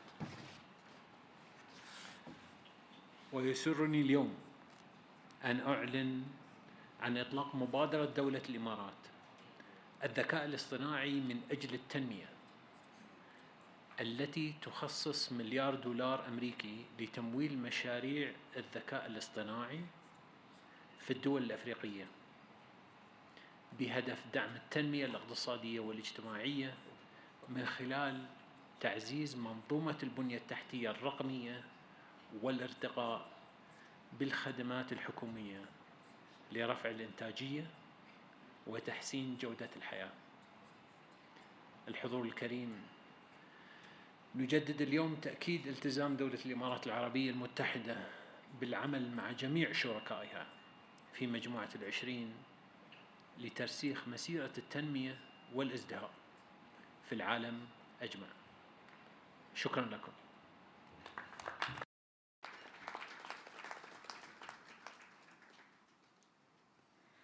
Thank you, Your Highness. My last speaker in this segment, before we take a break for the family photo, whereafter we will then get international organizations to have their opportunity to speak. I now ask His Excellency Mr. Lee Kinyanjao, the Minister of Investment, Trade and Industry in the Republic of Kenya, who are also chairpersons of the East African Community. Please go ahead. Thank you, Excellency. I talk on behalf of His Excellency Lee Kinyanjui, the Minister of Trade and Industry. I wish to take this opportunity to thank you for the invitation and the warm reception. So His Excellency President Cyril Ramaphosa, President of the Republic of South Africa and Chair of G20, Excellencies, Heads of State and Government, distinguished guests, ladies and gentlemen, we wish to record our profound appreciation to the South African Presidency of the G20 for its diligent stewardship and unwavering commitment to advancing a more equitable global economic order. We acknowledge the indispensable role that the G20 continues to play in addressing the deep-seated structural constraints confronting developing economies. This summit presents an excellent opportunity for us to examine the current state of play in the global economy as we devise the best trajectory towards achieving sustainable, inclusive, and transformative development. In this regard, we wish to express our support for the call to reform the international financial architecture so that it may deliver more substantial, more accessible, and more equitable development financing.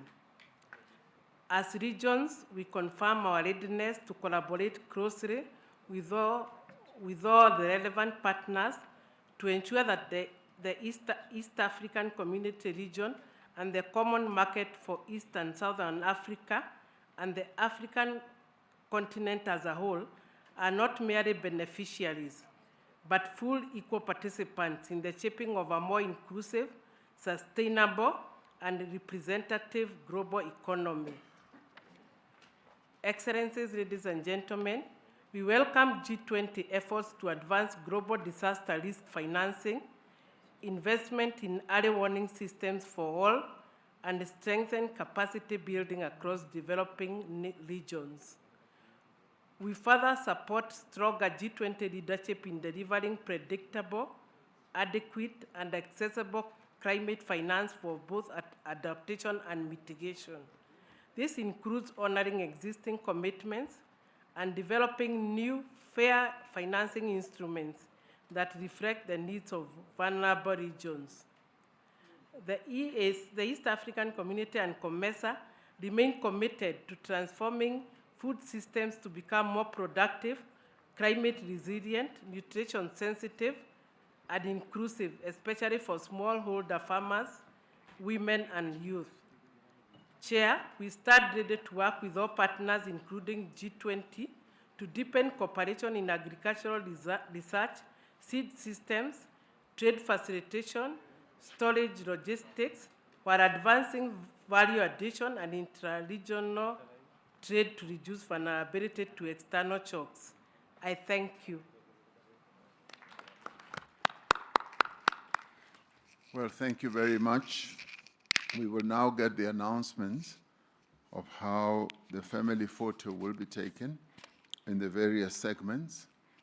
And thereafter, we will be able to come back, and I'd like to give us 20 minutes to have the photo taken, and thereafter come back so that we can resume the whole process of getting our international organizations to take the platform. So we will get the announcements now. Your Excellency,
Thank you. Let us proceed.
Good afternoon, everyone. I request to take our seats, please.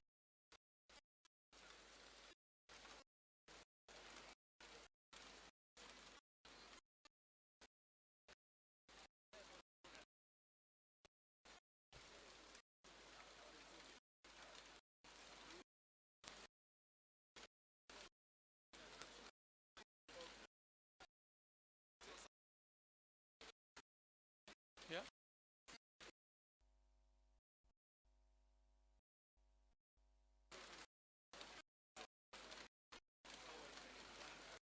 Good afternoon, everyone. May we all take our seats. All despite the rally experiencing at the moment. Good afternoon, Excellency, delegates, and distinguished guests. My name is Duncan Peter. I'm the head of the National Treasury here at South Africa. My name is Duncan Peterser. I'm the head of the National Treasury here at South Africa and the G20 Finance Deputy. And it is my honor to welcome all of you to this high-level side event on the G20 Compact with Africa for economic growth and jobs. This event is an important opportunity to highlight how the Compact with Africa can support stronger, more inclusive growth and job creation on the African continent, and to reinforce our shared commitment to scaling up investment and implementation under the Compact. It also serves as a timely opportunity to reaffirm the value of cooperation between G20 economies and our African partners. Such collaboration is, of course, essential to advancing our shared objectives. I would like to extend a special welcome to His Excellency Deputy President Paul Mashatile, His Excellency Chancellor Merz, Excellencies President Lorenzo. We will also be joined by Prime Minister Abiy Ahmed Ali, and of course Prime Minister Storer, the President of the World Bank Group, the Chairperson of the African Union Commission, as well as all the ministers and other distinguished representatives who have joined us today. We do not have much time today, so I will immediately hand over to Mr. Enoch Godongwana, the Minister of Finance of the Republic of South Africa, to deliver his opening remarks on behalf of the South African G20 presidency. Minister, over to you. Thank you very much, Dr. Petersen, His Excellencies, distinguished ministers, heads of international organizations, ladies and gentlemen, good afternoon. It's my honor to welcome you all to this important Compact with Africa side event held on the margins of the first G20 Leaders Summit on the African soil. We gather at a historic moment, one in which Africa's voice, priorities, and aspirations are shaping global economic discussions in an unprecedented and meaningful ways. This year, the Compact with Africa was designated as one of the key priorities of South Africa's G20 presidents. We worked diligently to elevate its profile and promote the initiative in ways not done in recent years. Since its inception in 2017 under the German G20 presidency, the Compact with Africa has evolved into one of the most influential platforms for partnership between African countries, the G20 and the international financial institutions.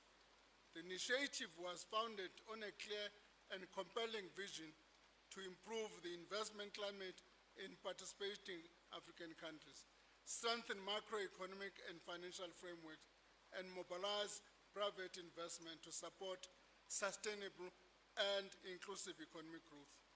The Compact rests on three core pillars: macroeconomic stability, predictable financing frameworks, and sound business environments. Over the years, Compact countries have advanced ambitious reform agendas to to enhance public financial management, modernize revenue systems, deepen financial markets, and create conditions that enable vibrant private sector participation. These reforms have helped attract greater investor interest, stimulated infrastructure development, and strengthened dialogue between African governments and the global partners. The compact has also expanded in both scope and membership, demonstrating its continued relevance and appeal. This expansion reflects the growing confidence in the compact's approach, as well as the increasing demand across the continent for structured, reform-oriented partnerships that deliver tangible economic outcomes. We are pleased to have worked closely with Germany this year to bring this compact with Africa to the forefront of the G20 agenda. With those words, it's now my honor and privilege to invite His Excellency Deputy President Paul Mashatile, the Deputy President of the Republic of South Africa, to deliver his remarks. I thank you. Thank you very much. Thank you very much, Minister Kodongwana. Let me greet Chancellor Friedrich Merz from Germany, sitting on my right. Let me greet Your Excellency President Lorenzo, President of the Republic of Angola, all excellencies, heads of state and government who are with us here that I may not have seen, I'm sure others are still coming.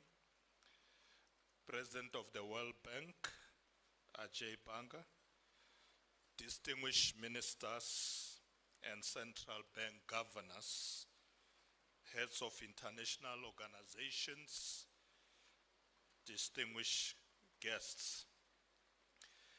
It is my honor to welcome you to this G20 Compact with Africa event on economic growth and jobs.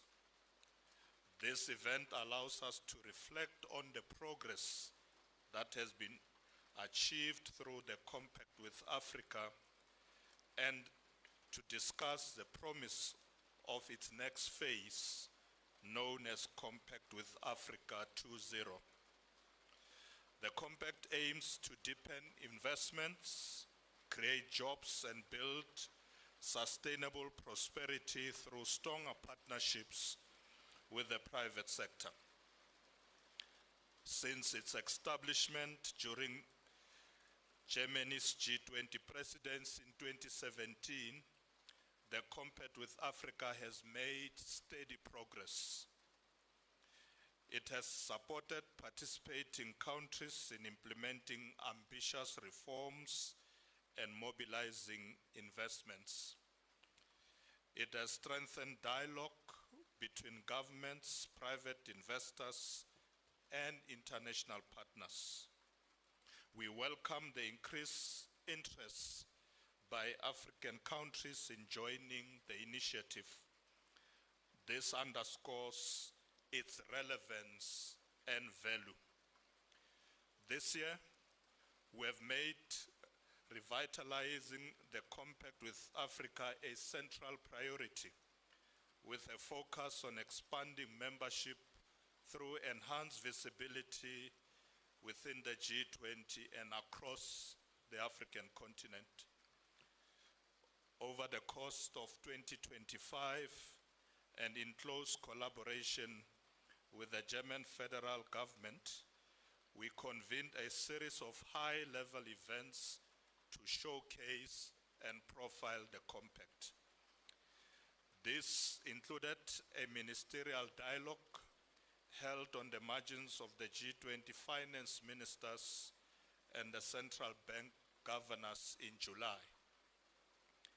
This was followed by a ministerial outreach on the margins of the 8th African Union Specialized Committee on Finance in October. The ministerial outreach was an important platform to inform AU member states about the benefits and achievements of the compact. The last high-level event was convened on the margins of the 2025 annual meetings of the World Bank Group and the International Monetary Fund. Supported by the World Bank, this event marked the official launch of the new multi-donor trust fund designed to support the next phase of reforms and investment within the Compact with Africa framework. We welcome Germany's commitment to provide the initial contribution of 10 million euros towards this new instrument. Today's dialogue reaffirms the importance of strong cooperation between the G20 and Africa, underscoring the vital role of the private sector and driving growth, creating jobs, and promoting shared prosperity. I trust that through this engagement, we will strengthen the compact as a key channel for partnership, reform support, and increase private sector involvement. We are confident that it will continue to unlock investments and help build resilience, inclusive economies across the continent. In closing, I would like to thank the German federal government for its steadfast leadership of this initiative since its inception. I acknowledge our valued partners, the International Monetary Fund, the World Bank Group, the African Development Bank, the African Center for Economic Transformation, and the African Union for their continued support. Lastly, we recognize the compact countries for their efforts in reforming their economies and ensuring that investment flows in Africa. Let us move forward with renewed partnerships and new investments. Let us work together to secure growth, jobs, and shared prosperity for all Africans. I now invite Chancellor Merz to deliver his remarks. Thank you very much. So thank you so much, Mr. Vice President, for your kind introduction. I'm really happy to be here and to be here for the first time when the G20 summit takes place for the first time in Africa. So I'm feeling very much welcomed, and I would like to say that there is no better place than Johannesburg to talk about Africa's economic future. And Mr. Vice President, I know what I'm speaking about because during my education as a lawyer, I spent a couple of months in this beautiful country, and since then I know the huge potential of this beautiful country in the southern part of the African continent. So many thanks for inviting us, many thanks for being together in this group, and it's really my great pleasure to welcome all of you to this side event on the G20 meeting with the Compact with Africa group. Africa is, as I said, a continent of opportunity. Africa is a continent of huge opportunities. Africa is a young, dynamic continent. And Africa is a continent with huge economic potential, therefore. And our partnership can unlock much more of this potential in the future. The G20 Compact with Africa builds exactly these partnerships between G20 members and African countries, between governments and the private sector, and between entrepreneurs and investors. Compact countries are pushing reforms. With support from the World Bank, from you, dear Ajay, and from many partners in the world, they are all creating conditions that attract private investment. This is good for Africa's growth, this is good for the people on the continent, and this is good for global growth. Now we see many success stories in many compact countries already. More investment, more jobs. But our task is, today and from now on, to scale this up. I would call it a new phase, or let's name it Compact 2.0. With Zambia and Angola joining this year, the Compact is now a group of 15. Congratulations, President Lorenzo. Welcome on board of this group.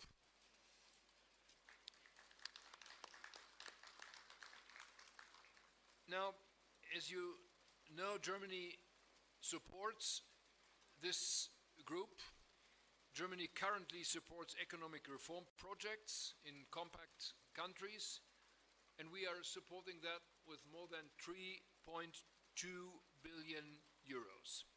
This is a strong lever for new economic opportunities, both for Africa and for my country, for Germany. Today, and this is a great pleasure for me, I can announce a further important step of our engagement. Germany will become a shareholder of the African Trade and Investment Development Insurance through our development bank, which is called KfW, Kreditanstalt für Wiederaufbau. ATIDI is a powerful instrument, as you all know. It boosts trade. It boosts private investment in Africa. It reduces risks and builds trust for investors and for new investors. Our German equity investment in ATIDI will amount to more than 37 million euros now. This will have a big impact. We will be able to mobilize an additional at least 400, potentially 430 million euros or $500 million in trade and investment. We will see even stronger trading links between Germany and African countries. More investment by German companies on the continent. More value creation in Africa. Our cooperation, ladies and gentlemen, dear friends, is here to stay. We are and we will remain partners for a better future on this continent, in my country, and together. Thank you very much. I'm really happy to be here and part of the group.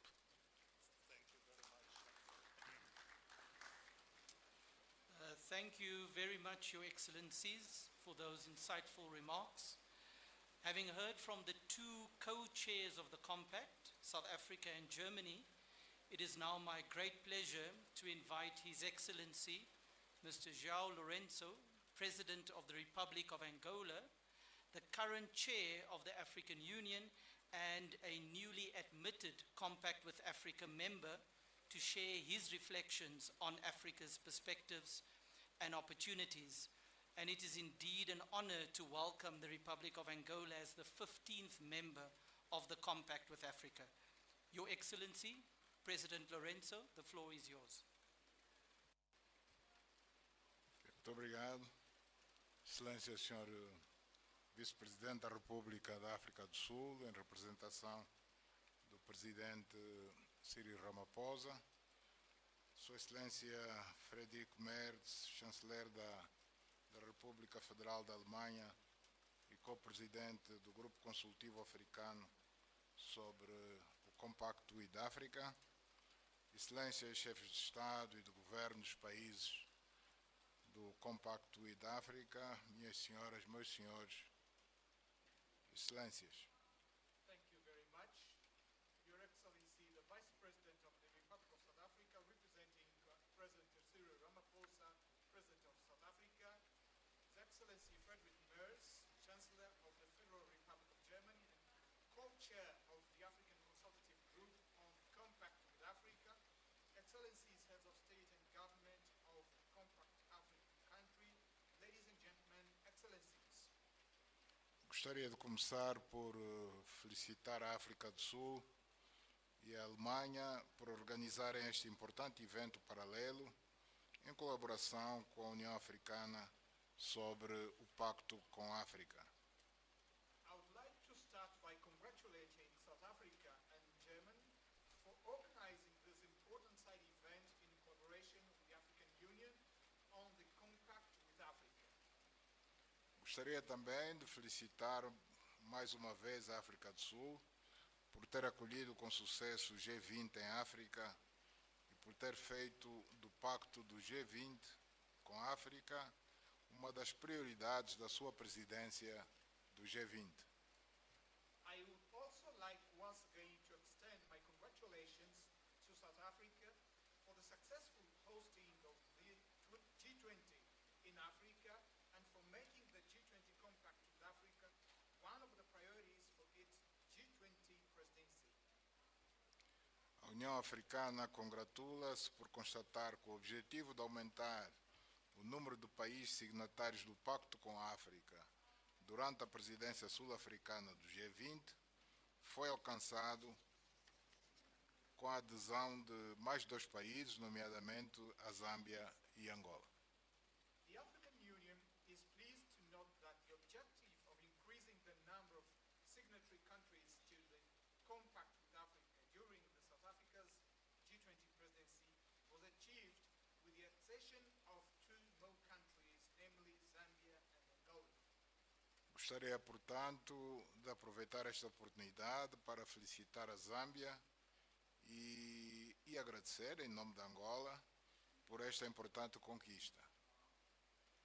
I would therefore like to take this opportunity to congratulate Zambia and thank you on behalf of Angola on this significant achievement. Com esse passo, o número de países signatários do Pacto com a África passa a ser de 15.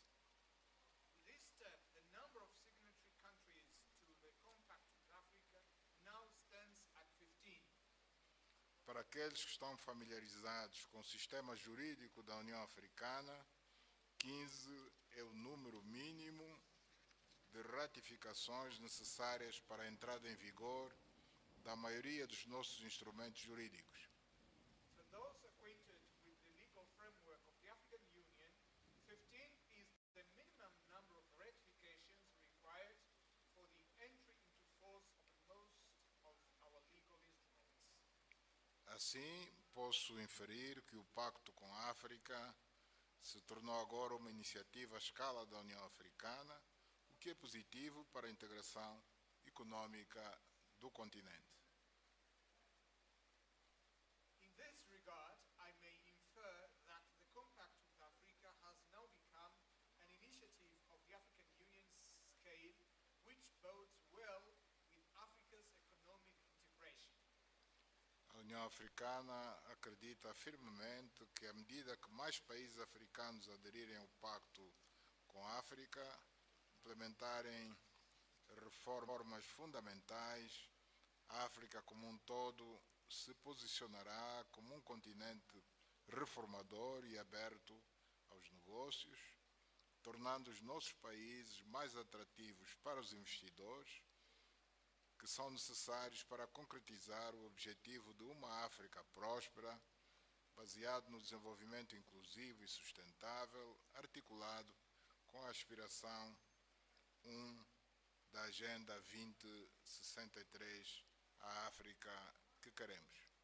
The African Union firmly believes that as more African countries join the Compact with Africa and implement fundamental reforms, Africa as a whole will position itself as a reform-oriented continent, open for business, thereby rendering our countries more attractive to investors who are essential for the realization of a prosperous Africa, one based on inclusive and sustainable development as articulated in Aspiration 1 of the 2063 Agenda, Africa We Want. Apelo a todos os presentes para que trabalhem em conjunto e com celeridade para tornarmos esta ambição em realidade. I call upon all those present here to work together and with diligence so that we may transform this ambition into reality. Nossos povos e o mundo estão com os olhos postos em nós, portanto, não os desiludamos. Our peoples and the world have their eyes upon us. Let us not disappoint them. Obrigado pela vossa atenção. Thank you for your attention.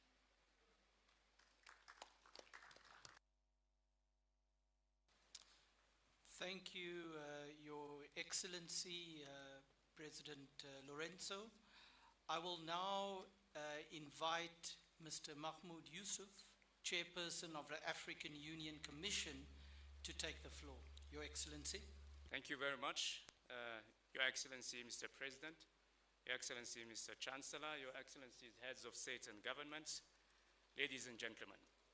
Building on the statement by His Excellency, Mr. João Manuel Gonçalves Rolanço, President of the Republic of Angola and Chair of the African Union, let me highlight three main opportunities for the sake of complementarity between the G20 Compact with Africa and key African Union strategies and programs. The first key element is the African Continental Free Trade Area. The intra-African trade and investment needs to be boosted in order to achieve the objective of an inclusive growth and a sustainable development. Now, the issue is that Africa's trade potential remains largely unrealized, mainly due to the continent's weak productive sector, deficient logistic links, and trade-related infrastructure. In order to address these challenges, Africa needs huge investments, both domestic and foreign, estimated at around $130 billion to $170 billion per year. As highlighted at the third Financing Summit for Africa's Infrastructure Development in Luanda, Angola last month. In this respect, the Compact with Africa provides an opportunity to implement the reforms to attract the necessary investments needed to harness the full potential of AFCFTA.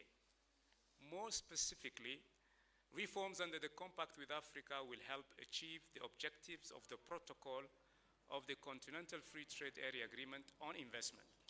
Second, there's an opportunity for complementarity between the Compact with Africa and the African Virtual Investment Platform, which was launched in February 2025. This digital tool aims to gather quality and timely information on public and private, foreign and domestic investment and related policies and reforms across all African countries and sectors. Third and last area is the sector of industrialization through manufacturing and value chains development, underpinned by the Accelerated Industrial Development for Africa Action Plan. In effect, by promoting targeted and integrated economic policy reforms, Compact Africa can help unlock investments needed to accelerate regional and continental value chains development. The focus should be on priority sectors such as mineral resources in order to create decent jobs and generate incomes for millions of Africans. Your Excellencies, as I conclude, let me reaffirm the African Union's commitment to work with the co-chairs and the G20 Africa Advisory Group in advancing the Compact with Africa during the next cycle of G20 presidencies, facilitating experience, sharing, and dissemination of best practices between Compact with African countries and other AU member states are indeed of paramount importance. I thank you.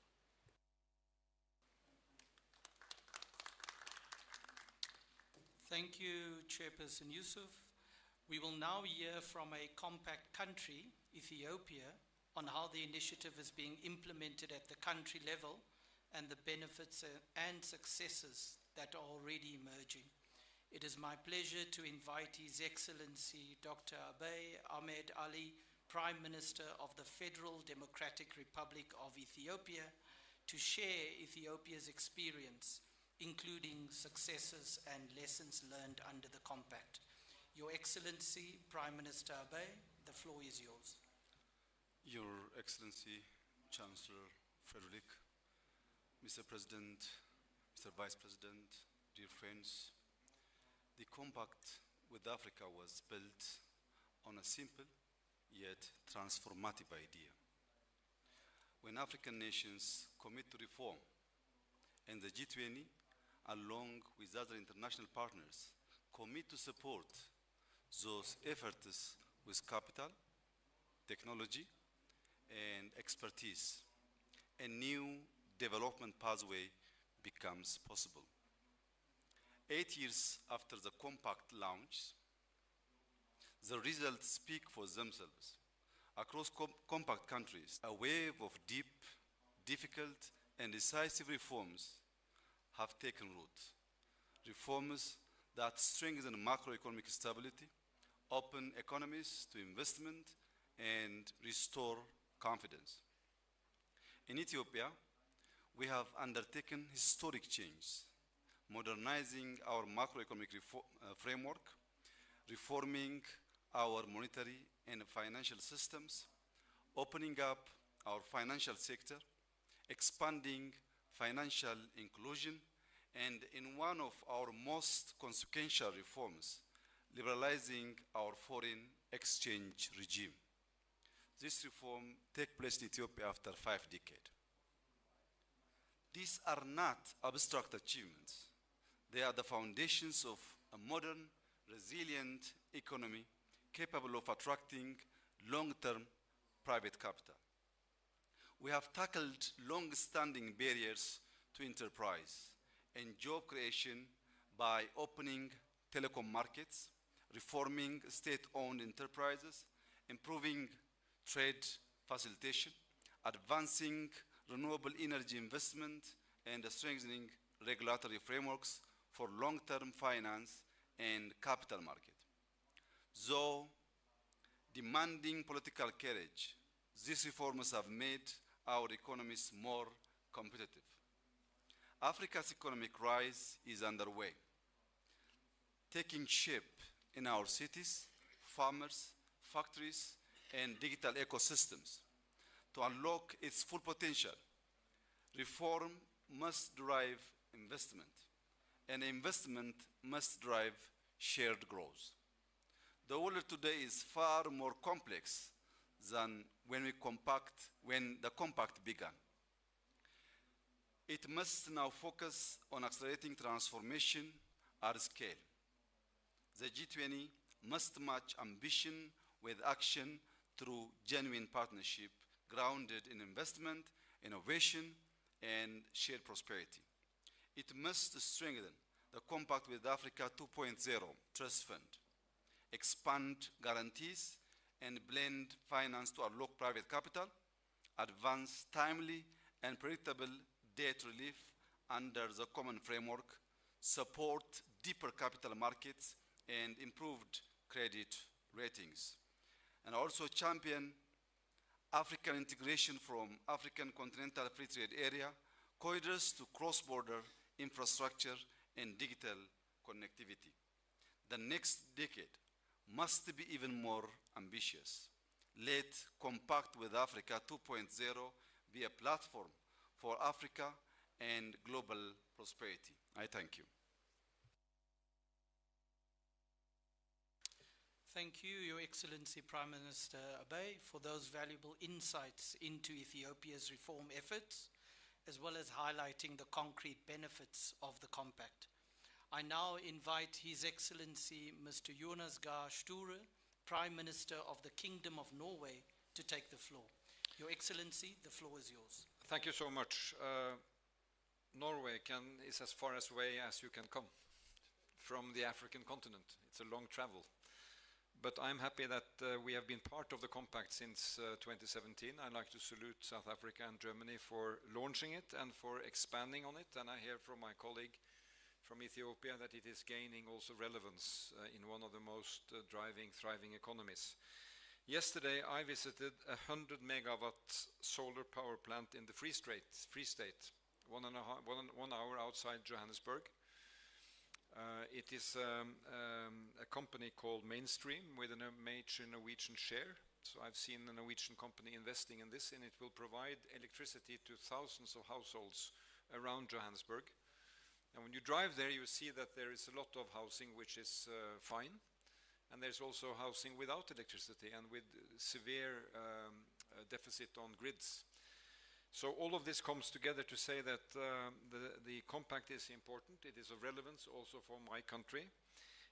Every year we host the Nordic African Business Summit in Oslo, which has grown to become the biggest event in the Nordic countries to promote investment and business with the continent. So I think this fits well with the compact. The key words here: true partnerships, meaningful dialogue, collaboration on reform, sharing experiences, and also the role of the multilateral development banks.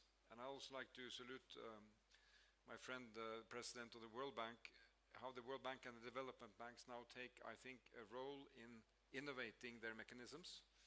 And let me say, just coming from Norway, that development aid is not going to make the big difference here. It is, ODA is at best declining, at worst declining rapidly. But we are also innovating, doing new things, which is more in line of the investment. And Africa is really offering so tremendous opportunities in that direction. We had a successful Business 20 meeting here in Johannesburg recently.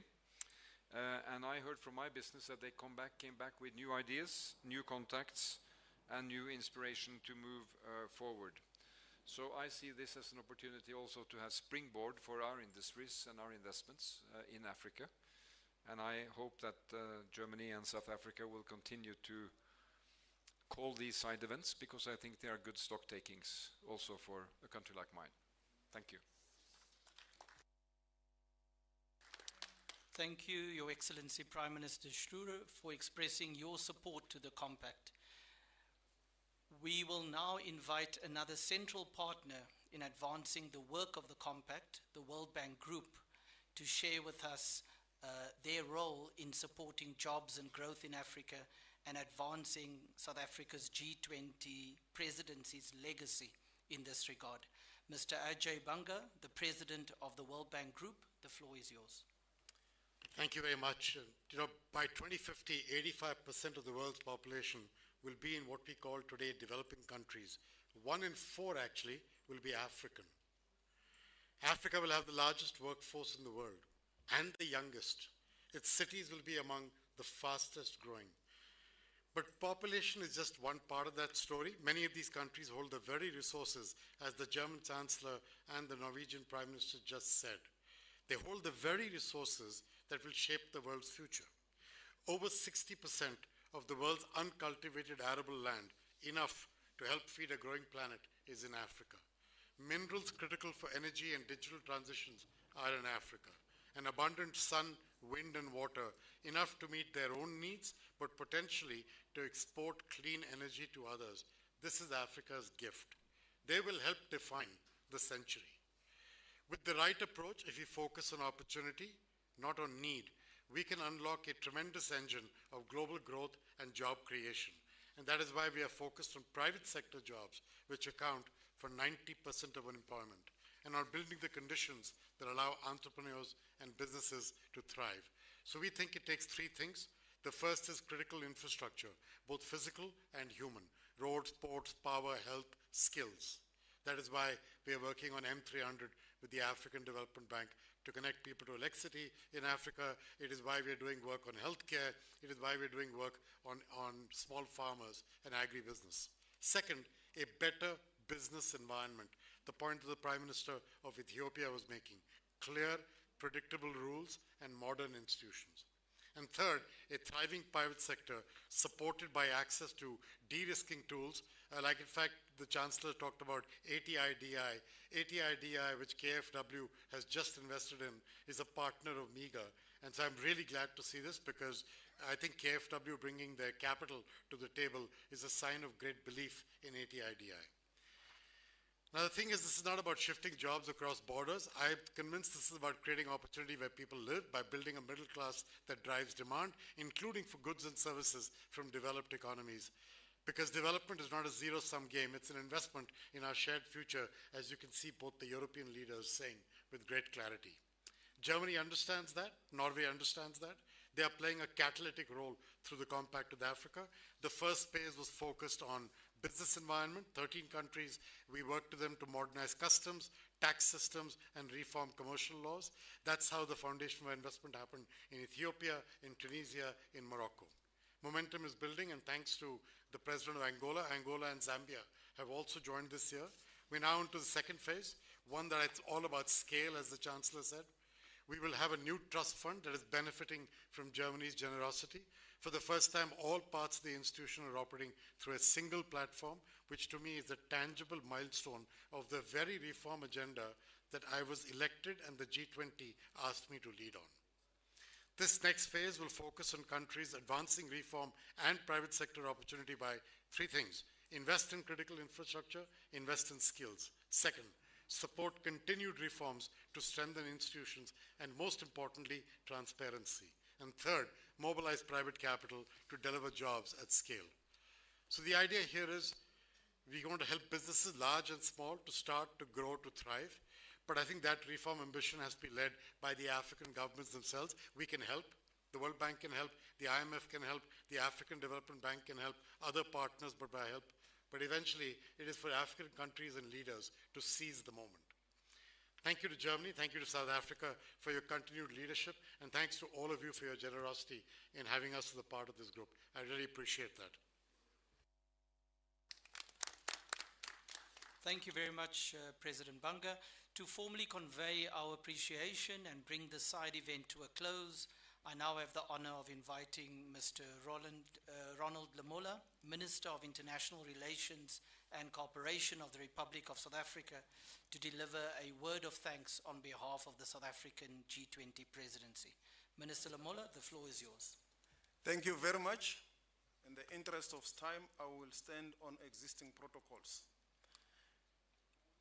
It was a distinguished honor to have you all here with us today as we conclude this high-level side event on the G20 Compact with Africa. Allow me to extend our deepest gratitude on behalf of South Africa's G20 presidency to all who contributed to make this important event a success. As was eloquently articulated by the speakers, the Compact with Africa 2.0 aimed to deepen investment, create jobs, build sustainable prosperity through stronger partnerships with the private sector.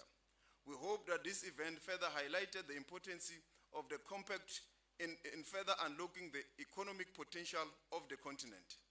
I would like to thank all speakers for conveying one overarching message of the important and key role players in the partnerships. Cooperation and private sector play in enhancing economic growth, decent jobs, prosperity in Africa and beyond. We further note with satisfaction that G20 Leaders Summit recognized the importance of the G20 Compact with Africa and commended South Africa's G20 presidency for strengthening the compact further, including through launch of the second phase 2025-2033, supported by the establishment of the World Bank Group Multi-Donor Fund. I would like to convey a special thanks to Your Excellencies President Ramaphosa, here today represented by the Deputy President Paul Mashatile, and the Federal Chancellor of Germany, Chancellor Merz, for hosting this event and highlighting how cooperation between G20 economies and African economies is vital in boosting private investment in Africa. We will be following through the conclusion of this side event, issue a joint communique outlining the spirit of our discussion and commitments and strengthen the G20 Compact with Africa as the key platform for dialogue and engagement between the G20 and Africa, and emphasizing the key role the private sector has to play in enhancing economic growth, decent jobs, prosperity in Africa within the G20. Thank you very much, Duncan. I hope you will then announce the processes of the family photo. Thank you.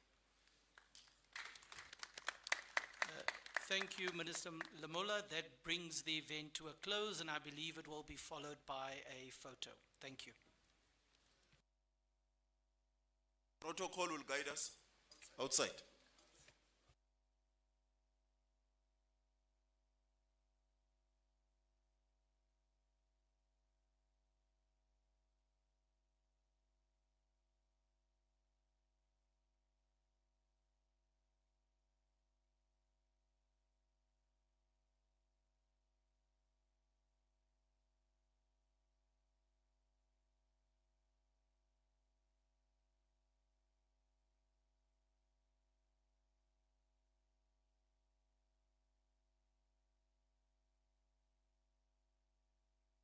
Scientific and Cultural Organization, UNESCO, and the name is Al-Nani Al-Ez. Mr. President, Your Excellencies, ladies and gentlemen, it's an honor to be with you today, only days after my appointment, and to bring UNESCO's voice to this vital forum held for the first time on my African continent. My warmest thanks go to the South African Presidency for uniting us around a shared ambition, inclusive and sustainable economic growth, a theme fully aligned with UNESCO's 4 strategic objectives: investing in education to transform lives, reconciling humanity with nature, building just, inclusive, and peaceful societies, and fostering innovation and technology. Allow me to briefly highlight 3 areas of close collaboration between UNESCO and the G20 to advance this vision in Africa, one of our 2 global priorities alongside gender equality. First, on artificial intelligence, UNESCO had led the working group established by President Ramaphosa, guided by our 2021 recommendation on ethics of AI. Together with the African Union and the South African G20 presidency, we have launched the AI in Africa initiative, aligned with the the African Union's 2024 AI strategy. We'll train around 20,000 civil servants and judicial professionals and 2,000 teachers and students, and support 25 additional African countries integrating AI into national policies. Second, in education, we are championing innovative financing to ensure debt does not hinder learning. In 2023, for instance, we facilitated the agreement between Côte d'Ivoire and France to convert debt into investment in education. Third, in culture, from combating illicit trafficking to supporting culture and the creative industries and safeguarding heritage and traditional knowledge, UNESCO continues to affirm that no sustainable development is possible without culture, as reaffirmed in the Pact for the Future.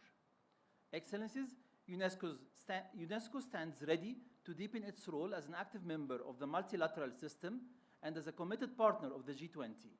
Your priorities resonate with every dimension of our mandate and expertise. Thank you, Mr. President. Thank you very much indeed. I now call upon Her Excellency, Ms. Rebecca Grace-Span, Mayor.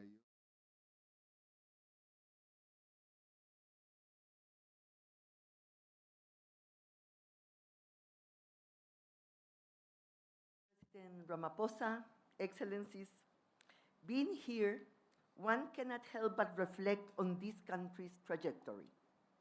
South Africa has much to teach to the world. You have used this G20 presidency to share your hard-won wisdom, that moving together is not inevitable. It is chosen, daily, deliberately. This year, you have championed the debt challenge echoed by so many economies and countries here today.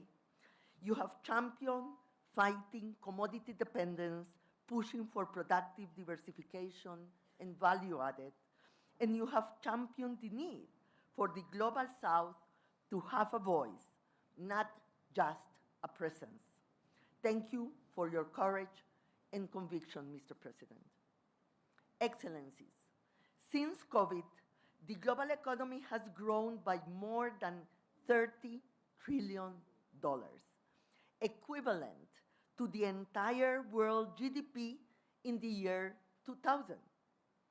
Trade will grow 4% this year, despite all tensions, with South-South trade growing twice as much. AI is reshaping entire sectors and driving investment. Clean energy is advancing faster than even optimists predicted. The motion is undeniable.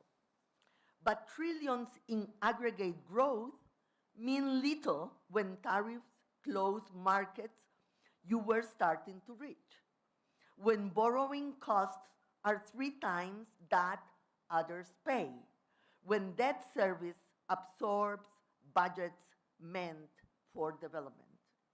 Yes, the world economy this year showed resilience that deserves celebration. But resilience, I insist, is not necessarily stability nor prosperity. And the forces driving today's resilience aren't always the same that will sustain tomorrow's development. When some advance as others fall back, we do not move together. We break apart. Excellencies, we stand at a moment of extraordinary promise. Developing countries want a fair share of that promise. They don't want support, they want a level playing field. The G20 is uniquely placed to strengthen the trade system and build the financial, global, and regional architecture that can give us just that.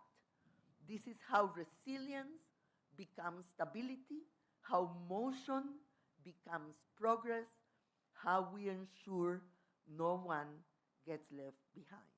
I thank you. Thank you indeed. I now would like to call His Excellency Dr. Tedros Adhanom Ghebreyesus, the Director General of the World Health Organization, to take the floor. President Ramaphosa, Excellencies, first, congratulations to President Ramaphosa and South Africa on hosting the first G20 summit in Africa. Thanks to investments in health over the past 20 years, global life expectancy has increased by more than 6 years. Under 5 mortality has dropped by more than 50%. At least 25 countries have moved from low income to lower middle income, lower or upper middle income countries. That's no coincidence. Investments in health are investments in human capital, productivity, and economic growth. Conversely, COVID-19 showed that when health is at risk, everything is at risk. The pandemic killed an estimated 20 million people and wiped around $10 trillion from global GDP. WHO thanks the G20 for its leadership on strengthening health security, but more needs to be done. And pandemics are not the only threat to the health of people and economies. So are non-communicable diseases such as heart disease, cancer, and communicable diseases such as HIV, TB, malaria, and diabetes and vaccine-preventable diseases. Health is not simply an outcome of development. It is the means. That means the global crisis in health financing is also a crisis for development and economic growth. But in this crisis lies an opportunity for countries to transition away from aid dependency towards a new era of sovereignty and self-reliance. WHO is supporting countries to make that transition, and we urge the G20 to provide the support to provide countries based on their needs, in line with the Lusaka agenda, because solidarity is our immunity. I thank you, and back to you, President. Thank you very much, Dr. Ghebreyesus. I now want to call Her Excellency Dr. Ngozi Okonjo-Iweala, the Director General of the World Trade Organization. Thank you, Your Excellency President Ramaphosa, and thank you, colleagues, leaders, excellencies. I'm really heartened by the way that, I'm heartened that we're still in here with the thunder. I'm heartened by the way that trade has been at the center of most of the discussion today, and the strong support for the reform of the multilateral trading system and the WTO. I want to commend and thank the South African presidency for putting the focus squarely on economic growth, which also means, in a way, putting the focus on trade. Economic growth is the precondition for progress on all the key challenges confronting us, from climate to inequality to geopolitical tensions. My message today is really simple. We cannot achieve sustained inclusive global growth without sustained inclusive global trade. We cannot support more inclusive growth for Africa if we don't support a free, fair, and inclusive global trading system. Put another way, if trade uncertainty, fragmentation, and protectionism continue to rise, we can only expect sluggish growth or worse in the times ahead. The contrast between the periods before and after the global financial crisis is telling. From 1995 to 2008, global trade grew about 6% per year, foreign direct investment 8%, and GDP 3.5%, creating a virtuous circle. Liberalization boosted trade, trade spurred investment, and both lifted productivity and growth. But since 2010, trade growth has fallen to 1/3 of its previous pace. Foreign direct investment has been flat, and GDP growth has trended around 2.8%, not 3.5%. If global growth had continued at its previous pace, the world economy would be almost 1/10 larger in size in real terms today. A major reason is clear. Trade opening has slowed, integration has plateaued, and protectionism has increased. The WTO's latest G20 monitoring report shows new tariffs affecting 4 times more trade, about $2.6 trillion, between October of last year and October of this year than in the previous reporting period, the sharpest increase since WTO monitoring began. The global trading system has shown resilience. You've all heard me repeat, and I will not stop doing it, that almost 3/4 of world trade, 72%, is still on WTO terms. So the system is showing unprecedented resilience, despite the disruptions and undermining that has occurred. But its expansion has slowed.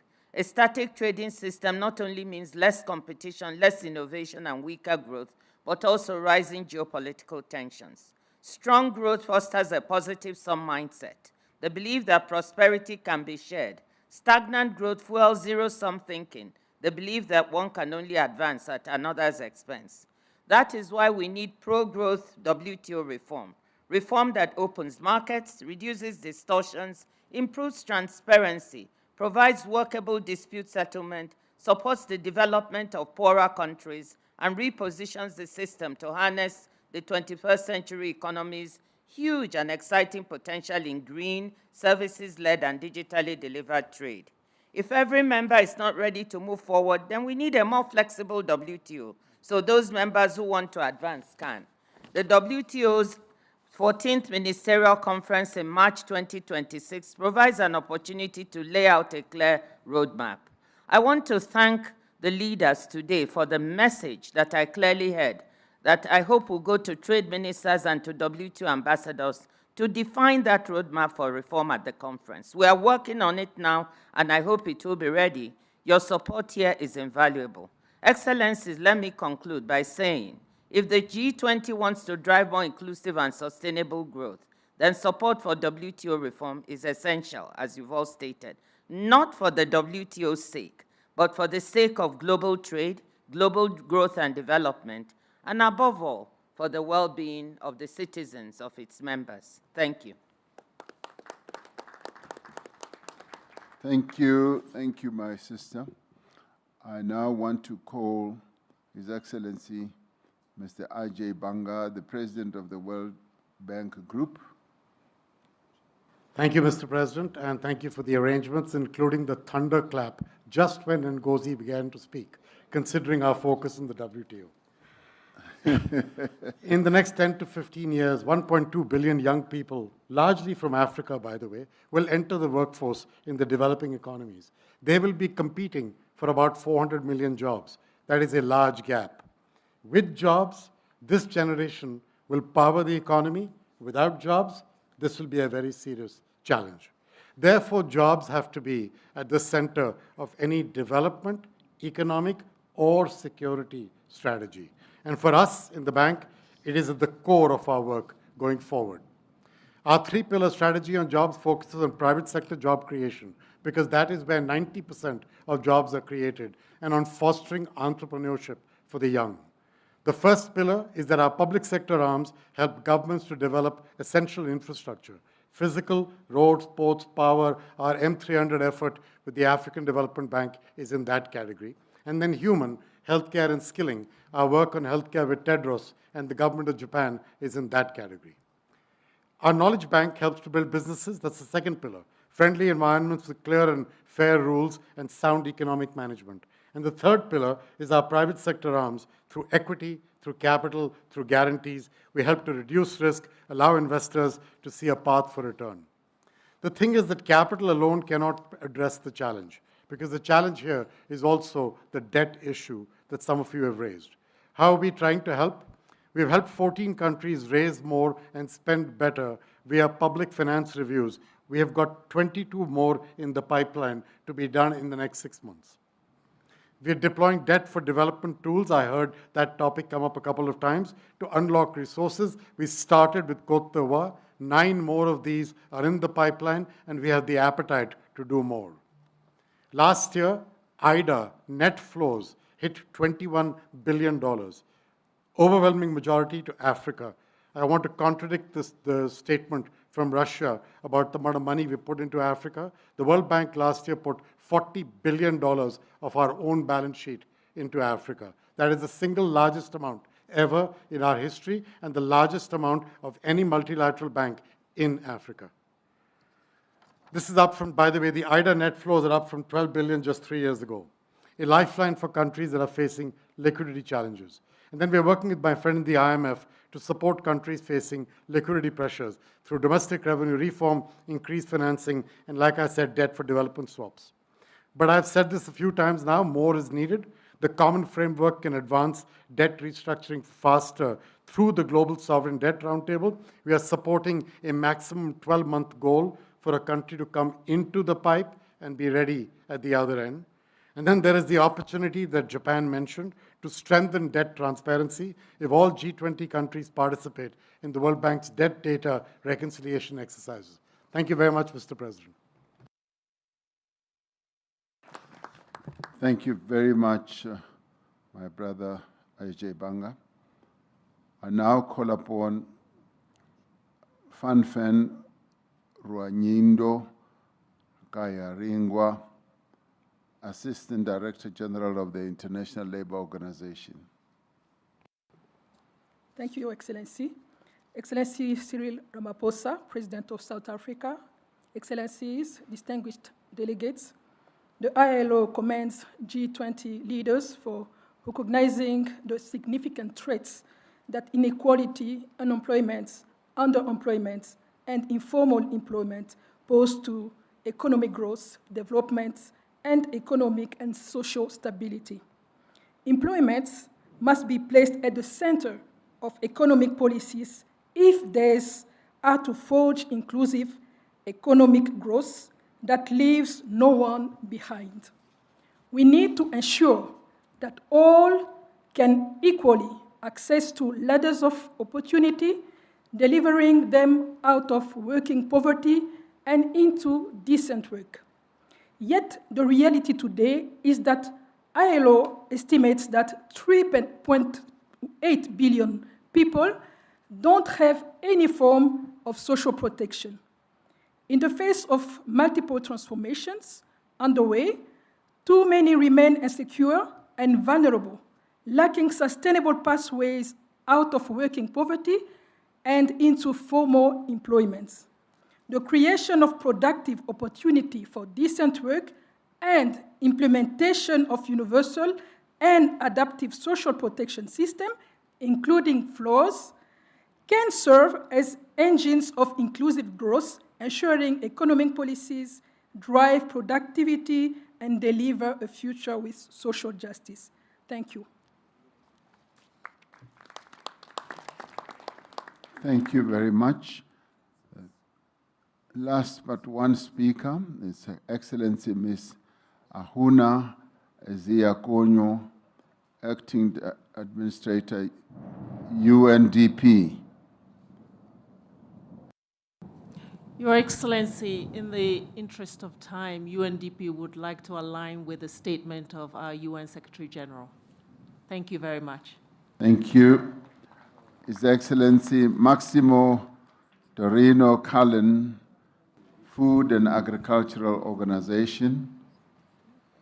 Thank you, President Cyril Ramaphosa and South Africa for your leadership and successful presidency. Excellencies, the spirit of Ubuntu, I am because we are, captures the mindset we need to end hunger and poverty. An urgency is essential. In 2024, 673 million people were chronically undernourished and 839 million live in extreme poverty. These numbers demand a collective action at scale. FAO welcomes South Africa G20 presidency for building on Brazil's leadership through the Global Alliance Against Hunger and Poverty, and for placing inequality at the center of its food security agenda, and for underscoring the need for adequate and predictable financing. Without real action on inequality and financing, progress will remain fragile. The Extraordinary Committee of Independent Experts shows that inequality is structural and persistent. The rural-urban divide is decisive. The world's extreme poor live in rural areas, most dependent on agriculture. Climate variability threatens to widen this divide and could push up 132 million more people into extreme poverty in 2030. By 2030, the world will have 1.2 billion youth, with 500 million already working in the agri-food systems, often in vulnerable, low-productivity jobs. Rural youth unemployment is nearly double urban levels. Transforming the agri-food system is essential to create a decent work for young people and achieve SDGs 1 and 2. We welcome the G20 principles for inclusive growth and reducing inequality, the inclusion of agri-food systems in Principle 10, and the commitment to universal social protection.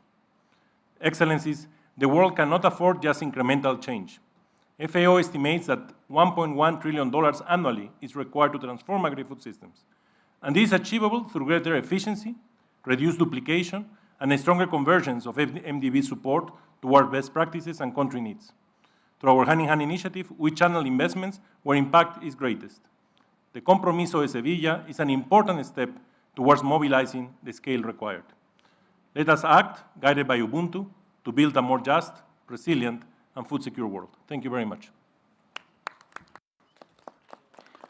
Thank you. That concludes the inputs or the interventions in session 1. We did, in terms of our program, include presentations very briefly of the 2 reports that many of you have already referred to, which is the report of the Africa Expert Panel and the report on inequality. We're going to ask the presenters to take no more than just 3 minutes each, just introducing those reports. The reports are quite substantial, and they will be read at leisure by members, states, and members of various organizations. This is just an opportunity for the reports to be formally introduced. I thereafter want to move on to session 2, which member states are now getting ready to make interventions in. Let me then call Mr. Joel Nechitenje to table the report on the Africa Expert Panel, and thereafter get the other report to be tabled. Thank you, Your Excellency.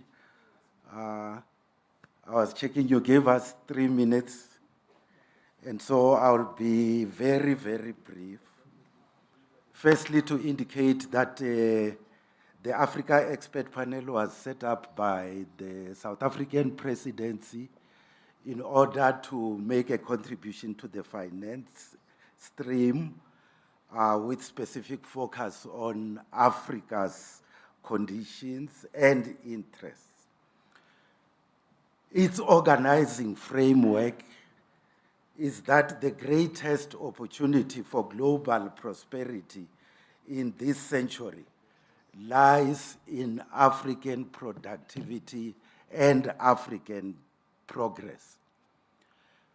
And it then argues that Africa is involved in the implementation of a variety of programs which are based on its visions and strategies.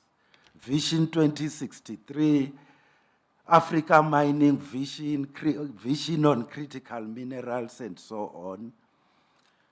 So based on those visions and programs, Africa is engaged in its own activities to improve the conditions of life of Africa's people.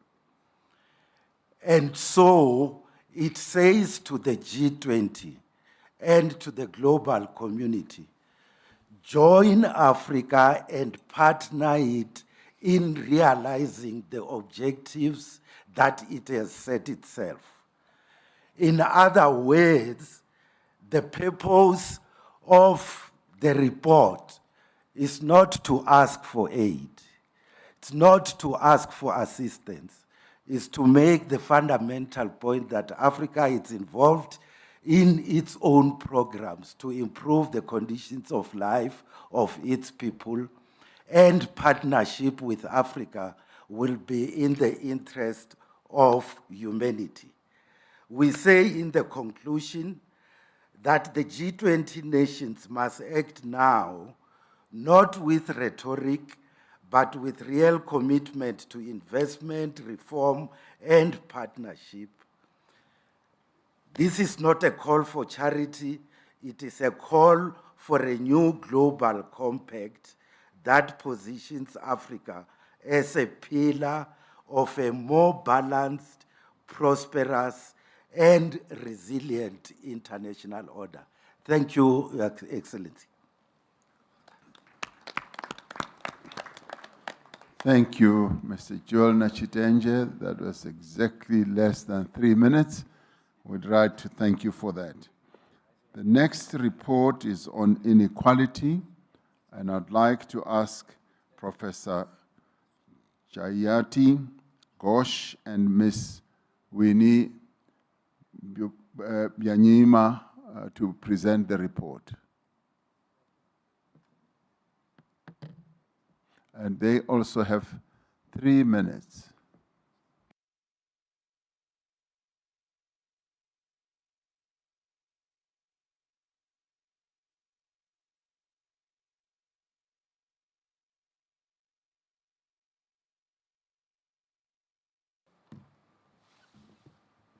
Thank you very much, President Ramaphosa, also for the honor of presenting at all to the G20 meeting. We will try and take 4 minutes, if you allow us, 2 for me and 2 for Winnie Byanyima, because we have some important points to make, very, very briefly, if you will forgive us. It is a great honor and privilege. We just want to identify some of the major trends that we found while consulting extensively for this report. And we really would like to emphasize also a proposal that we have, which we believe is ultimately very achievable. First, global inequality remains very high. It did come down slightly since 2000 because of China, but it remains very high, and recent years have seen an increase.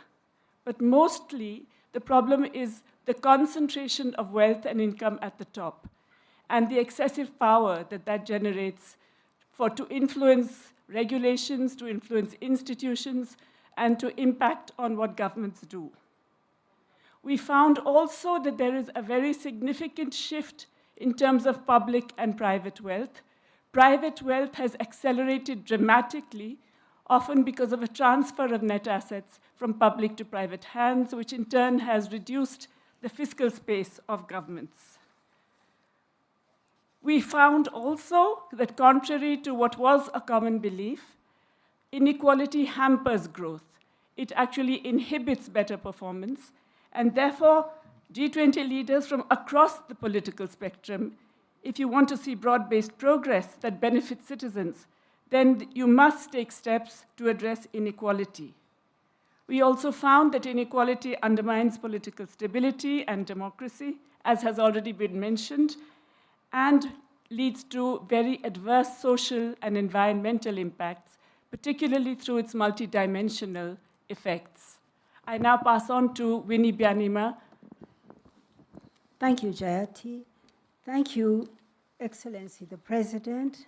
I too thank you for commissioning us and for putting this issue of inequality at the very heart of the international agenda. It's historic Jarity has set out the drivers of inequality, our report considers different practical, pragmatic, and very possible ways to respond to these drivers of inequality, much of it based on what governments are doing or have done.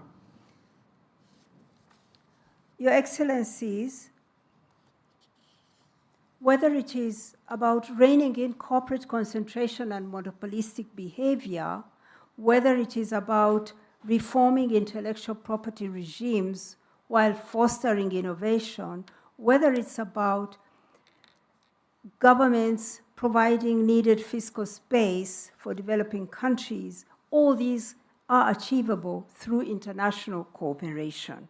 So our report looks at ways to achieve this through national or international means. Our main recommendation, the primary recommendation of this report, is the creation of an international panel on inequality. We find that there is a lot of information out there. Knowledge has been collected, many data sets. However, we find the more we know, the less we know. And the more we know, the more we understand the need to have a platform where there is reliable, comprehensive knowledge for all to use. We envisage a globally balanced international body that would provide a technical service to synthesize and provide authoritative and independent assessments and analysis of inequality. It will be available to everyone, policymakers, private sector, civil society, trade unions, and the media. Our recommendation is inspired by the tremendous work of the IPCC, which has helped governments to address climate change, or also the approach of the new scientific panel on artificial intelligence. We do not envisage some big global institution, but a lean body bringing together a network of research institutions and individual scholars and experts. It should have authority and carefully guarded independence. Most of the work will largely be done by researchers contributing their time voluntarily. So far, we see that 700 economists and other experts across 70 countries, including Nobel laureates, have asked you, Your Excellencies, to support this initiative and have offered to contribute to its work. Over 30 former presidents and prime ministers have also endorsed the proposal. We're pleased to see governments supporting this new body. We are hopeful that many more governments will support it as a practical way to help your own policymakers to address inequality. It would be a game changer at the crossroads of academia, policy, and practice. Thank you, President Ramaphosa, for entrusting us with this important task. We hope that the distinguished leaders of the G20 sitting here in South Africa, the country that has experienced inequality like no other, will decide to take forward this vital new initiative. Thank you very much. Thank you very much, my two sisters, for presenting this report, and indeed thank you to Mr. Joel Nechidanje. These are the two reports that we spoke about when we started, and we thought that they should be deposited here, much as they have not really been formally discussed during the whole process of the G20. They are deposited here so that we may all internalize them, discuss them. There are reports that can be taken forward in a number of other forums. And we hope that having been introduced here, the G20, we will be able to interface with them in our various other organizations and as governments and organizations and see the best way of taking them forward.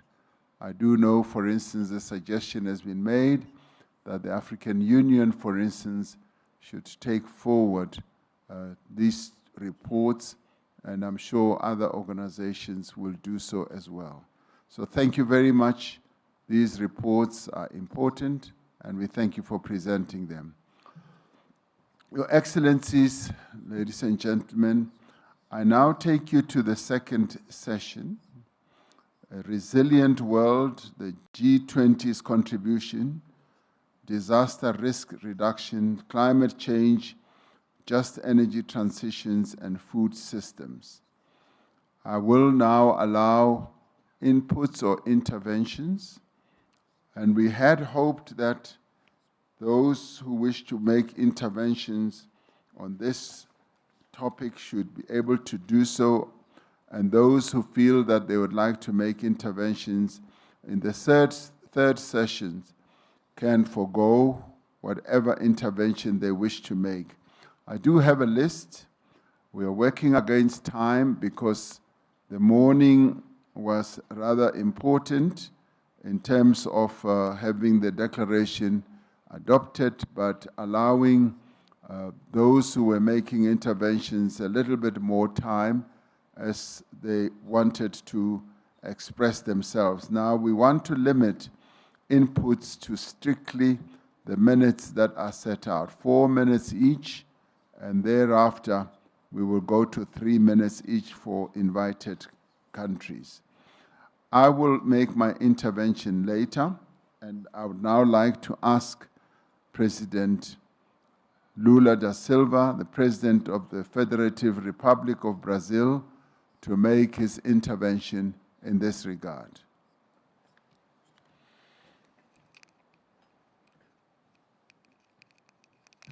Eu quero, mais uma vez, reiterar meus cumprimentos ao presidente Ramaphosa, cumprimentar a presidenta da Namíbia, a senhora Netumbo, e também cumprimentar o Antônio Guterres, secretário-geral das Nações Unidas, por meio de quem eu cumprimento todas as entidades internacionais aqui presentes. Esta oportuna sessão ocorre no mesmo tempo em que estamos por 2 palavras para concluirmos as negociações da COP30 no Brasil.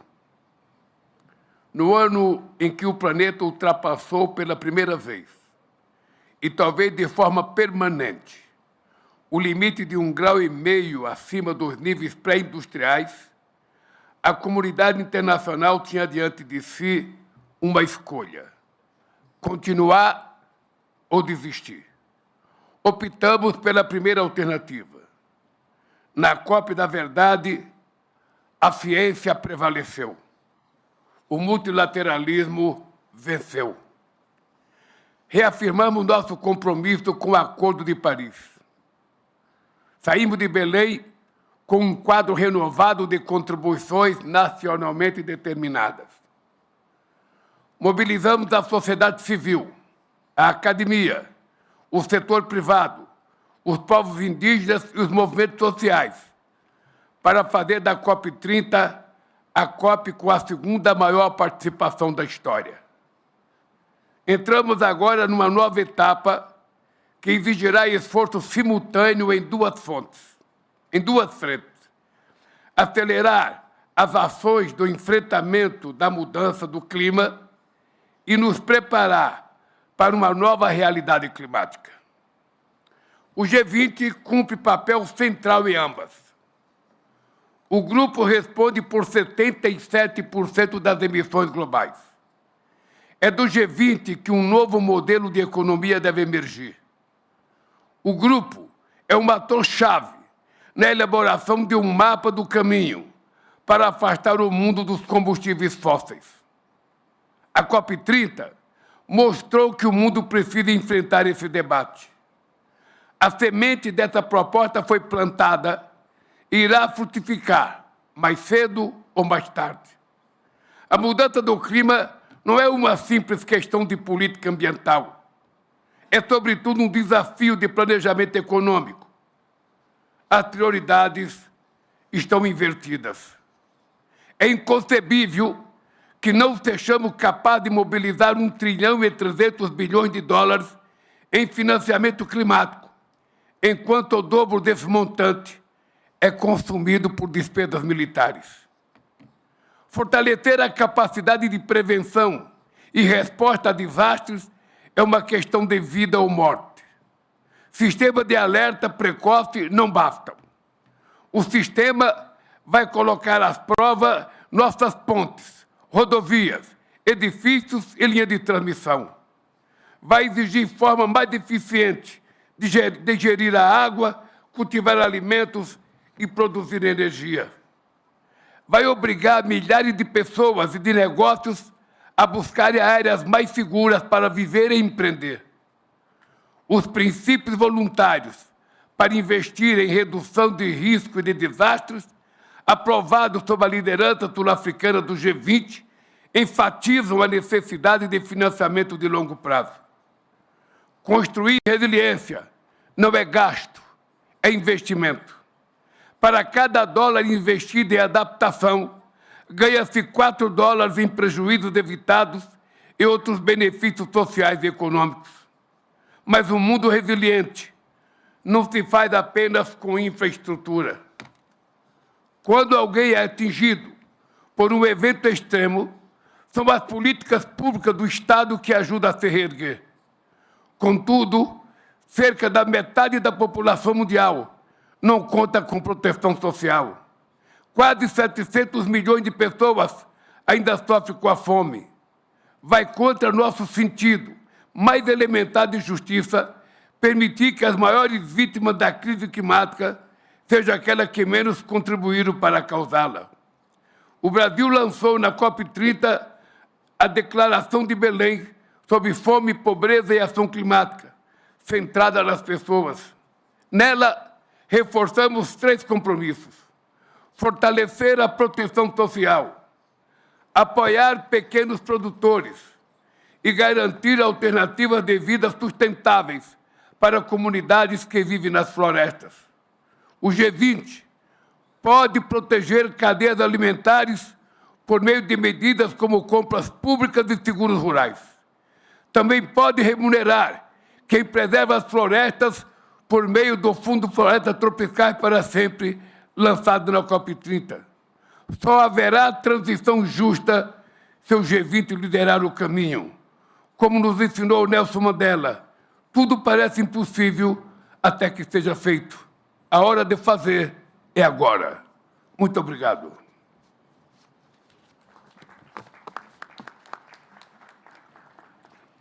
Thank you, President Lula.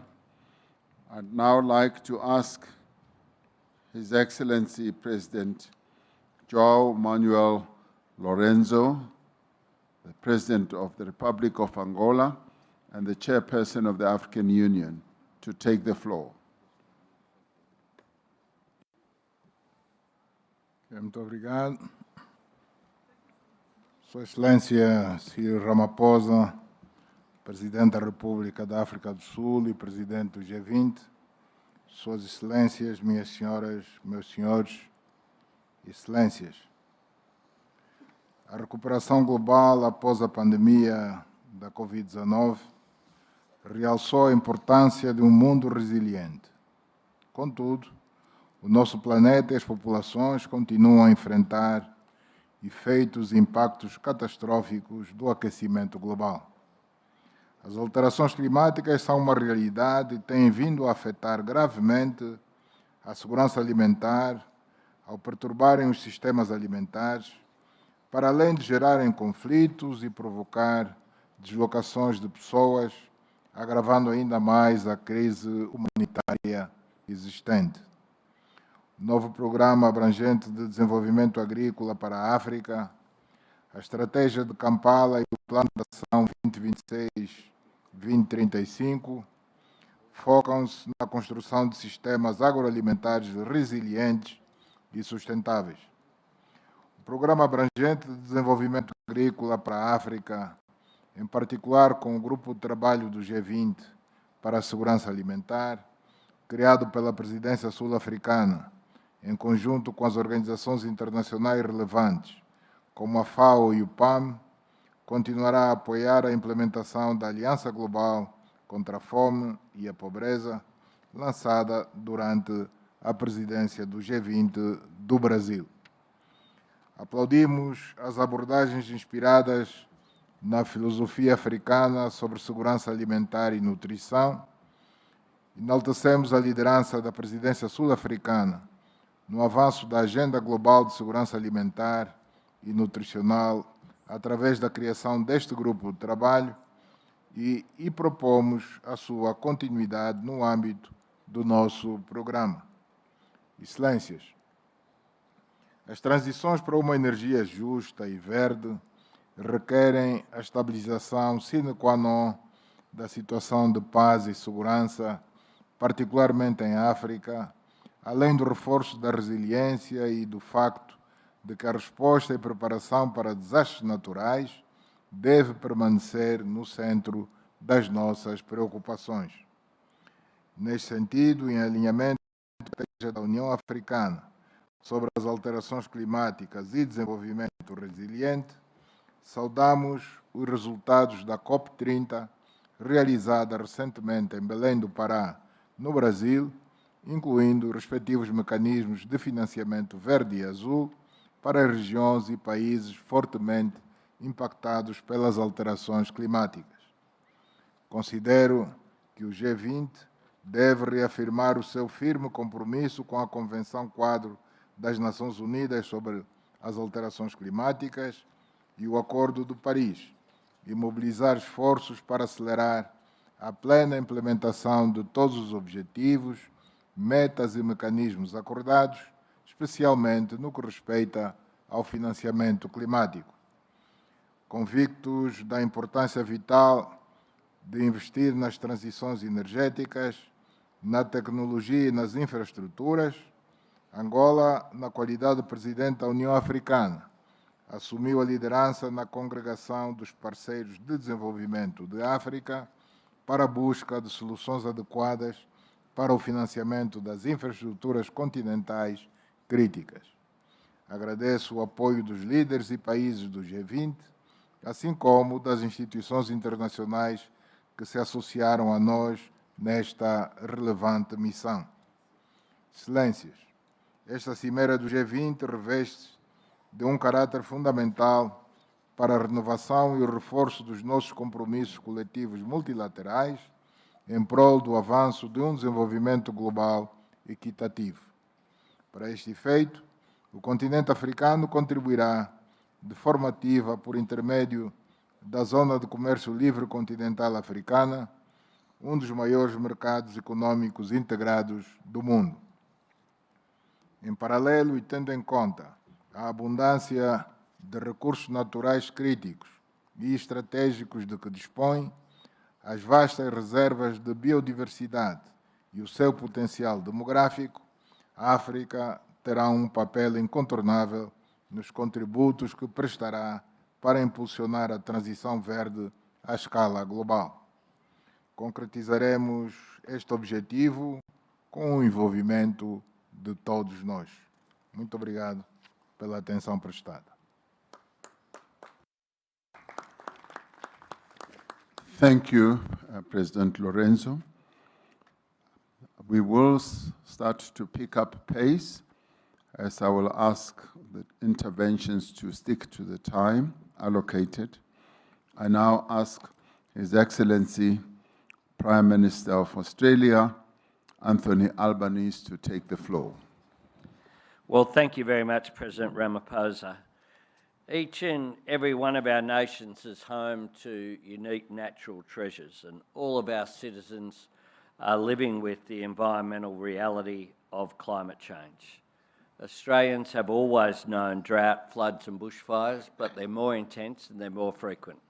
And as we meet here today, there is a cyclone has hit Darwin with devastating impact on that community in Australia's north. The truth is that climate change carries a human toll for communities battling natural disasters and for those who depend upon the land for their livelihood.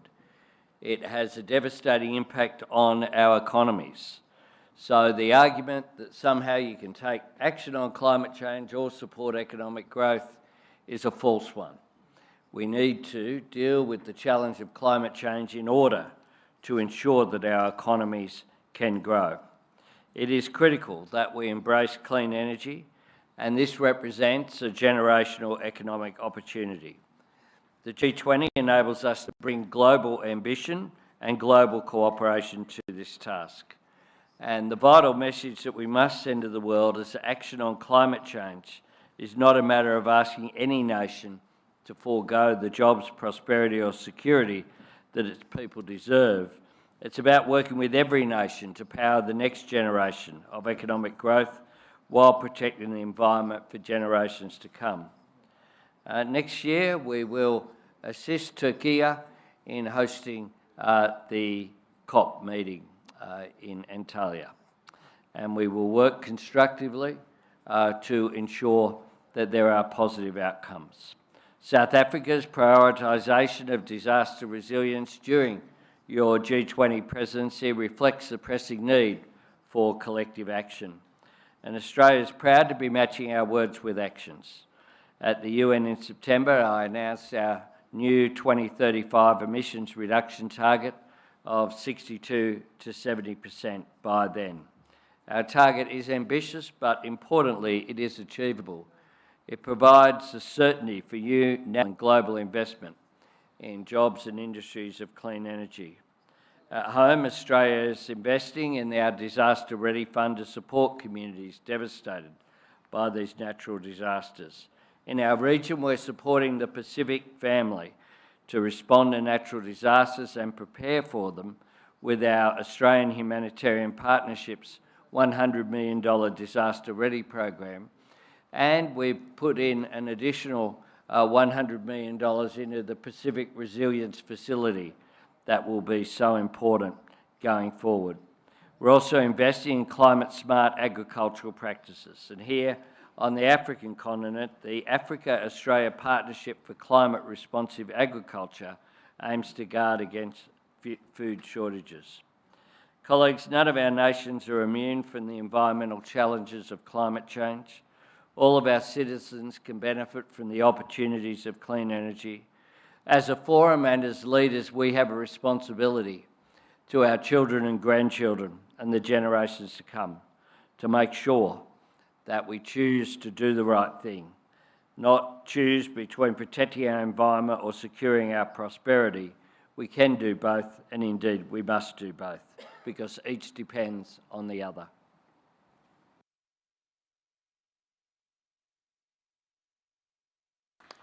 Thank you, Prime Minister, for sticking to your time. I now want to ask His Excellency, Prime Minister of Canada, Dr. Mark Joseph Carney, to take the floor. Thank you, Chair. I will try to follow the Australian example. Let me start. This session is on resilience, and I want to join others who pointed out in the first session the fragility of armed conflict, condemning the Russia's illegal, unjustified, and barbaric invasion of Ukraine, the appalling conflict in Sudan, and our support for all efforts that can lead to just and lasting peace. Now let me speak to climate change. It's been over a decade that we've realized that past is not prologue with respect to climate change. In other words, the tail risks of yesterday become the central scenarios of today. Tipping points are now being realized. And I want to give an example. 2 years ago, the forest fires in Canada alone made Canada the 4th largest emitter of carbon in the world. We have the example of the Darwin cyclone. This year, forest fire damage forests bigger than Sierra Leone, to give orders of magnitude. So we need action on all levels: mitigation, adaptation, and resilience. International collaboration is crucial. I want to thank our hosts, South Africa, Mexico, and others who sent firefighters to Canada to help fight the fires. Coordination through early warning systems. The wildfire satellite system that we're putting in place as part of the G7, global public good, the work of the G20 in disaster risk reduction. Nature-based solutions. We're working towards our 30-30 commitment under the Montreal Kunming Protocol. I want to support the Tropical Forest Financing Facility of Brazil's COP, as well as the broader effort, and congratulate them on that. In terms of our own mitigation, I'll just frame it as follows. We view addressing climate change as a moral duty, but also a commercial imperative, as Prime Minister Albanese just intimated. So our strategy on reducing emissions is a climate competitiveness strategy because it will make our businesses stronger. I referenced in my earlier comments blended finance. I'll just reinforce those, the importance of those efforts, including through the World Bank and beyond. But I want to highlight a few other issues before my time is up. First, the importance of high-integrity, standardized carbon markets that have the potential to shift capital flows to those most affected by climate change, including being integrated with JETPs, such as the JETP here, changing the incentives and the financial calculations to decarbonize. I'd suggest that we can catalyze enormous private sector demand for these credits by committing AI data center development to be carbon neutral. We need a price on carbon. I salute my neighbor, the European Union, in pricing carbon and putting in place a CBAM. I'm going to conclude by drawing attention to the situation of one of the members around this table, and I hope Prime Minister Holness of Jamaica will allow me. The economic cost of Hurricane Melissa is about 40% of Jamaica's GDP. Now, through remarkable discipline, Jamaica had reduced their debt to GDP by over 50 percentage points in recent years. That is all gone with the explosive hurricane.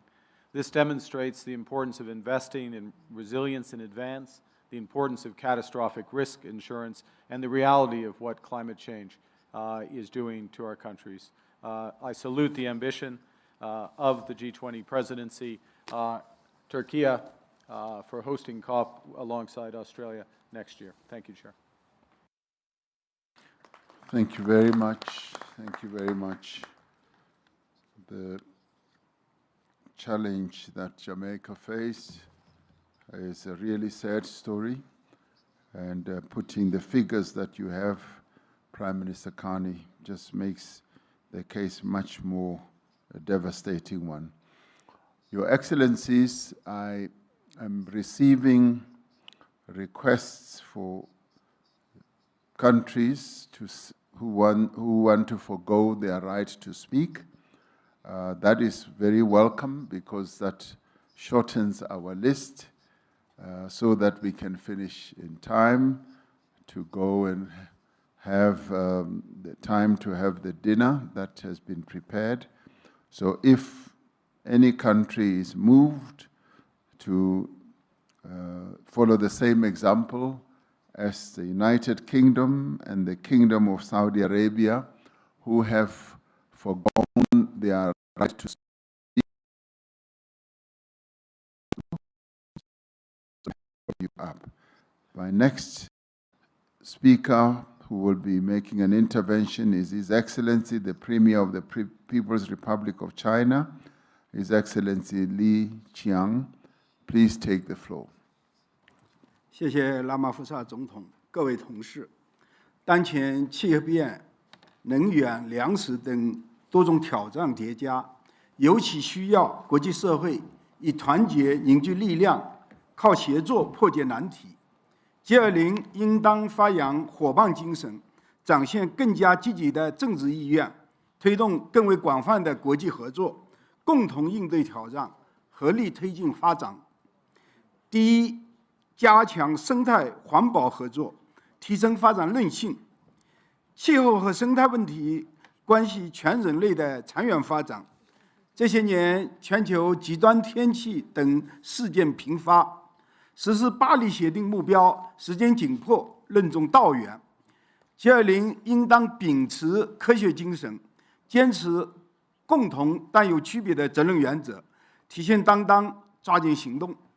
中国已经宣布新一轮国家自主贡献的目标，我愿意同各方加强昆明、蒙特利尔全球生物多样性框架的之内的合作，推动第30届联合国气变大会成果加快落地。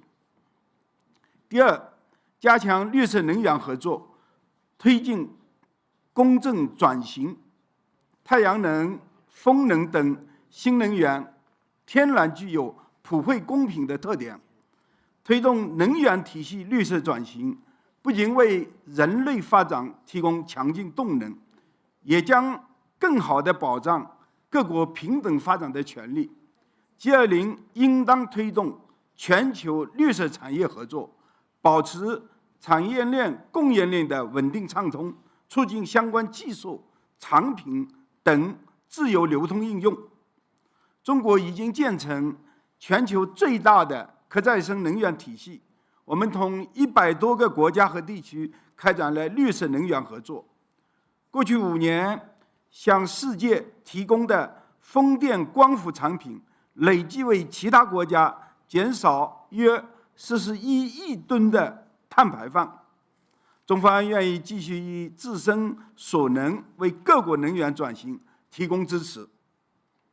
第三，加强粮食安全合作，保障稳定供应。现在全球仍然有7亿多人面临饥饿的威胁，必须采取切实行动，为他们提供必要的帮助。G20应当推动优化全球粮食流通供给，构建大宗商品合作伙伴关系，建设开放、稳定、可持续的全球粮食市场，强化对粮食短缺国家的供应保障。同时，我们要用好 G20 农业部长会等相关平台，加强农业科技合作，提升粮食生产能力。中方也愿意同各国一起推动落实国际粮食安全合作倡议，为抗击饥饿与贫困做出新的贡献。谢谢大家。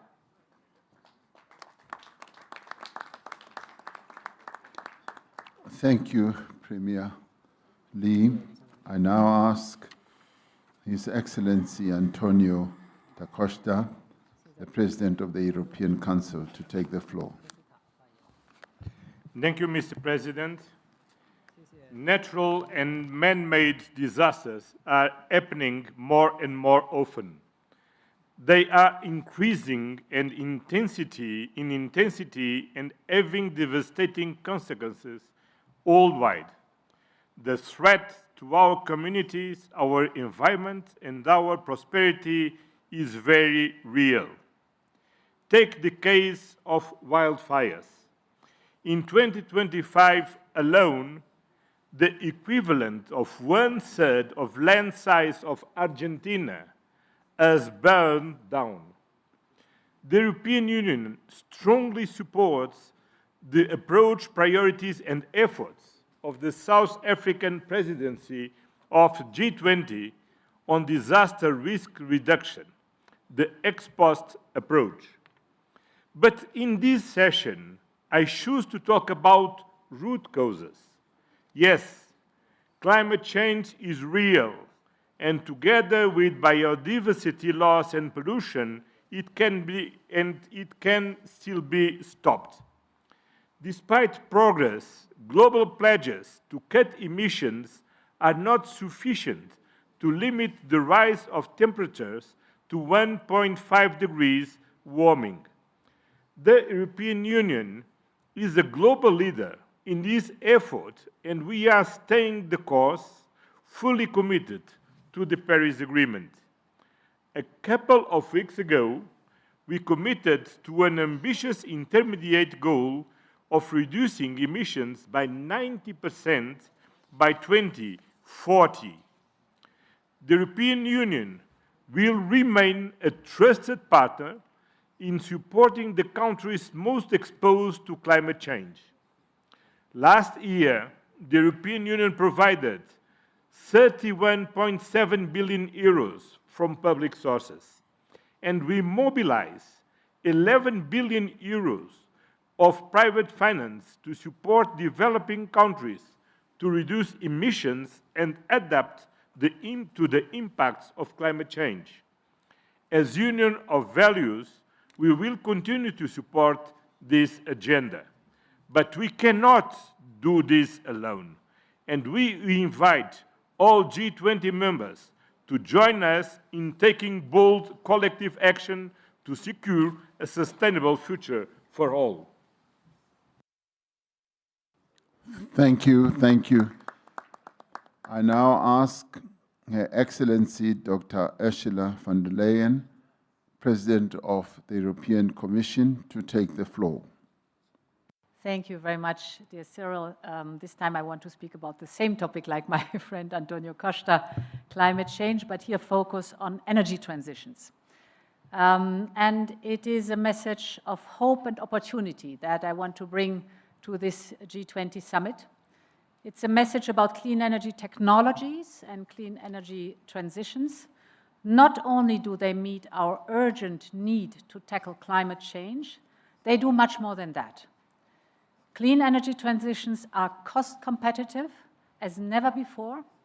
They create jobs at home. They open new ways to bring modern energy to the many million that remain without access. And they are a natural fit for many developing economies. The International Energy Agency says that 80% of energy consumption growth over the next decade occurs in regions with high-quality solar resources. And it's not only about solar.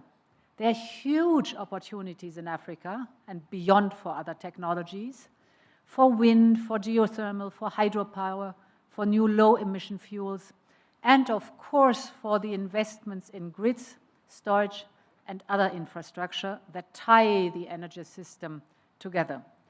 So this can be the growth story of the 21st century. And therefore, I would like to assure you of two things. First, I want to assure you of Europe's commitment to lead by example. We are firmly on track to meet our own 2030 target. We have an ambitious NDC for 2035, and we have the goal to be climate neutral by 2050, so Europe is staying the course. Second, I want to assure you of Europe's commitment to partner with developing economies, to mobilize investments in clean energy around the world. And here let me give you 4 figures that are telling. Of the 2 trillion invested globally in clean energy last year, only 2% was in Africa, while Africa has 600 million people who have no access to electricity, and it is the continent with 60% of the world's best solar potential. So this cannot be. We must change this imbalance. And that is at the core of Europe's Global Gateway Initiative. These are 150 billion euros investment program for Africa, of which 25% goes into grids and into interconnectors. And that is also why, together with South African President Cyril Ramaphosa, my friend, we launched the campaign called Scaling Up Renewables for Africa.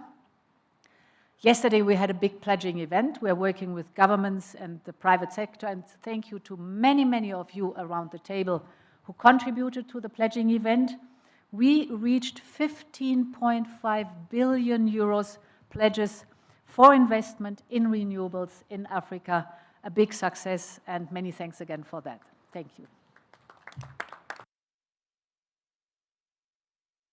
Thank you for passing on that message, Ursula. I now would like to call upon His Excellency President Emmanuel Macron, the President of the French Republic. So it's only me, Mr. President. I'm the finance minister. I'm going to give the introduction in the name of President Macron, who just is at a meeting now. Thank you. Je remercie l'Afrique du Sud d'avoir mis à l'agenda la question de la résilience de ce monde que nous avons en commun.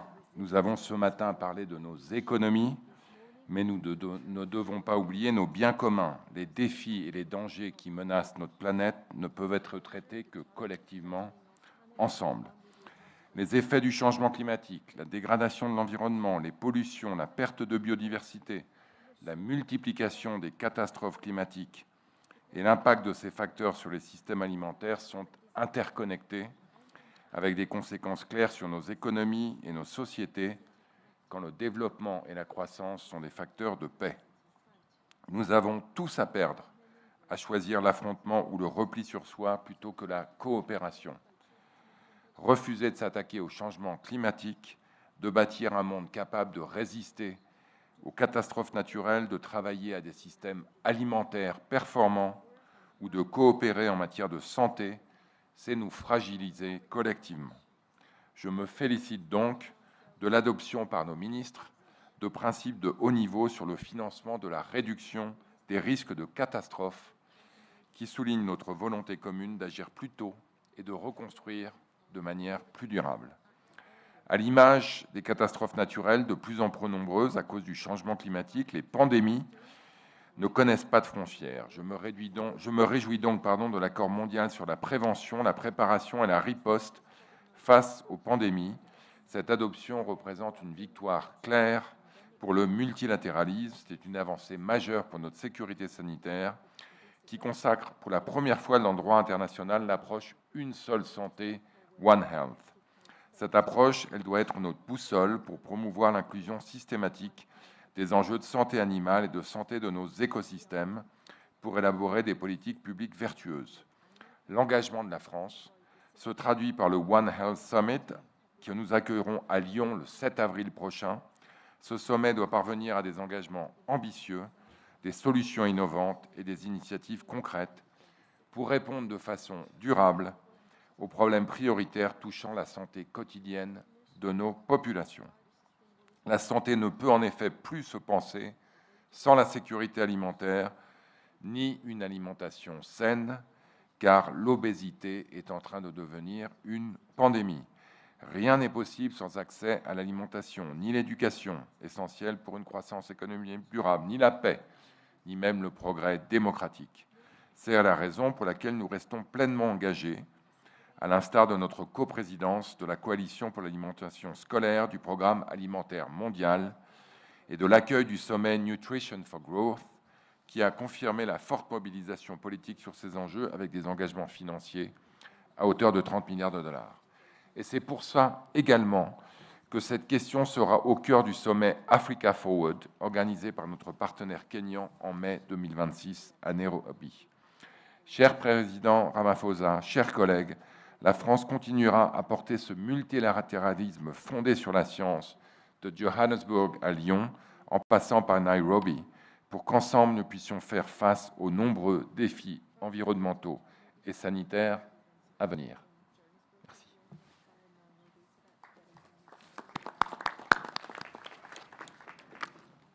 Thank you. I now want to give the opportunity His Excellency Friedrich Merz, the Chancellor of the Federal Republic of Germany. Thanks, you, Chair. Unfortunately, the Chancellor's in a meeting, and also the Finance Minister of Germany is speaking. And thank you, President Ramaphosa, first of all, for putting resilience on the top of our agenda. 2025 has tested our resilience and global stability. There is war and conflict, and communities have been tested by the increasing impact of climate change. Wildfires and floods destroying homes in many of our countries. And heat waves threaten our health, food and water supplies, and energy security. It's a heavy burden both for our economies and societies, and even more in so fragile regions and the most vulnerable countries. This is why we need to act. Our actions need to make our world more resilient by unlocking growth and protecting the climate at the same time. We should create the right conditions to create more business cases for action. Protecting the climate and creating business opportunities can and must go hand in hand.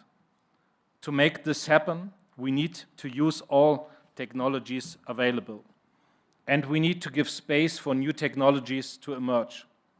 With the right market framework, new technologies can become the most attractive option for providers and for consumers. Energy transition works best when businesses and end users benefit. For example, in the first half of this year, more than a third of global electricity was produced by renewables. Germany supports the transition towards secure, affordable, and clean energy at home and abroad. In this regard, I want to highlight our Just Energy Transition Partnership with South Africa. In this partnership, we exchange skills and technology. Over the last years, South Africa has emerged as a global leader in clean hydrogen, leveraging its huge energy potential and mineral resources. This can benefit countries that are energy importers, and it helps build overall resilience. We are happy to further continue on this energy trajectory with other African countries. Germany is also supporting the initiatives Scaling Up Renewables in Africa, launched by the EU and South Africa with more than 2 billion euros. Beyond creating the right framework, our cooperation is the key sector, with the private sector is key. This is the second lever. If we want to increase our resilience, we need to mobilize the flow of private capital. There are still too many structural barriers politically and economically.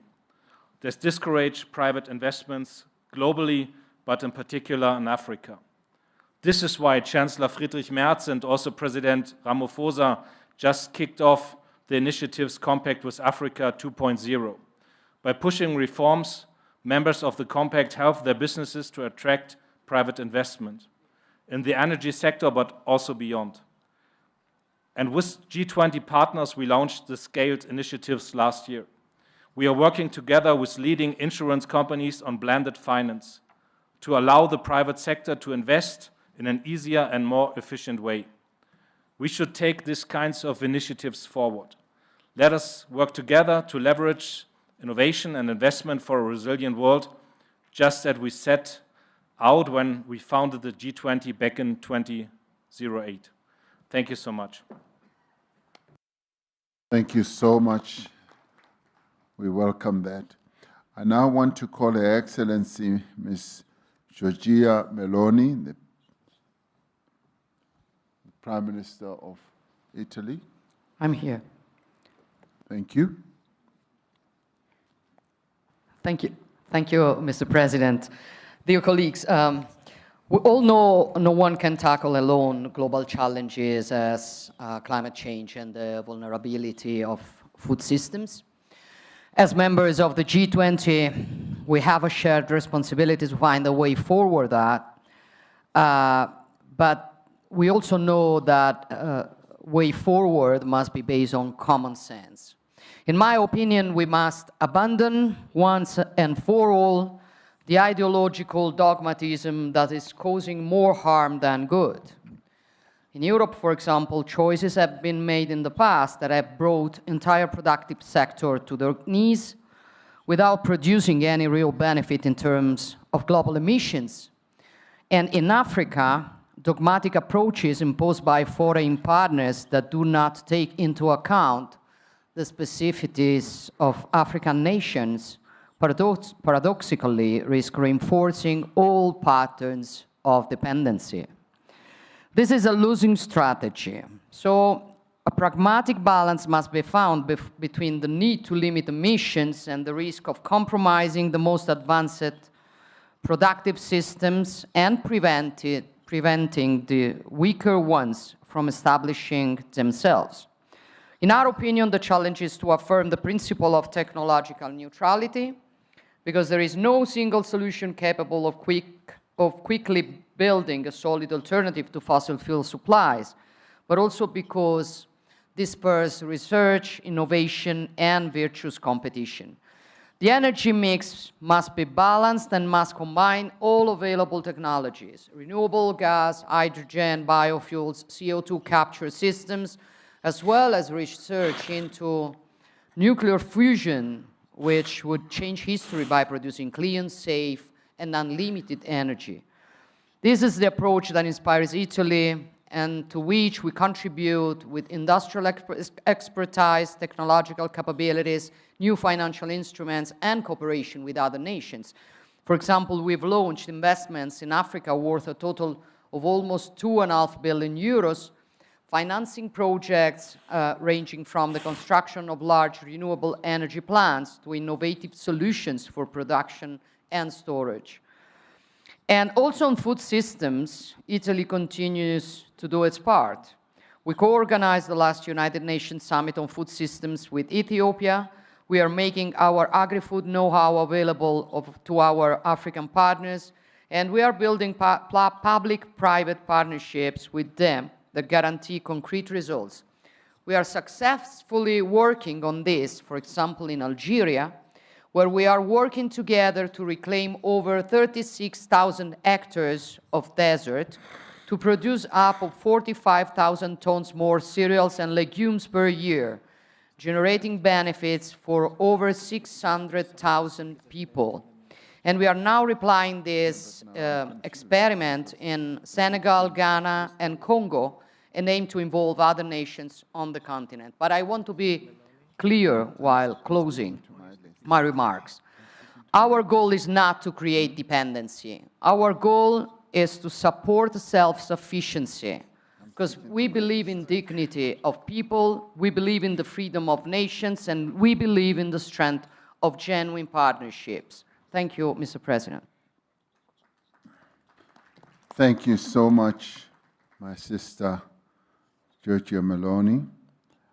I now ask His Excellency, President of the Republic of Korea, Mr. Lee Jae-myung, to take the floor.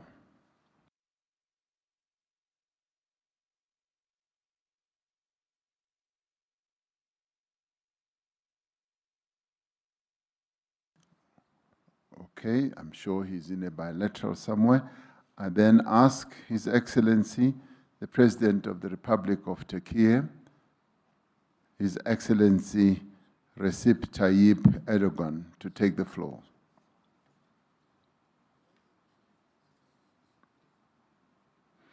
There are lots of bilaterals taking place at this time, and now I move on to His Excellency, the Prime Minister of the Republic of India, His Excellency Narendra Modi.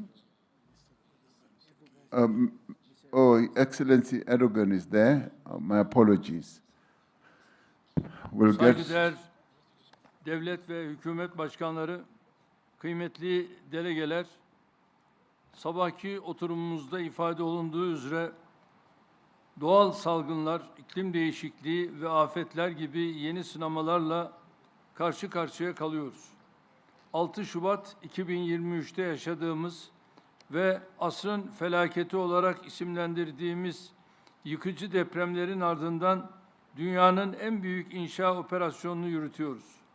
Bu çerçevede 350 bininci konut ve iş yerinin teslimini geçtiğimiz günlerde gerçekleştirdik.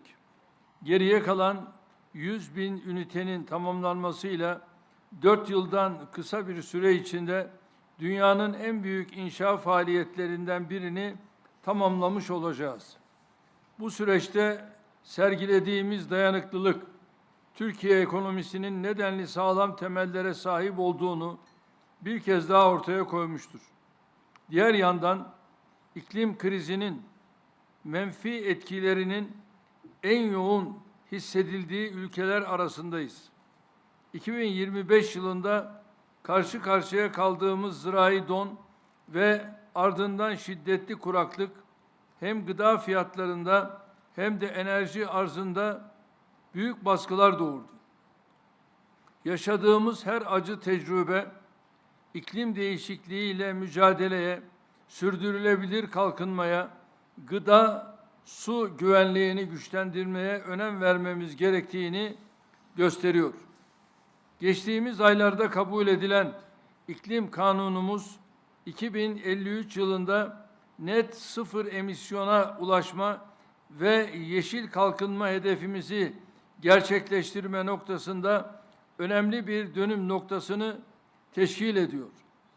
Kanun kapsamında ayrıca temiz teknoloji yatırımlarının artırılması ve tüm sektörler için adil dönüşümün finansman olarak desteklenmesini amaçlıyoruz.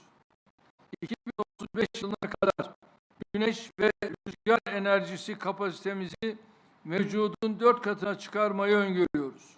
Şimdiden bu yıl itibariyle toplam kurulu güç içerisinde yenilenebilir enerjinin payını %60'ın üzerine çıkarmış durumdayız.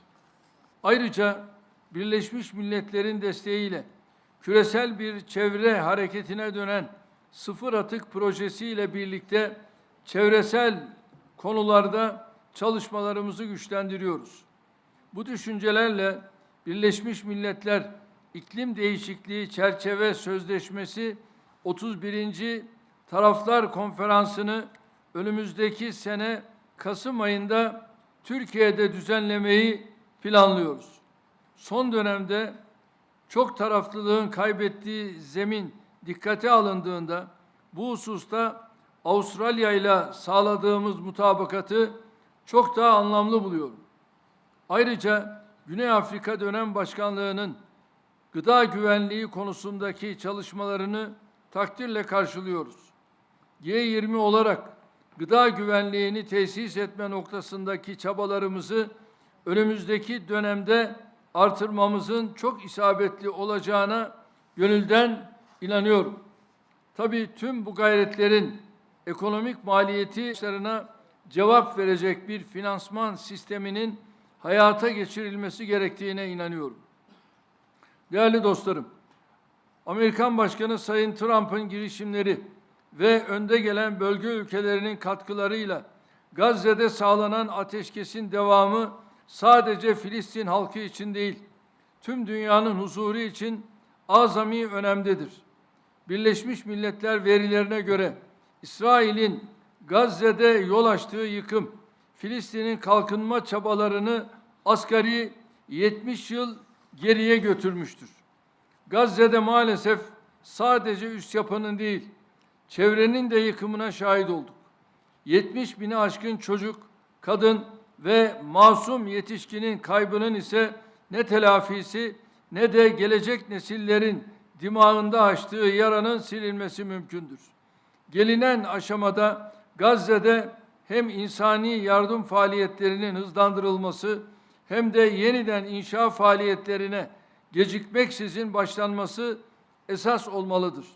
Birleşmiş Milletler kuruluşlarının Gazze'de insani yardımların koordinasyonundaki rolünü vazgeçilmez görüyoruz. Öte yandan kış şartlarıyla birlikte bilhassa barınma sorununun giderilmesinde zemin aleyhimize işliyor.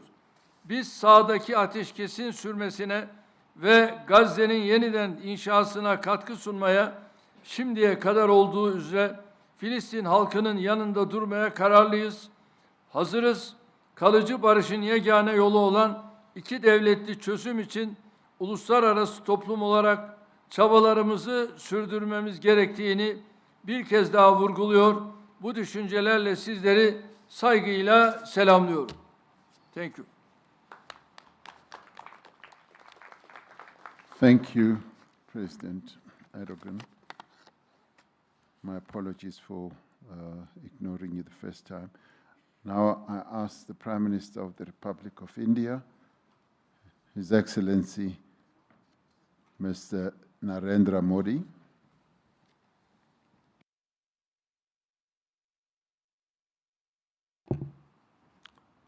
Excellencies, natural disasters मानवता के लिए बहुत बड़ी चुनौती बने हुए हैं। इस वर्ष भी प्राकृतिक आपदाओं ने दुनिया की बहुत बड़ी आबादी को प्रभावित किया है। इससे स्पष्ट है कि प्राकृतिक आपदाओं से निपटने के लिए ग्लोबल कोऑपरेशन को हमें और मजबूत करना होगा।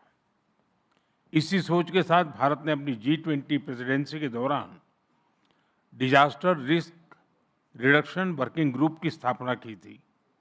इस महत्वपूर्ण एजेंडा को प्राथमिकता के साथ आगे बढ़ाने के लिए मैं साउथ अफ्रीका को बधाई देता हूं। फ्रेंड, डिजास्टर रेजिलियंस को लेकर हमारी अप्रोच रिस्पॉन्स सेंट्रिक से भी आगे डेवलपमेंट सेंट्रिक होनी चाहिए। कोalition फॉर डिजास्टर रेजिलिएंट इंफ्रास्ट्रक्चर की स्थापना के पीछे भारत की यही सोच थी। G20 देश CDRI के साथ मिलकर फाइनेंस, टेक्नोलॉजी और स्किल डेवलपमेंट को मोबिलाइज कर सकते हैं। ये एक रेजिलिएंट फ्यूचर की गारंटी बन सकता है। फ्रेंड्स, भारत का ये भी मानना है कि स्पेस टेक्नोलॉजी से पूरी मानवता को लाभ हो। इसलिए Bharat G20 open satellite data partnership का सुझाव सामने रख रहा है। इससे G20 देशों के स्पेस एजेंसियों का सैटेलाइट डेटा और एनालिसिस ग्लोबल साउथ के देशों के लिए अधिक सुलभ, इंटरऑपरेबल और उपयोगी बनाया जा सकता है। फ्रेंड्स, ग्लोबल ग्रोथ के लिए सस्टेनेबिलिटी और क्लीन एनर्जी जरूरी है। ये सुनिश्चित करने के लिए क्रिटिकल मिनरल्स का बहुत बड़ा रोल है। ये मानवता की साझी संपदा है। इसलिए Bharat G20 critical minerals circulatory initiative का प्रस्ताव रखता है। इसके तहत रिसाइकलिंग, अर्बन माइनिंग और सेकेंड लाइफ बैटरी जैसे इनोवेशन को बढ़ावा दिया जा सकता है। सर्कुलेटरी में इन्वेस्टमेंट होगी तो प्राइमरी माइनिंग पर निर्भरता कम रहेगी। इससे सप्लाई चेन पर भी दबाव कम होगा और नेचर के लिए भी ये अच्छा रहेगा। ये initiative joint research technology standards और ग्लोबल साउथ के पायलट रिसाइकलिंग फैसिलिटीज को सपोर्ट कर सकता है। फ्रेंड्स, नई दिल्ली G20 समिट के दौरान हमने संकल्प लिया था कि 2030 तक रिन्यूएबल एनर्जी को 3 गुना और एनर्जी एफिशिएंसी रेट को 2 गुना करेंगे। इस लक्ष्य को हासिल करने के लिए विकसित देशों को अफोर्डेबल क्लाइमेट फाइनेंस और टेक्नोलॉजी उपलब्ध कराने के लिए अपने कमिटमेंट्स को टाइम बाउंड तरीके से पूरा करना होगा। फ्रेंड्स, क्लाइमेट चेंज और अन्य चुनौतियों के कारण हमारे एग्रीकल्चर सेक्टर और फूड सिक्योरिटी पर खतरा और गंभीर होता जा रहा है। कई देशों में किसानों के लिए फर्टिलाइजर्स, टेक्नोलॉजी, क्रेडिट, इंश्योरेंस और मार्केट एक्सेस की चुनौती बढ़ती जा रही है। भारत अपने स्तर पर इन चुनौतियों से निपटने का प्रयास कर रहा है। भारत में हम विश्व का सबसे बड़ा फूड सिक्योरिटी और न्यूट्रिशन सपोर्ट प्रोग्राम चला रहे हैं। विश्व का सबसे बड़ा हेल्थ इंश्योरेंस प्रोग्राम और सबसे बड़ी फसल बीमा योजना भी भारत चला रहा है। हम श्री अन्न यानी मिलेट्स पर बल दे रहे हैं, जो पोषण और पर्यावरण दोनों के लिए सुपर फूड है। दिल्ली G20 के दौरान इन सभी विषयों पर हमने डेकन प्रिंसिपल्स पर सहमति बनाई थी। अब हमें इन प्रिंसिपल्स पर आगे बढ़ते हुए एक G20 रोड मैप बनाना चाहिए। Friends, resilience can not build in silos. G20 को ऐसी कॉम्प्रिहेंसिव स्ट्रेटेजी को बढ़ावा देना चाहिए जो nutrition, public health, sustainable agriculture और डिजास्टर प्रिपेयर्डनेस को जोड़कर एक मजबूत वैश्विक सुरक्षा बनाए। बहुत बहुत धन्यवाद।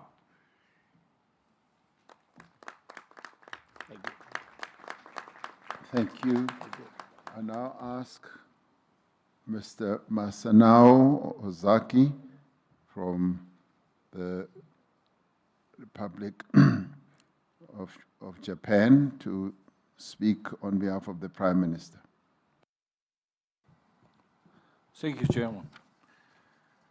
日本は課題先進国としての知見や経験を生かし、これまで災害、感染症、気候変動といった地球規模課題の解決に向け、各国の要望に基づいた取り組みを有言実行で実施してまいりました。第一に防災について、世界各地では自然災害が激甚化頻発化しており、持続的で強靭な社会の構築には災害対策が待ったなしであります。災害リスクの理解、防災投資、対応、とりわけ災害リスク削減のためのインフラ強靭化が重要であります。自然災害の多い日本は、世界一の防災大国を目指しています。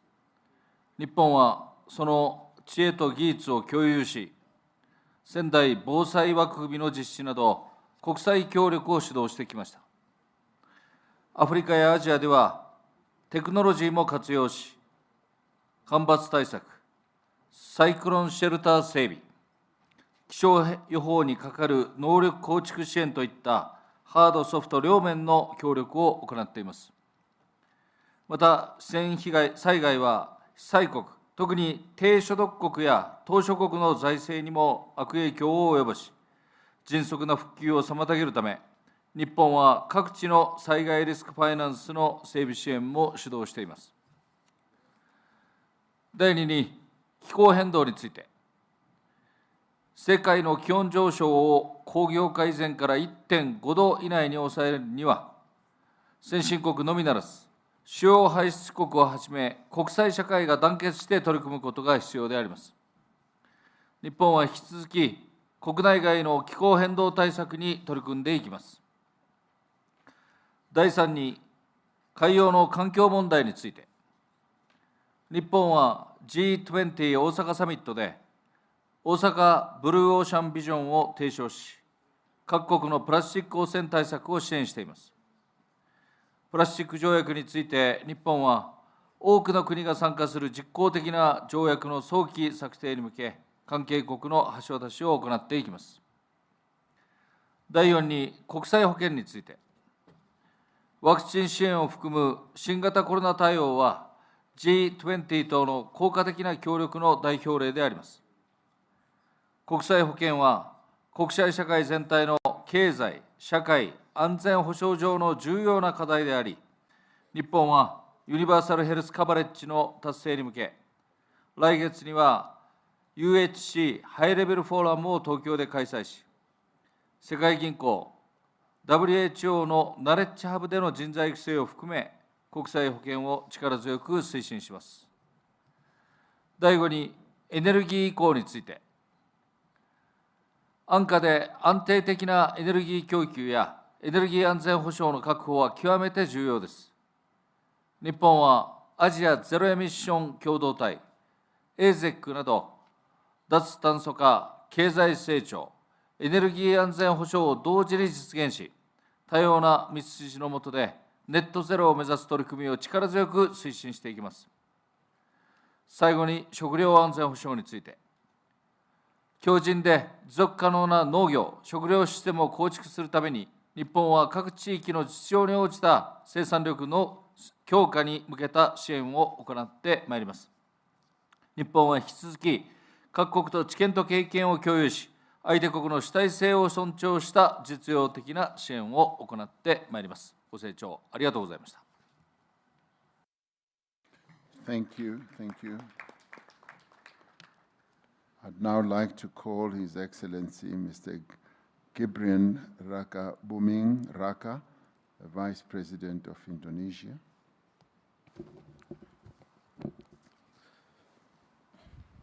Your Excellency, President Ramaphosa, Excellencies, leaders of G20 countries, in many parts of the world, crises are intensifying. Global solidarity and decisive leadership are needed to address them. Indonesia commends South Africa's leadership in advancing energy, water, and food security. For Indonesia, food security is not just an economic agenda, but a fundamental necessity for our people.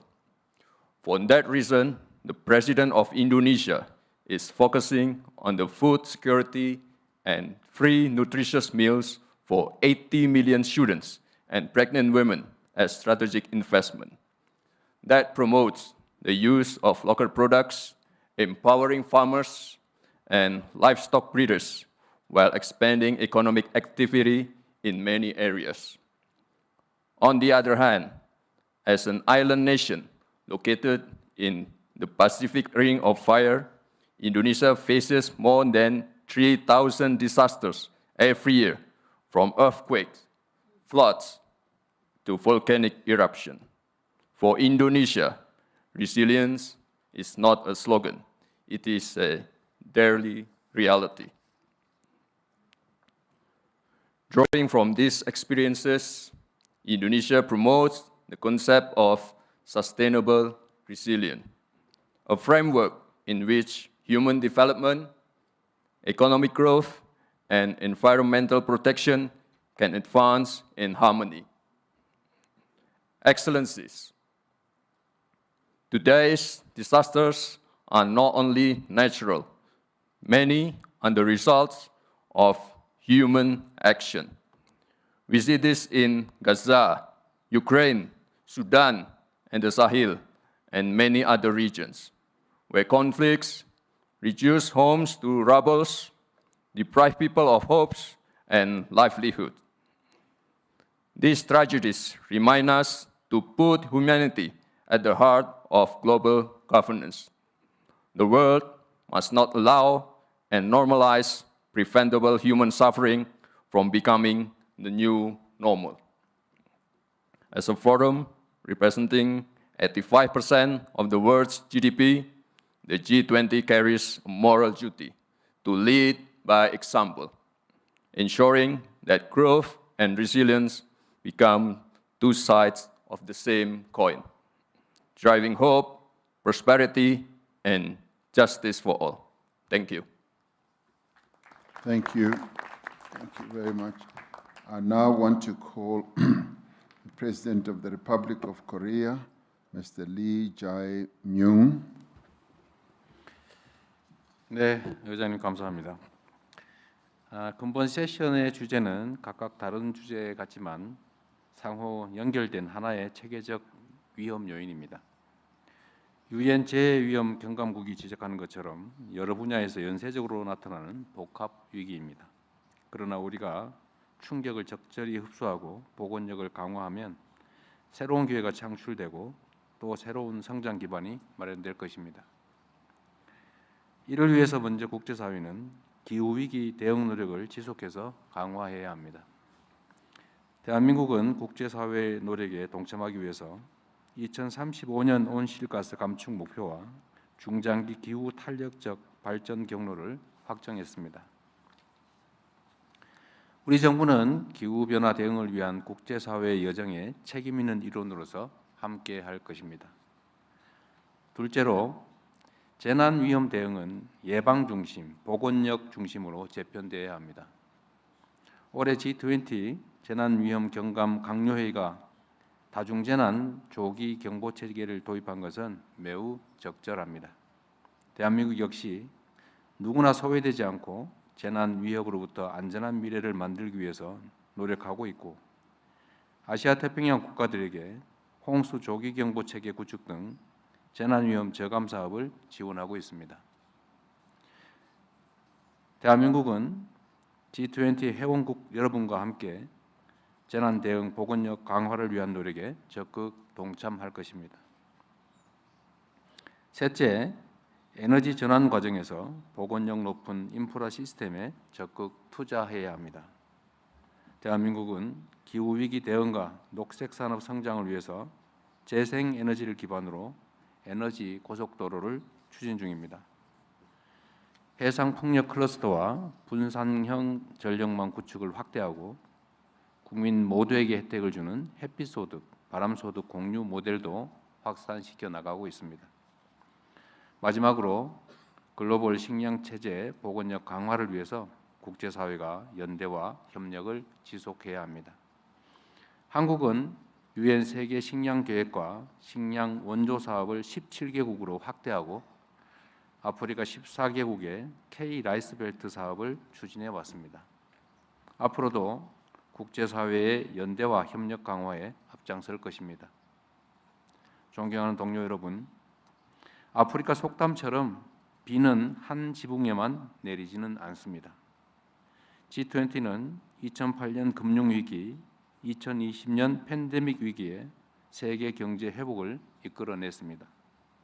기후, 재난, 에너지, 식량의 복합 위기 또한 그때와 같은 책임감 있는 연대를 필요로 합니다. 한 국가의 회복력은 전 세계의 회복력으로 이어집니다. 위험을 사전에 낮추고 충격에 흔들리지 않으며 더 나은 상태로 회복할 수 있는 글로벌 체계를 함께 구축하는 데에 대한민국이 앞장서서 기여하겠습니다. 감사합니다. Thank you. Thank you. I now call upon His Excellency the Deputy Prime Minister of the Russian Federation, Mr. Maxim Oreshkin.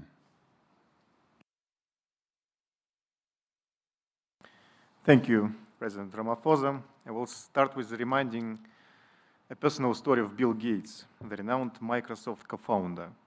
He was an early and outspoken advocate for the urgency of climate change, investing billions in clean energy solutions. Recently, he softened his stance, emphasizing human welfare and balanced policy over alarmist views, where funding for health and development plays the leading role. It happens sometimes that the positions of key figures can change, and the country policy also can change amid evolving conditions and priorities. However, tactics should not dominate the strategy.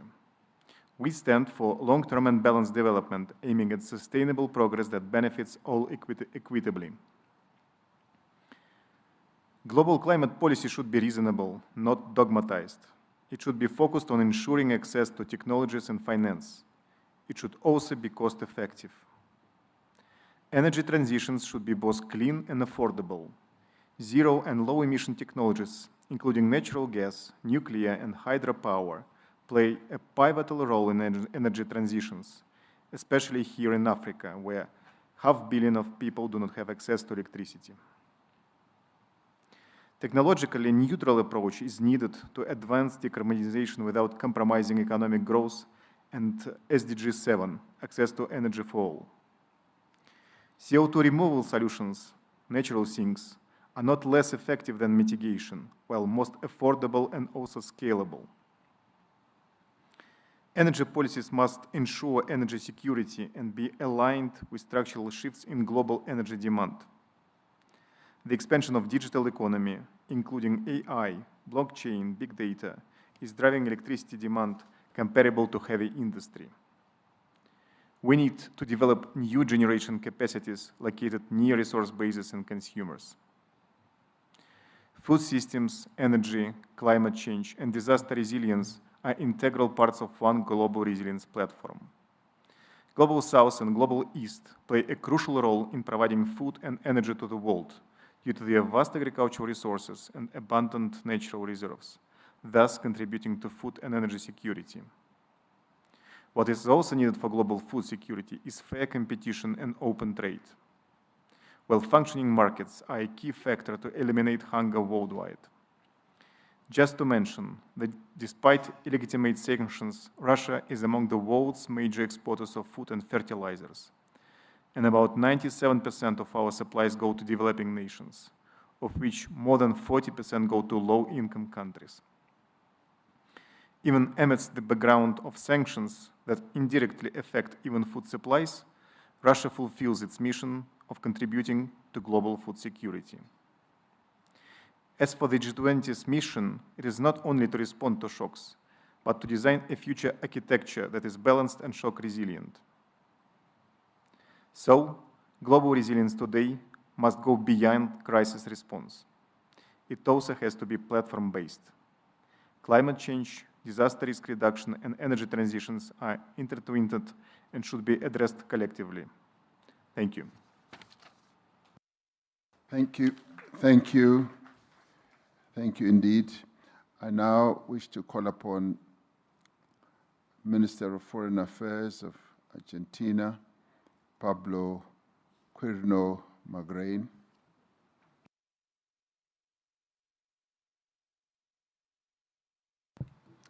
Thank you, President Ramaphosa, for placing these critical issues not only for the stability of our economies, but also for the well-being of our populations, particularly the most vulnerable. During periods of catastrophes and crisis, the solidarity of nations is most evident.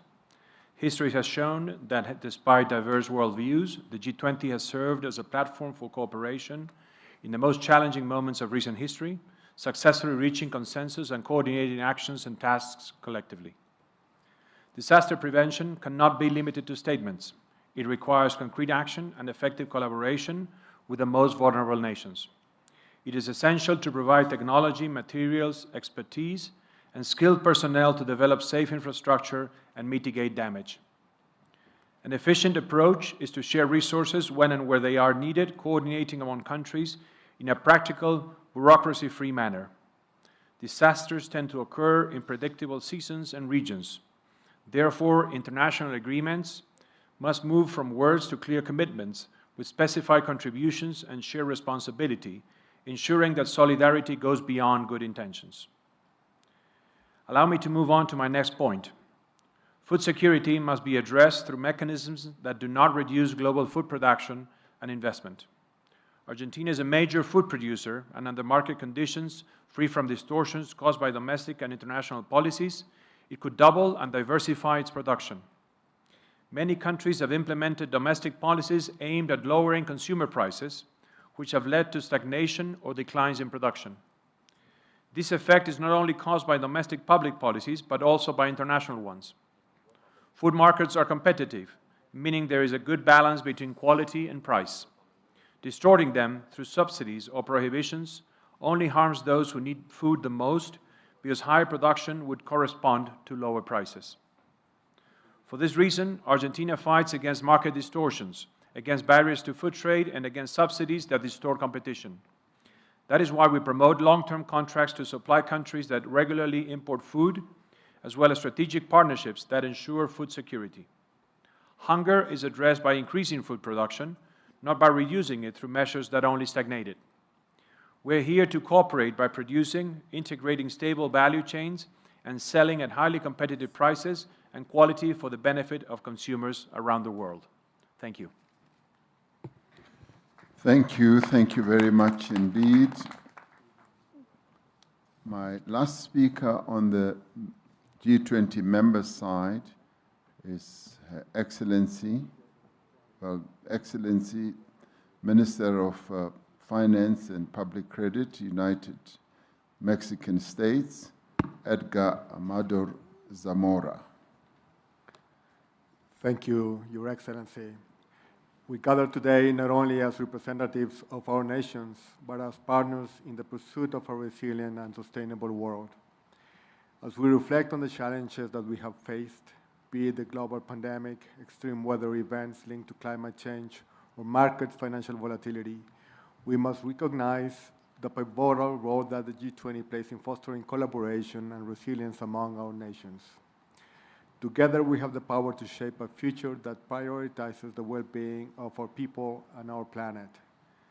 Investing in disaster risk reduction protects development gains, reduces vulnerabilities, strengthens adaptation to climate change, and promotes economic and social stability. Disaster risk reduction is at the heart of development, advancing the 2030 agenda and safeguarding its achievements. Mexico welcomes South Africa's leadership and vision in this area so that the G20 can contribute significantly to positioning resilience as a global public good and as an indispensable condition for sustainable development. The G20 provides a forum for dialogue that highlights the importance of integrating disaster risk reduction into development planning, public investment, and international cooperation. Discussion within the group reflects a growing consensus. There will be no sustainable development or effective adaptation to climate change without proper management of present and future risks. Mexico particularly values the G20's promotion of common approaches on issues such as early warning systems, resilient infrastructure, and resilient financing. Those efforts contribute to strengthening the global coherence that must be fostered among the development, climate, and risk agendas. Following the recent COP30 in Belém do Pará, Brazil, the G20 had the opportunity to reaffirm its collective commitment at the highest political level to the goals of the Paris Agreement and to strengthen a more ambitious and equitable global response to the climate crisis. The G20 must send a message of unity and ambition, reaffirming the group's leadership in achieving a fair and sustainable global transition that leaves no one behind. Mexico has consistently played an active and constructive role in international climate negotiations, working to build bridges, promote consensus, and uphold key principles such as equity, intergenerational justice, and the centrality of human rights in climate action. The just energy transition is not merely a goal, It is a moral imperative that requires our collective commitment and action. The Mexican people have faced prolonged droughts, intensified hurricanes, disrupted rains, and biodiversity losses. Through our updated nationally determined contribution, Mexico will strengthen its renewable energy and sustainable transport goal, expand nature-based solutions such as the restoration of forests, mangroves, and coastal systems, prioritize community-centered adaptation, and include security as an across-the-board issue linked to climate action. We believe that a just energy transition should encompass the following 4 key principles: inclusion, job creation and skills development, investment in clean technologies, and support for communities. To advance towards sustainable and resilient food system, Mexico has implemented technical support actions through farmer field schools to increase production with an agroecological approach.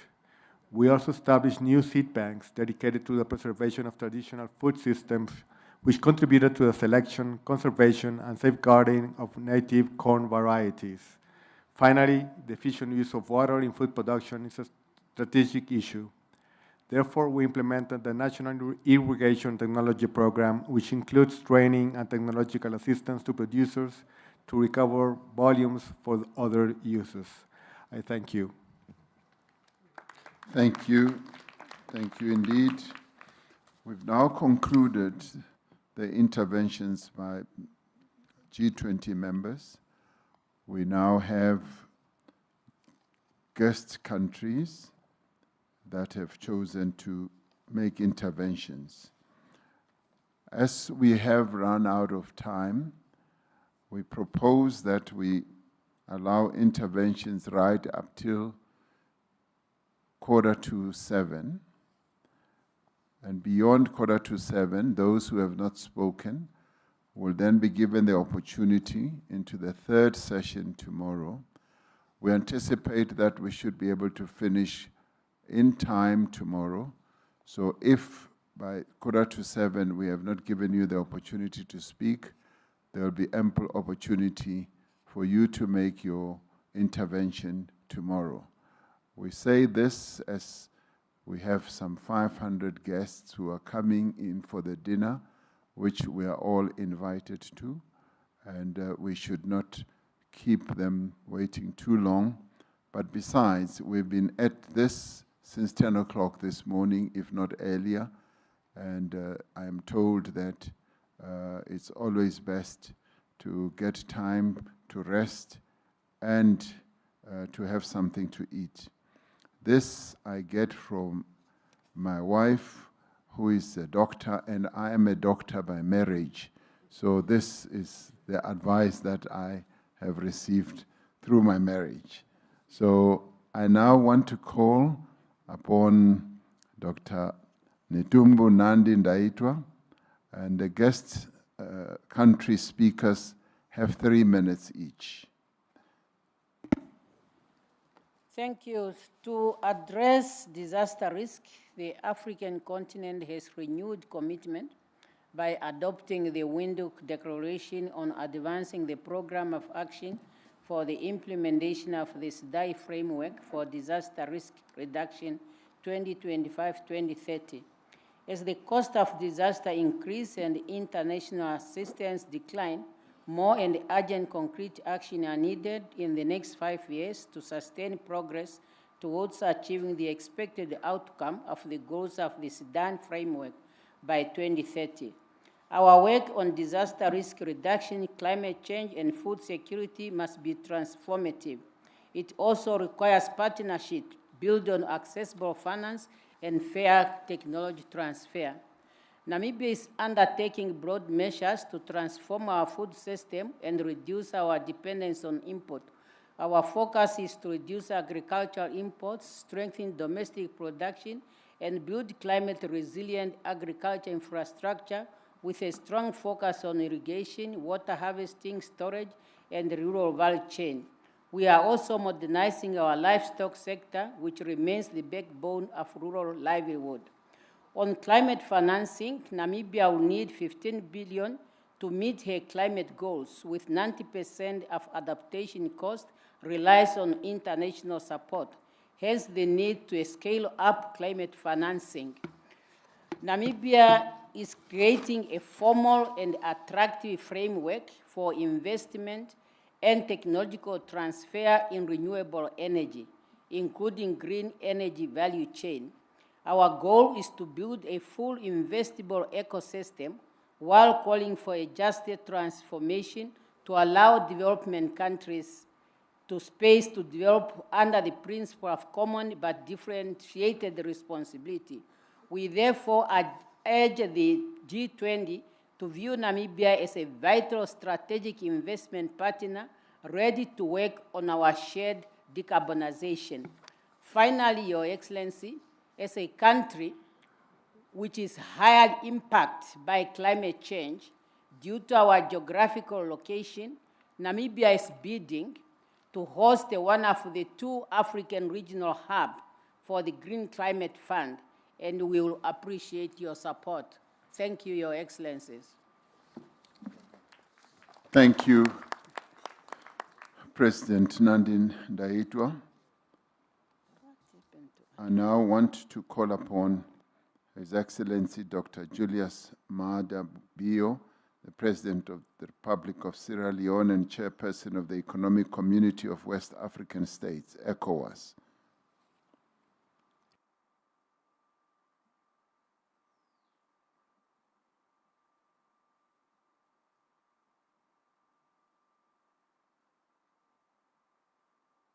In his current absence, due to, I'm sure, bilaterals, I'd now like to call His Excellency, the Taoiseach of Ireland, Mr. Michael Martin. Thank you very much indeed, President. And again, thank you and South Africa for bringing the G20's focus onto global resilience. And as has been said by other speakers, disasters are increasing in frequency and volatility, heightened by climate change and conflict, and strong multilateral commitments are needed and are more important than ever. Ireland welcomes the Ministerial Declaration on Disaster Risk Reduction and the overarching approach to identifying, reducing and managing risks before they lead to disasters. On climate, some of us recently returned from COP30 in Brazil, and I was concerned that the spirit of common purpose is weakening. We have made some progress, but we now need to act with unity and with much more urgency. And indeed, the discussions there are proving difficult as we speak to achieve consensus.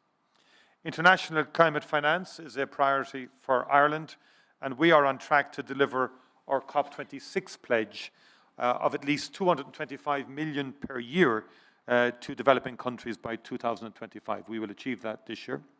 Our focus is on the poorest and most vulnerable, especially those living in least developed countries and small island developing states, fragile states and communities.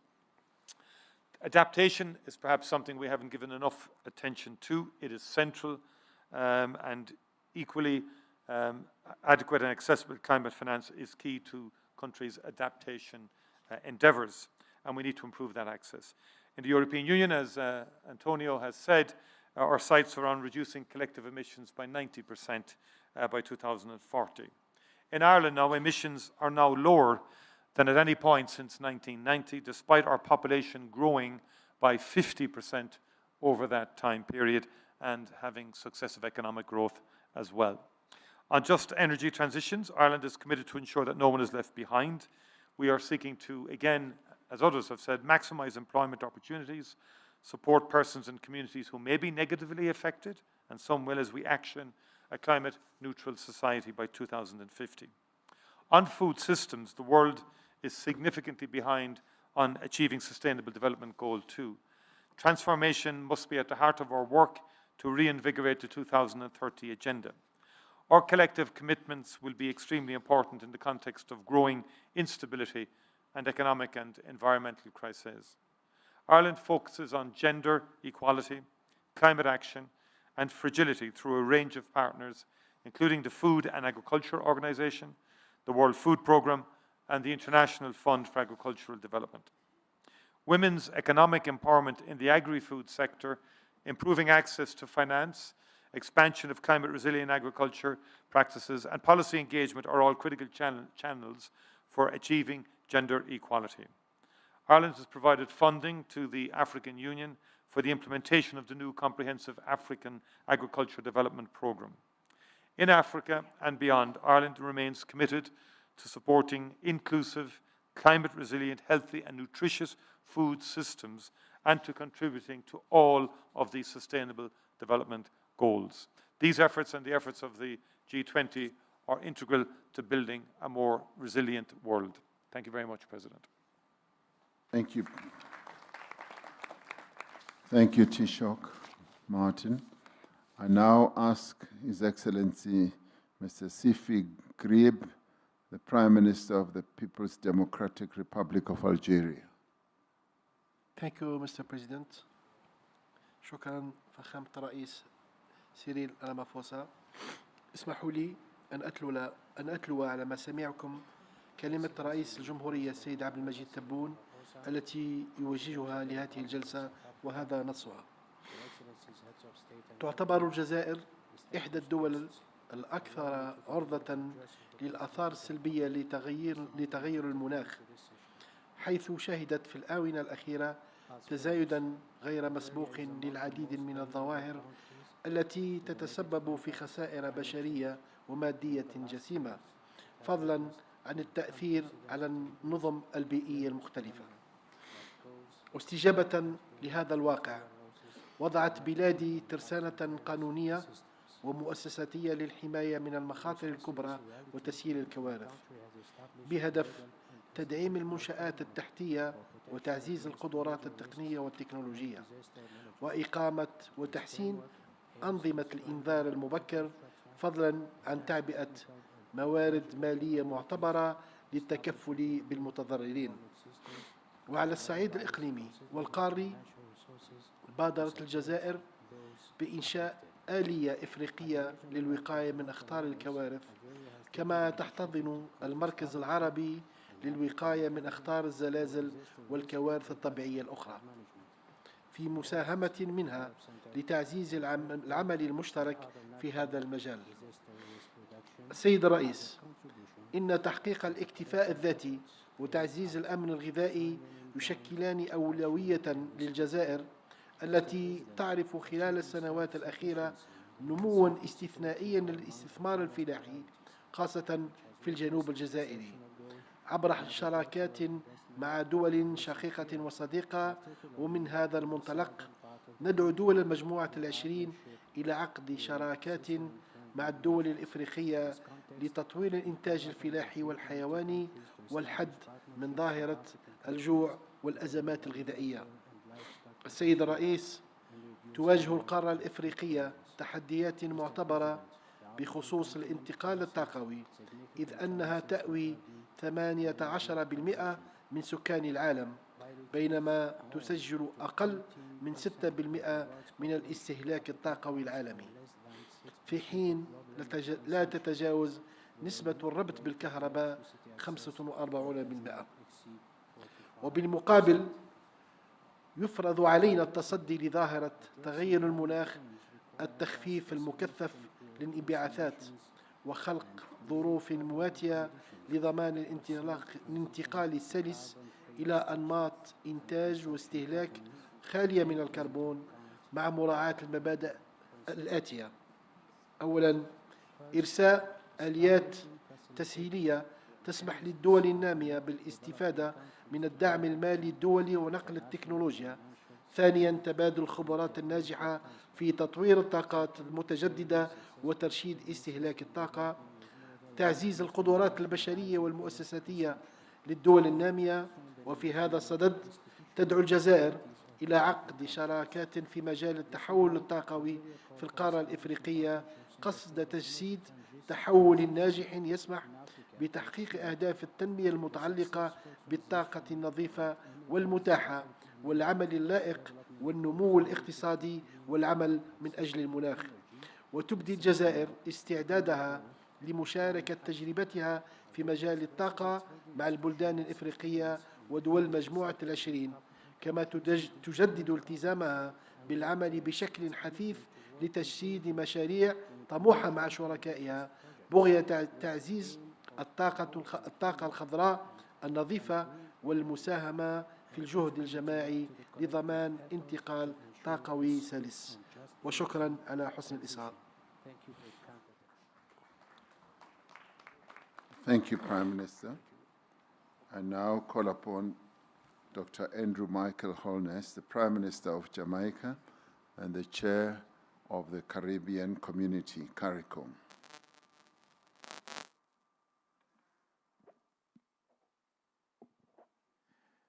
Thank you, President. In the first session, I mentioned the recent passage of Hurricane Melissa, one of the most powerful hurricanes recorded in the Atlantic. The true economic impact will take months to fully quantify. However, preliminary estimates already indicate catastrophic losses. Prime Minister Carney pointed out that it is estimated that we have lost, in terms of physical damage, approximately $8.8 billion, or the equivalent of approximately 41%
Thank you very much, Prime Minister. Once again, our condolences and our support to the people of Jamaica and the terrible disaster that befell them. And we will forever be holding you in our thoughts and continuing to give support. I now call upon His Excellency Dr. Mustafa Medboli, the Prime Minister of the Arab Republic of Egypt. Thank you, President Ramaphosa, and let me start by saying that the world is being confronted with multiple critical and interlinked crises that threaten decades of progress towards the SDGs. Today, global challenges ranging from geopolitical tensions, climate change, and food insecurity to water scarcity, soaring debt levels, demand urgent and coordinated multilateral action guided by the principles of solidarity, cooperation, and shared responsibility. The G20 could play a leading role in advancing the response to the above-mentioned crisis. Access to concessional finance, technology transfer, and capacity building are crucial for developing countries to achieve climate action and just transition.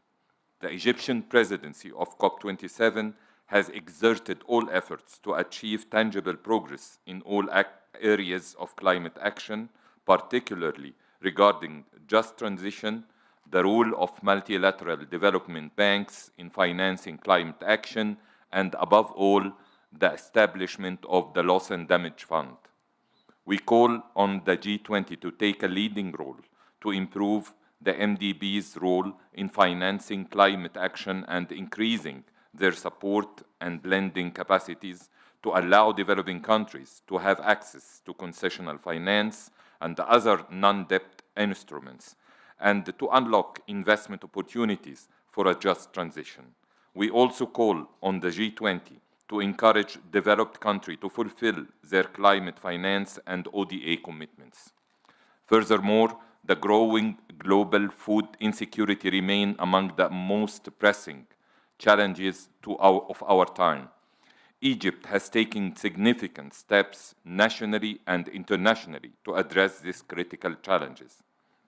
In September 25, Egypt, in cooperation with the South African G20 presidency, hosted the third G20 Food Security Task Force meeting in Cairo with the aim to strengthening international cooperation in this field and alleviating food insecurity in developing countries. In conclusion, we believe that the G20 is well positioned to coordinate actionable measures to enhance finance for development, narrow digital divide, and assist developing countries to embrace new technologies, including AI, in order to tackle existing challenges and accelerate the implementation of SDGs by 2030. I thank you all. Thank you. Thank you, Prime Minister. I now have the pleasure of asking Prime Minister of the Kingdom of Norway, Mr. Jonas Støre, to take the floor.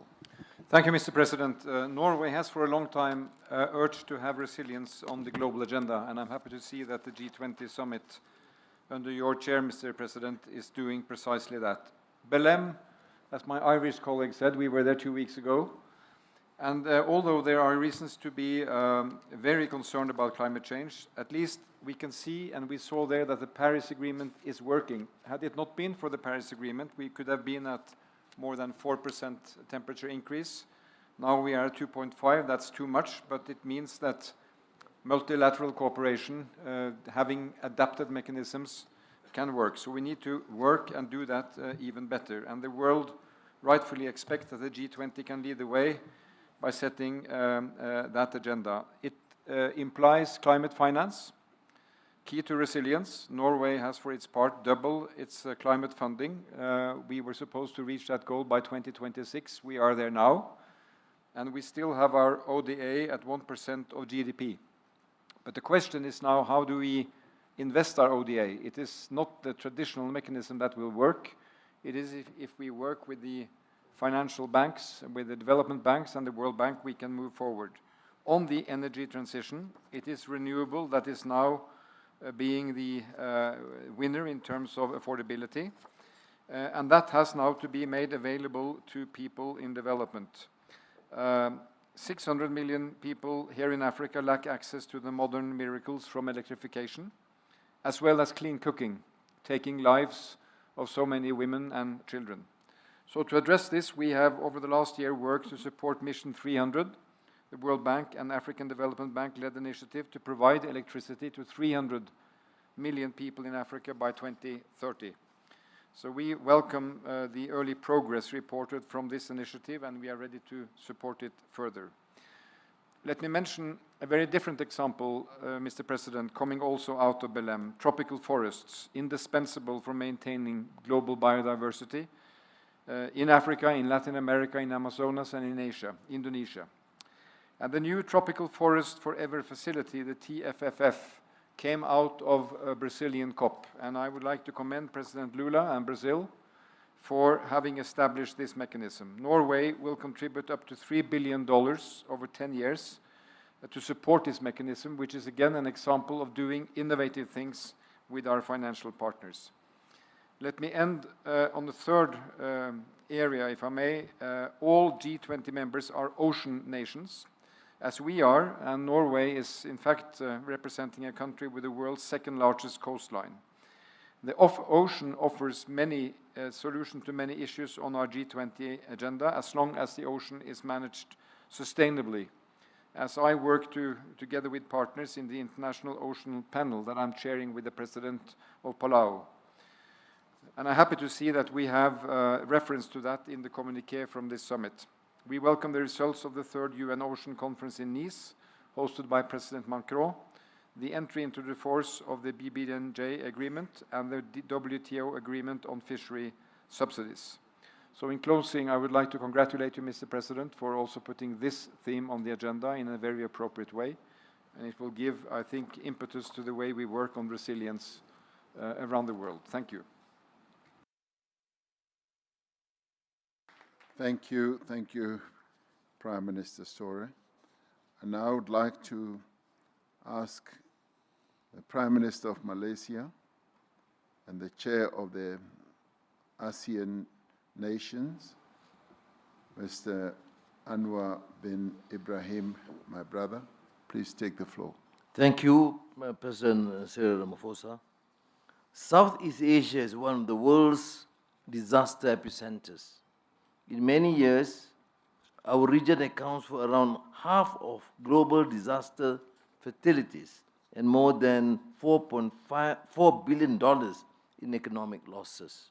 Not all these events are driven by climate change, but climate stress compounds their impact and weakens recovery. We have learned that resilience depends on anticipatory investment.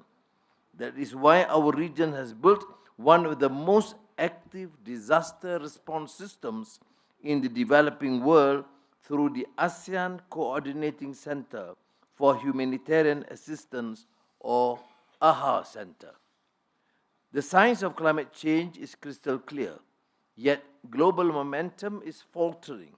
In many societies, including the industrialized world, there is a rising pushback against policies seen to raise prices and threaten jobs. At the same time, energy demand in developing regions is growing faster than clean alternatives can be deployed. The world will continue to use fossil fuels for some time. Pretending otherwise will not help us plan responsibly. ASEAN's experience shows that regional platforms can advance climate action. Disaster cooperation and energy connectivity, even when global processes struggle. If fossil fuels cannot be eliminated overnight, then we need the technologies that reduce their footprint. CCUS, methane abatement, and industrial decarbonization will all be essential. Meanwhile, the ASEAN power grid and the Trans-ASEAN gas pipeline will help smooth the integration of renewables and strengthen energy security, even as we scale clean power. These are the kinds of measures that make the transition workable. We must accelerate adaptation where impacts already threaten lives and livelihoods, especially in food and water security. We must advance a climate strategy that is ambitious, yet grounded in the realities of our people face. To sustain these efforts at scale, international climate finance must be accessible, predictable, and aligned with the needs of developing regions. Only then can we secure livelihoods and advance shared prosperity. Thank you. Thank you. Thank you. The last to speak on the guest country list is Lee Kinyanjui, Minister for Investment, Trade and Industry from Republic of Kenya, as chairperson of the East African Community.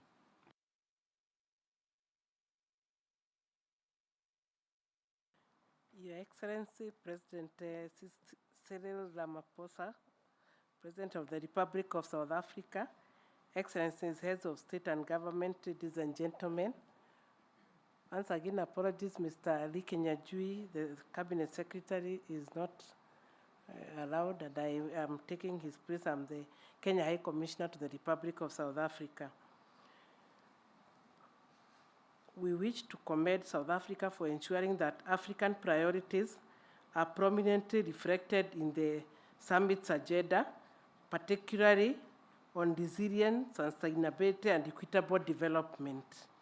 Excellencies, we recognize G20's efforts to strengthen global disaster risk financing, which remains essential for enabling timely and effective responses to climate-related and natural hazards.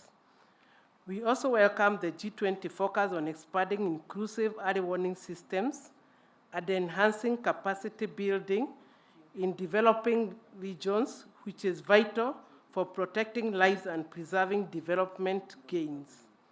Excellencies, the East African community encourages G20 to advance the provision of predictable, adequate, and accessible climate finance with strong attention to adaptation as a pressing priority for vulnerable countries. We underline the importance of honoring existing finance commitments while pursuing innovative and fair mechanisms that align with the needs of developing countries. Excellencies, COMESA is leveraging continental initiatives such as the Mission 300, which targets electricity access for 300 million Africans through its Accelerating Sustainable and Clean Energy Access Transformation Program. Its regional component, the Regional Energy Access Acceleration Platform, provides tailored technical assistance, policy harmonization support, and capacity building to help countries advance scalable and sustainable energy transitions.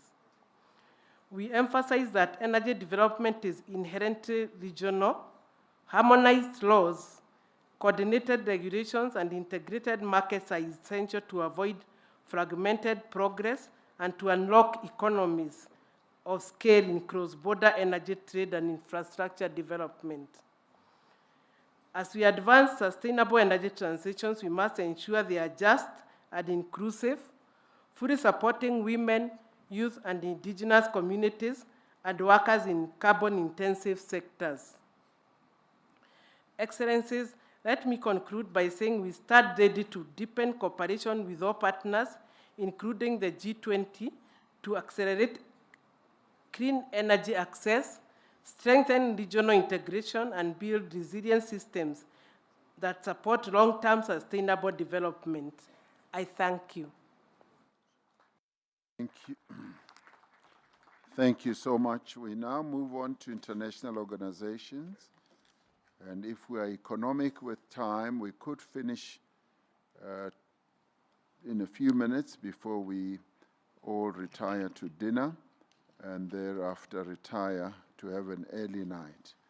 I now start off with the Secretary General of the United Nations, Mr. Antonio Guterres. Excellencies, the world has failed to keep temperatures to the 1.5 degree temperature rise limit, and about 80% of the world is sitting around this table. A temporary overshoot of this limit is now inevitable. Reaching the 1.5 degree limit is still possible by the end of the century, and that requires making this overshoot as small, short, and safe as possible. In any case, there will be dire consequences. More and worse heat waves, wildfires, floods, hurricanes, and hunger. Africa will pay a deadly price, despite doing very little to cause the problem. Avoiding more climate chaos means bridging the adaptation gap urgently as an essential element of climate justice. Developed countries must keep their promises, starting by doubling adaptation finance this year, and it is my firm belief that it is possible to triple adaptation finance by 2030 with the contribution of the multilateral development banks, as in COP29 in Baku. We must also safeguard the credibility of the Baku finance goals and capitalize the loss and damage fund, including innovative tools of finance. And in keeping with the ambitions of the United Nations Early Warnings for All initiative, we need to ensure everyone, everywhere, is protected by a life-saving alert system by 2027. We also need investments in resilience and technology to boost and protect food systems in the face of climate shocks and disasters. But all our efforts in adaptation will fall short unless we reach a drastic reduction of emissions in the next decade, going clearly beyond the present NDCs, which still lead to an increase of temperatures well beyond 2 degrees. And we need to supercharge the just transition away from fossil fuels to renewable energy, as described in the consensus of the Dubai in COP. Fortunately, the economics on our side. Last year, 90% of new power capacity came from renewables. Renewables are now the cheapest source of new electricity in nearly every country, and ensuring all countries benefit means providing financing and technology to help developing countries invest in grids, storage, and efficiency. And it means supporting workers and communities affected by the transition through training, protection, and new opportunities. All of these requires massive investment, debt relief, greater access to concessional finance, reform of the global financial system, all to give developing countries representation that reflects the realities of today's global economy. We need the G20 leadership and support as we build the resilient world people and planet require. Thank you. Thank you, Secretary General. Thank you for that input. I now call upon His Excellency, Chairperson of the African Union Commission, Mohammed Ali Yusuf. Thank you very much, Your Excellency. Excellencies, it is a great honor for me to present the African Union Commission remarks for Session 2 on behalf of His Excellency Mohammed Ali Yusuf, Chair of the Commission. Your Excellencies, ladies and gentlemen, for Africa, resilience is not aspiration but our daily reality. We therefore approach this topic with clarity. Resilience must be built on equity, investment, and justice. We applaud the South Africa G20 presidency for highlighting these matters in this G20 tenure. On disaster risk reduction, Africa has established the Africa Multi-Hazard Early Warning and Action System. It is strengthening national DRR strategies. Yet, only 40% of Africans are covered by multi-hazard early warning system, the lowest globally. We welcome, therefore, the G20 high-level voluntary principles for investing in DRR development under the South Africa G20 presidency. This will highlight anticipatory action, resilient infrastructure, and risk-sensitive investment. Our call is to translate these principles into financing aligned with African systems so that every African is protected by 2027 under the G20 early warnings for all initiative. In conclusion, Your Excellencies, a resilient world cannot be built without Africa. Our continental framework are ready, our political will is firm.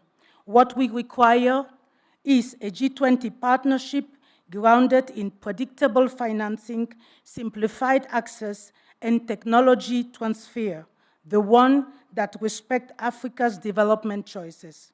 It is time to move together from commitments to implementation and from principles to delivery. Thank you very much. Thank you so much. I now ask His Excellency Dr. Carlo Monticelli, Governor of the Council of European Development Bank. President Ramaphosa, leaders of the G20. Throughout history, the world has repeatedly faced periods of profound technological and societal change, periods that have shaken established systems.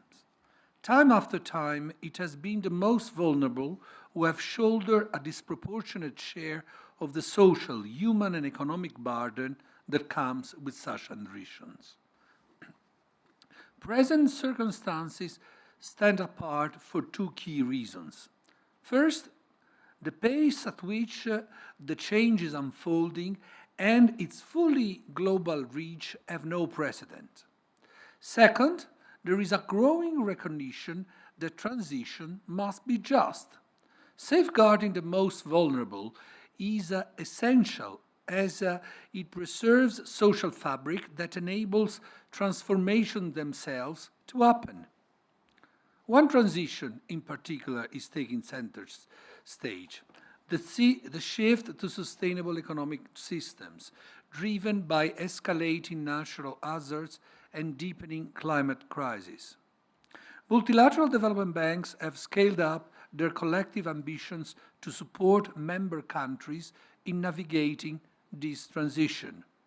Since 2019, MDBs have doubled support for adaptation investment, recognizing that well-being and jobs cannot be sustained where homes, schools, and business are under threat from flooding, drought, and other climate events. Solutions to respond to natural disasters are also developing. One example, in Seville, several MDBs joined the Debt Close Alliance, which, within this broader MDB ecosystem, the Council of Europe Development Bank plays a distinctive role as Europe's social bank. It advances a climate social nexus approach, focusing on investments that strengthen the climate resilience of most vulnerable populations and communities. Looking ahead to 2026, MDBs stand ready to support their clients through this period of profound global transformation, ensuring that people remain at the core of the solutions we deliver. Thank you.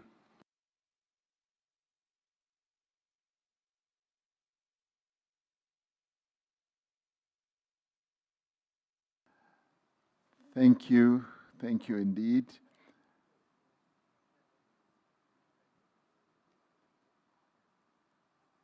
I now want to call, as you see me hesitate, I just had a whisper in my ear from the Secretary General of the United Nations, who has just told me that the main decision of the COP30 has just been approved. So the Secretary General is understandably very happy. and I congratulated him. Thank you very much, Secretary General, for sharing. Thank you so much.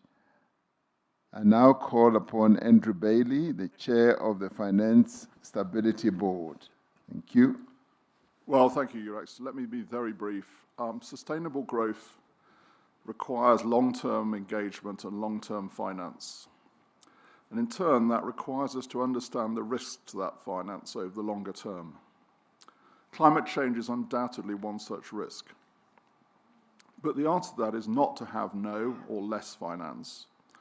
It's to use finance to support the transition to a sustainable future.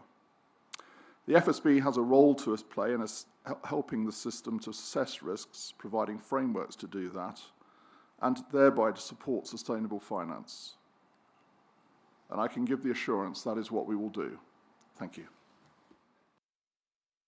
That was nice and sweet. Thank you. 45 seconds. Excellent.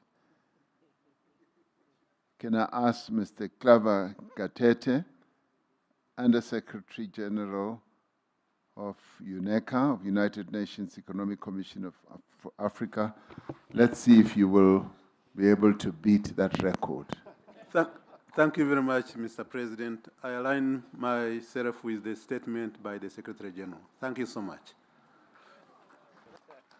Gee, we are on a roll. We are on a definite roll. Ms. Rebecca Gracepan Mayulfs, the Secretary General of UNCTAD. I will have to do the same, Mr. President, and I align with the statement of the Secretary General of the UN. Thank you so much.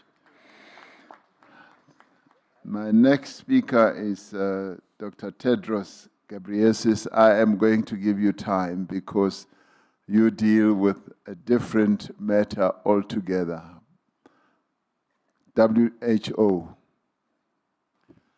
Thank you. Thank you, Your Excellency, President Ramaphosa, Excellencies.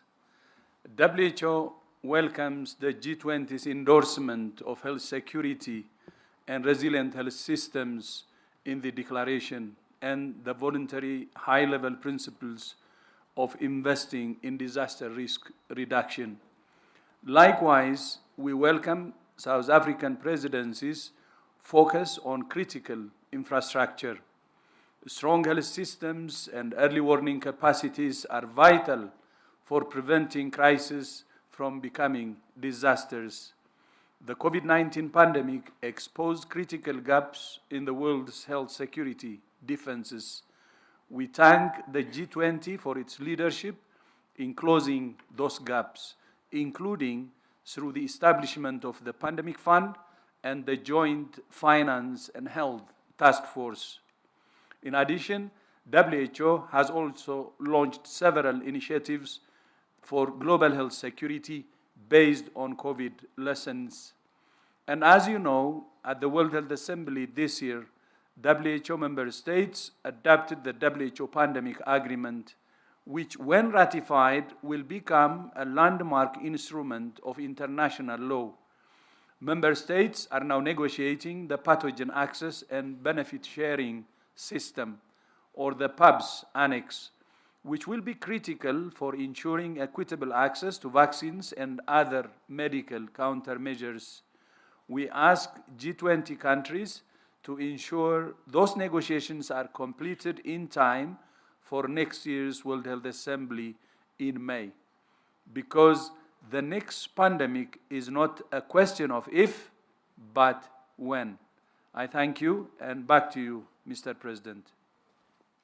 Thank you so much, Tedros. My last speaker is His Excellency Maximo Terino Cullen from the Food Agriculture Organization. Thank you very much, Chair, and I will try to be as brief as possible. In 2023, the world saw the steepest surge in food price inflation in decades. In low-income countries, food inflation reached 30%, pushing households' budget beyond their limits. This implies that the cost of a healthy diet rise substantially, making 2.4 billion people didn't have access to a healthy diet.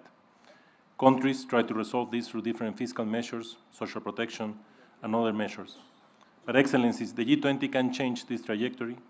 Open, predictable food markets are essential, particularly for net food importing countries. We must also invest in resilience, as climate shocks will intensify in intensity and frequency. First, through prevention, anchored on early warning risk analytics, insurance, and One Health approaches, and second, by increasing countries' ability to cope when shocks happen, with a strong social protection and science and innovative-driven agricultural transformation, and trade policies that keep food accessible during these stresses. FAO's Financing for Shock-Driven Food Crisis facility tried to mobilize countries and private capital to strengthen prevention and enable anticipatory action. Through targeted investments and the Global Alliance Against Hunger and Poverty, we're trying to drive country-led agri-food system transformation at a scale to achieve this resilience. Excellencies, the world cannot wait. Leadership is needed now. Thank you very much.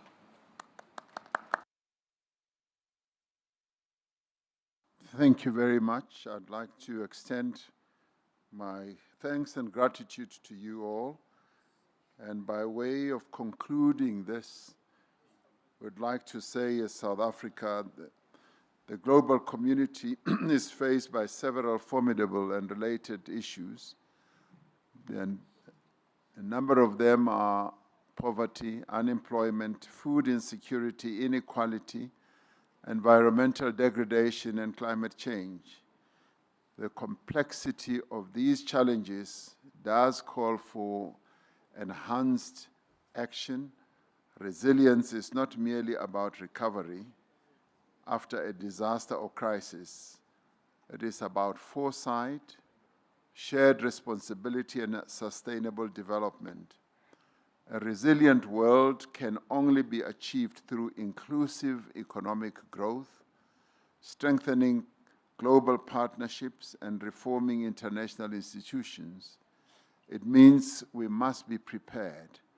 We must, as a matter of urgency, integrate disaster risk reduction into macroeconomic policies, climate financing, and sustainable infrastructure development.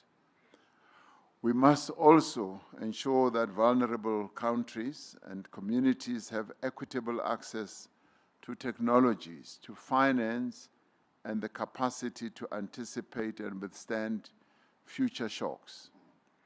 As we look ahead, South Africa believes that our collective efforts should focus on three imperatives. Firstly, we must strengthen global early warning systems. For many countries, this means scaling up of investments in data, in technology, and capacity to reach the most vulnerable communities that may be exposed to danger. Second, we must mobilize innovative finance for resilience. The G20 should champion accessible, practicable, and equitable disaster risk financing instruments.